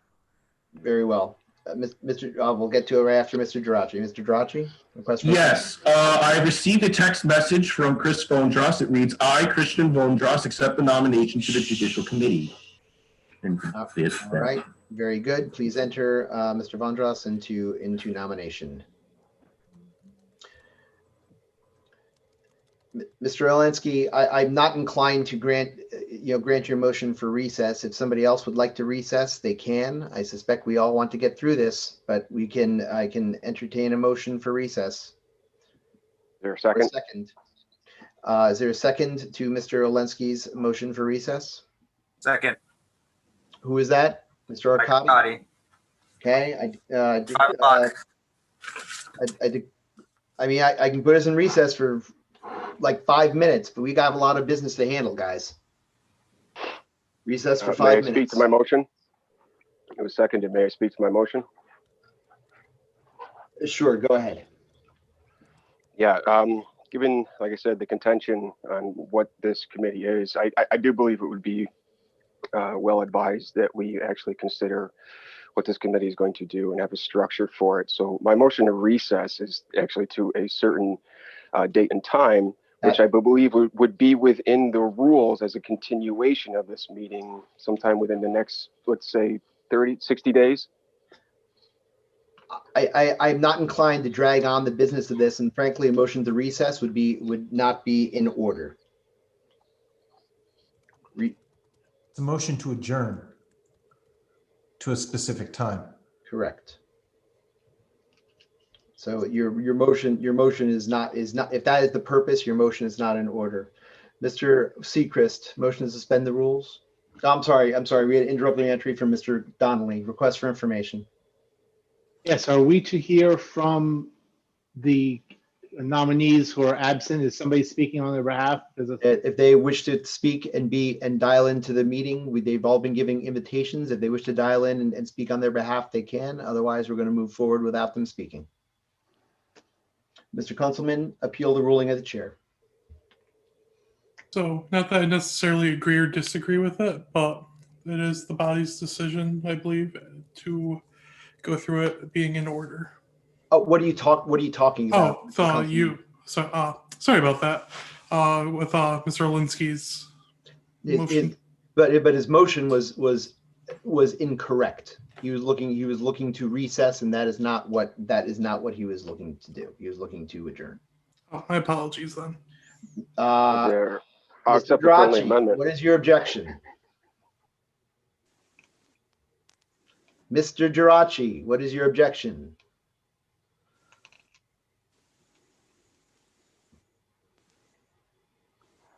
Mr. Geraci, dilatory. Mr. Sechrist, motion to suspend the rules.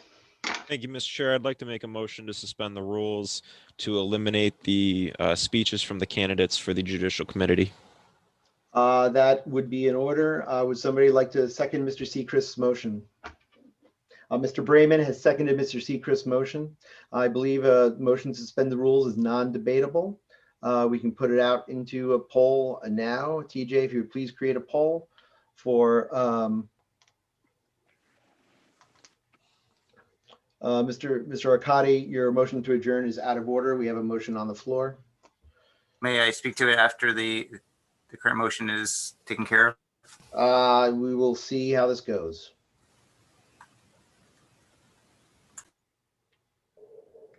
Mr. Whitmer, motion has already been second. Mr. Fight, motion has already been second. Mr. Donnelly, I'm not sure what you're objecting to. It's non-debatable. So TJ, motion to suspend the rules to eliminate speeches from the eliminate statements from the candidates. Well, that is to what I am objecting. It's non-debatable. You can vote against, or you can vote for, or you can vote no for the candidates. That's also allowed. The poll is out there. Shall we suspend the rules to consider eliminating speeches for candidates? I probably should have specified what candidates. I apologize. Sorry, I think it was implied.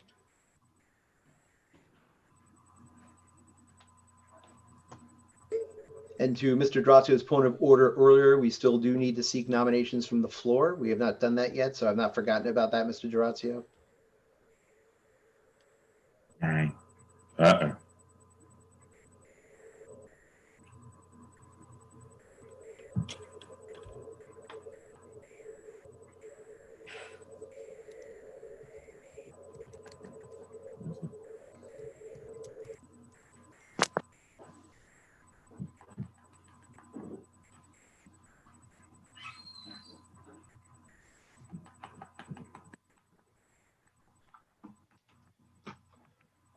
Details.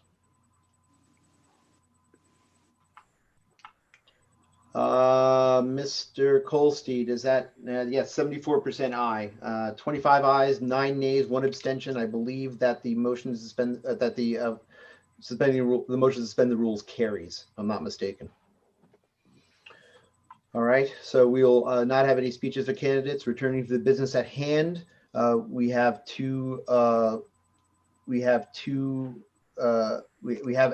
several pre-nominations that have been accepted into nominations. Do we have any nominations from the floor for judicial district candidates?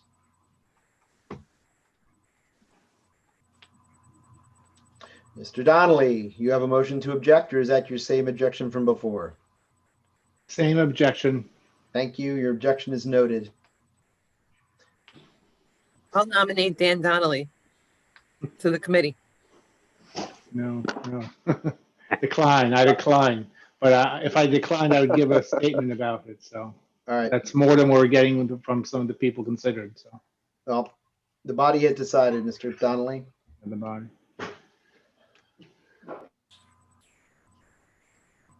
Mr. Arcadi, your motion will be considered in due time as soon as we finish this business at hand. It is not interrupting. Well,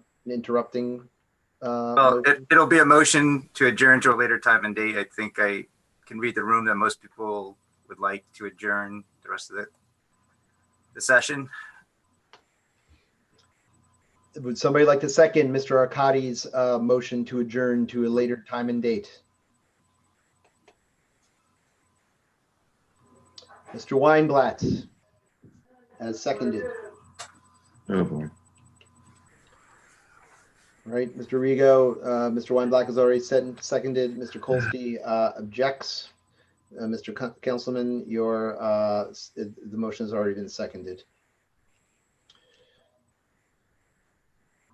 Dr. Brayman, Yes. you'd like to speak against this motion to adjourn, although I don't think it's debatable. But you can rule on that. Well, it is not debatable. Okay. Mr. Kolstein, not debatable. All right, moving forward, if we can have, and I would presume that we have to have as part of your motion what time and date you would like to adjourn to, Mr. Arcadi. At the discretion of the executive committee, but within the next 30 days. No. Very good. Thank you for being more specific. Mr. Kolsty, Mr. Kolsty, you are, this is non-debatable. Mr. Axon, we have a motion on the floor, independent of the nominations. You're out of order. Mr. Kolsty, what do you wish to amend? Motion to amend that motion to adjourn to allow that we do the business of the reports of the executive committee that need to be before the adjournment. I'm not sure what you're saying. Could you please restate that?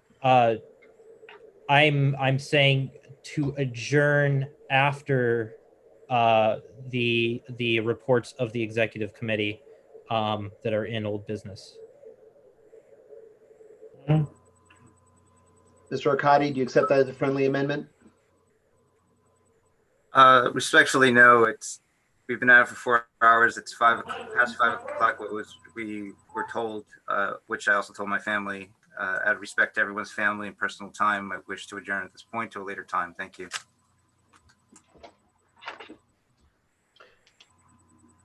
Very good. So, Mr. Kolsty, are you making a motion to amend? Yes. Okay. Would somebody like to second Mr. Kolsty's motion to amend? There's several things in the queue here, Mr. Kolsty. TJ, if you can remove Mr. Kolsty's objection and Dr. Brayman's objection. Mr. Olensky, is your second to Mr. Kolsty's motion to amend? Aye. Is that a yes? Just say yes. Yes. Is it your? Are you seconding Mr. Kolsty's motion? Motion. Let's do that. Thank you. Dr. Brayman, non-debatable. Dr. Brayman, point of parliamentary inquiry. Yes, it's unclear what this motion to adjourn is. There's no. Well, perhaps Mr. Arcadi would actually is Dr. Arcadi would like to explain it to Dr. Brayman. Thank you. It's not Dr. Arcadi. I'm a lawyer, but I do play a doctor on TV. I just respectfully requesting that it is past 5 o'clock. What we were previously notified as this would be adjourned at 5 p.m. We all have family and friends and commitments that. Yeah, that's irrelevant. Okay, I'm asking you. Dr. Brayman, you will address the chair. Okay. Okay. So I would like for us, it seems to be have several hours left to take up matters. There's diminishing returns. I would like for this to be adjourned at a later time and date, possibly next Saturday or following Saturday, for another 2 or 3 hours to address the rest of the agenda. Thank you. You need to state which date. I was giving the exec committee its discretion to do so, but if you want a hard date. You must. In order for it to be in order. Does this make sense, little baby? January, January 30th at 9 a.m.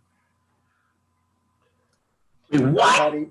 Arcadi, would you consider doing that on the 31st instead, out of respect for Mr. Schwartzberg, who could not be here today because of the Sabbath? When's the Super Bowl?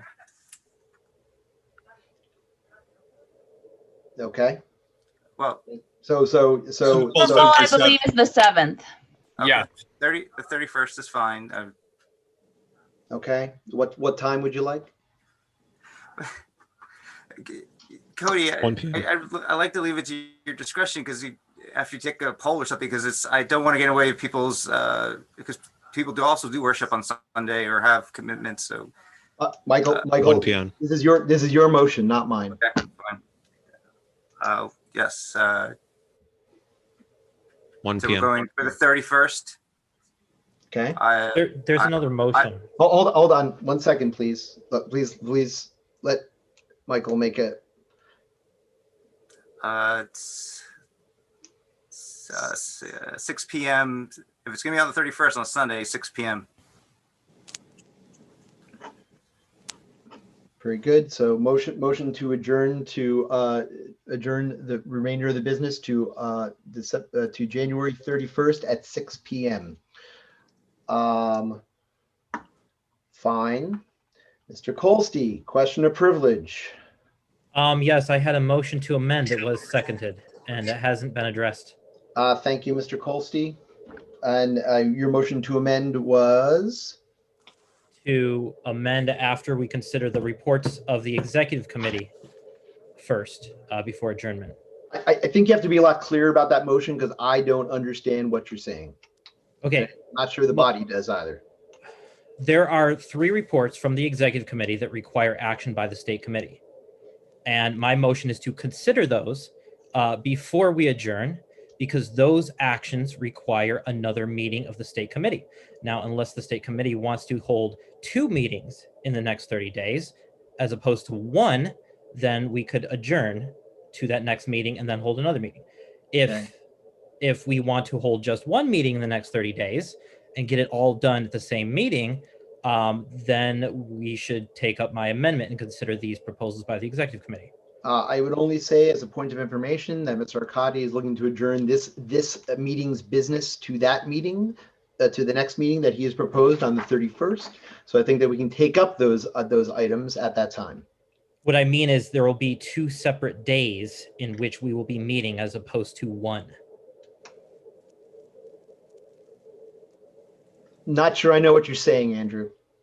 It's completely unclear to me. Okay. There's a report from the executive committee that is requesting hearings to be held. Okay. If we're not going to approve those hearings until the next meeting, we're going to have another meeting to actually hold those hearings. Okay.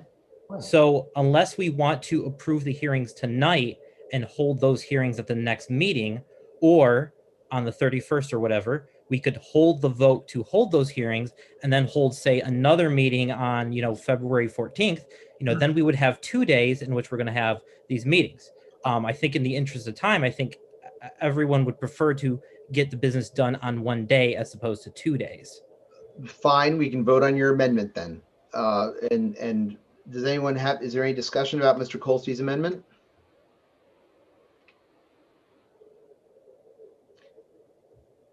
Because I'm still not exactly clear. Can you restate I'll put it to a vote because there's clearly no discussion, because I'm still not certain everybody understands it. Can you please put your motion or to amend in words so TJ can put it to a vote? Okay.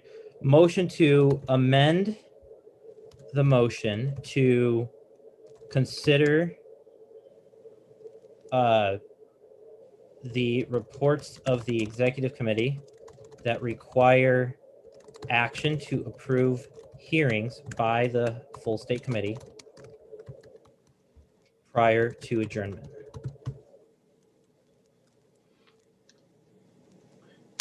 Mr. Axon, your motion to nominate is out of order. We have a motion on the floor, motion to amend on the floor right now. Mr. Kolsky, we're addressing your motion to amend. Mr. Kolsky,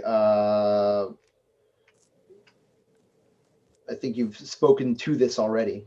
Do you have an additional point of order, Andrew? I see you have 2 points of order in the queue. No, I'm good now. All right, please remove them. Daniel, I'm not sure what Daniel is seconding because we have a motion and a second on the floor already. Mr. Olensky, request for information. Yeah, I'm just curious because I read the agenda. I didn't see that there was any votes on hearings or anything. It just said old business, new business, but there was nothing previously. Mr. Olensky, it's all it's going to be in the report, and we haven't gotten that far in the meeting. Okay, so I was just asking Andrew to clarify what he's actually asking for again, because it's still a little bit confusing to me too as well. I just didn't see that in the agenda, and that's why I was looking for that. Thank you.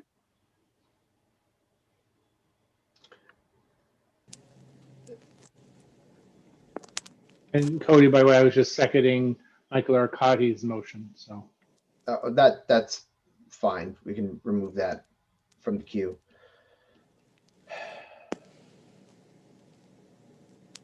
All right. Let me get my head around this. Mark, okay, Mark, your motion to nominate is out of order. We have a motion on the floor. We're not considering that right now. Andrew, I think you've spoken for your motion already as clearly as you can. I'm not sure there's much more you can add to it. Am I correct? Oh, I didn't remove everything, I guess. Okay. All right. Cody, it's Mark Ackland. I've tried to remove that 3 times. Oh, okay, no problem. I just want to make sure I said it. You're telling me it's out of order. I understand. I'm sorry. Okay, I didn't know you were trying to remove it. Thank you. It's gone now. Okay, thank you. Sorry, I wasn't beating you up. I was just Okay. I was making sure I didn't miss anything. Thank you. Rob, you'd like to speak against the amendment? Yeah, I'd like to speak against Mr. Kolsky's motion to amend, rather. Yeah, I'd like to speak against the amendment. The way I understand it, we would be adjourning this meeting until next week. And then any hearings that had to take place can just simply be held during the next regular state committee meeting, which will be about 90 days. So the idea that we would have to have I call this round two round two meetings, I think is not correct. I think our hearings can be done on round 3's meetings, the 3rd state committee meeting, and this meeting can be adjourned until next week. Thank you. Very good. Thank you, Mr. Rigo. Mr. Fight, speak. What do you'd like to speak for the amendment? Oh, Mr. Kolsky, point of order. It's not 90 days. If we approve the hearing today, we would have to hold the hearing by, what's 30 days from today? February 20 something. If we decide to wait until the next time, we would still have to hold the hearing before March 1st. So we would have 2 meetings within 30 days as opposed to 2 meetings within 3 months. Well, just for clarification, Mr. Kolsky, I believe that the rules amendment that we adopted regarding having to hold hearings within 30 days does not go into effect for any decisions we make for hearings in this meeting, that they would go into effect for any hearings that we approved in the next meeting, because we have not filed the rules with the Board of Elections yet. I think we've had that conversation too. And Tony is nodding with me, so I think that's correct. Mr. Fight, you want to speak for something? Yeah, I'm speaking for Mr. Kolsky's amendment to the motion. I think that the body seems to be displeased enough with 1 meeting. Let's not have 3 within 30 days of each other. That does make sense. I think we can stick it out another half an hour, get what Mr. Kolsky's talking about done, and then have another meeting in a week to finish out the rest and go from there. Mr. Drachi speaking against a motion to end. Yes, this amendment is cherry picking. It's taking something that somebody wants to do now and then pushing everything else back. And you're trying to have your cake and eat it too. And it doesn't work that way. If we're going to end up adjourning to a time and place, then everything from this point onward gets adjourned. Cherry pick. Mr. Dratio, speak for the amendment. Sure. Sorry, speak for the motion to amend. I apologize. No worries. I will say that if this motion fails after the judicial committee vote, I will be making a motion to be on recess until January 31st for the continuing business of this meeting. It makes a lot of sense for us to split this meeting. There's a lot of fatigue in the room. To Mr. Geraci's point, we are allowed to cherry pick when making a motion to adjourn. That is one of those things that we can do. It does work that way. That's it. Thank you. Mr. Axon would like to call the question. Do we have a second for that, please? Mr. Colsty, point of order. Never mind. Thank you. Dr. Brayman, you are seconding Mr. Axon's calling of the question. Yes. The question is non-debatable. We should put it to a vote. Mr. Ferreira, if you can please create a poll to call the question. All right, here's what I came up with. Shall we amend Mr. Arcadi's motion to add consideration of the report from the EC prior to adjournment? And then in parentheses, these reports require action to approve hearings by the full state. Wait, hold on. This sounds way more complicated. I think we're just calling the question. Oh, I'm sorry. You just want to pull. But that being said, that being said, there's no further discussion. We can moot the whole thing. But I think we have to vote on it now that we're in. Okay. That, so let's just put up a poll to call the question. Got it. Mr. Olensky, point of order. Yeah, was Andrew's amendment friendly? Was it accepted? It was not friendly. That's why he made a motion to amend. So we're calling the question then On the question on his motion to amend. Thank you, sir. Thank you. TJ, put out the poll. It's already out. Never mind. So this is calling the question on amendment. Correct. This is calling the question on the motion to amend.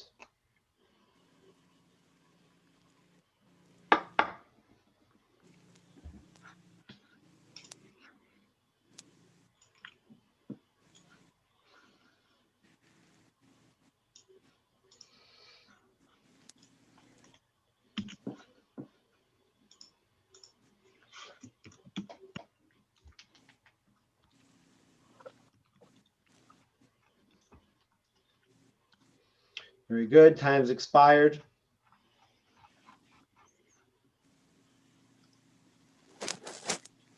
Question has been called. 833 ayes, 4 nays. We have called the question. We'll now vote on the motion to amend. If you can please put out a poll, TJ, to shall we approve Mr. Colsty's motion to adjourn? What was, I don't even know what your motion was anymore, Andrew. Motion to consider the executive committee reports, which requires action by the state committee for 3 hearings, to be considered before adjournment. So to just do those and then adjourn. Nothing the poll's else. Already out, gentlemen. Very good. Thank you.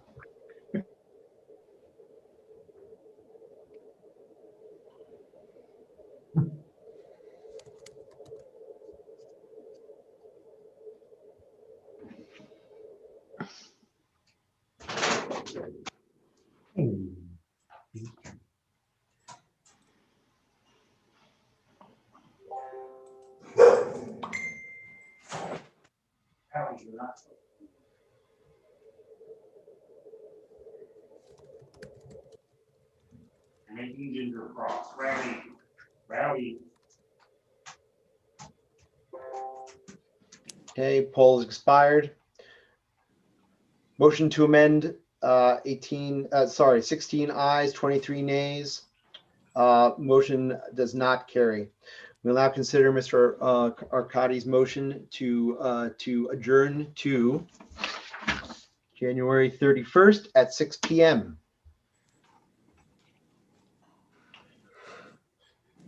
Do we have any discussion? Mr. Olensky, point of order. No, I'm sorry. That might not have been I think that's the old one, Cody. Okay, thank you. Mr. Fight, speaking for. Also an old one. Trying to delete it. Mr. Durazio, speak against. Yes, my objection here is that we need to, per state law and our rules filed with the BOE, we need to get through this this judicial committee election. I don't think we can adjourn before that. Well, I would That's only comment to say that we'd be adjourning this meeting to a later date. That's all. We'd basically be bifurcating it, so we'd be in the same meeting. All right, then, fine. Either way. Mr. Geraci, speak against. Thank you, Mr. Chair. Folks, let's get through this. The Judicial Committee elections will not take long. The old business and new business, I don't think it will take very long. I know this was scheduled to end at 5 and some people have commitments, but this is your 1 day a quarter where you have an obligation to be at these meetings. And if you're at all familiar with the Libertarian Party, you should know that things often run over schedule. And if you weren't familiar with the Libertarian Party, well, this is your lesson in that. So I don't sympathize with anybody who has commitments this evening, and that may sound harsh, but that's the reality. And let's just get through this. We're so close to the end here. So close. There's no reason to delay this another week. Let's get this done. Let's get through it, and then not have to worry about any other business on this agenda until, not have to worry about this agenda, and then we'll reconvene sometime in, I guess, in May or earlier if necessary. Thank you, Mr. Geraci. Mr. Seacrest calls a question. Do we have a second? Mr. Brayman calling the question. Non-debatable. Can you please put out a poll, Mr. Ferreira, to call the question?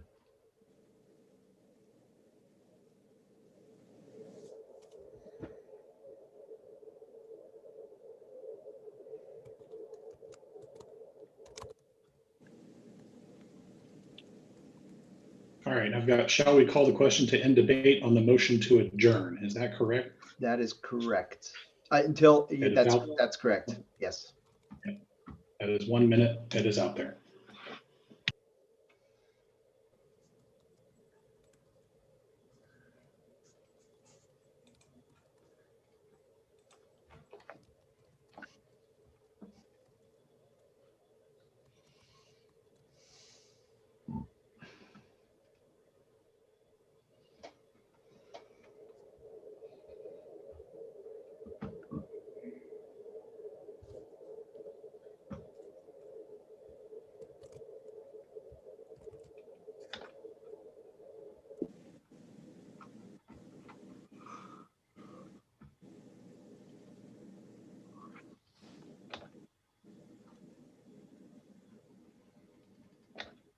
Now I understand why everyone in Congress went crazy.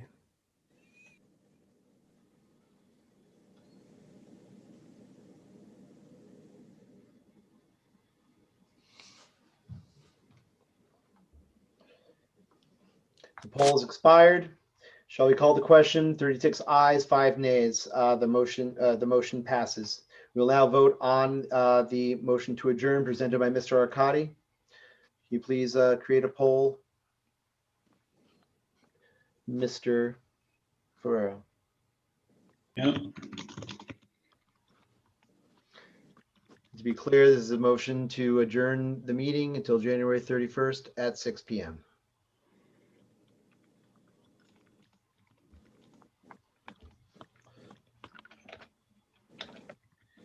Did you say 6 p.m.? I believe that is what Mr. Arcadi suggested, put into his motion. I'm sorry.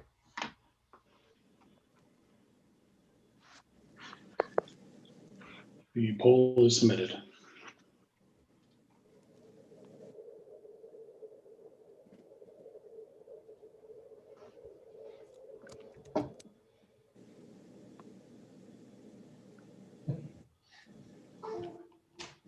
A hotly debated issue. So yes, we're going to adjourn this meeting until next Sunday at 6 p.m. Yeah.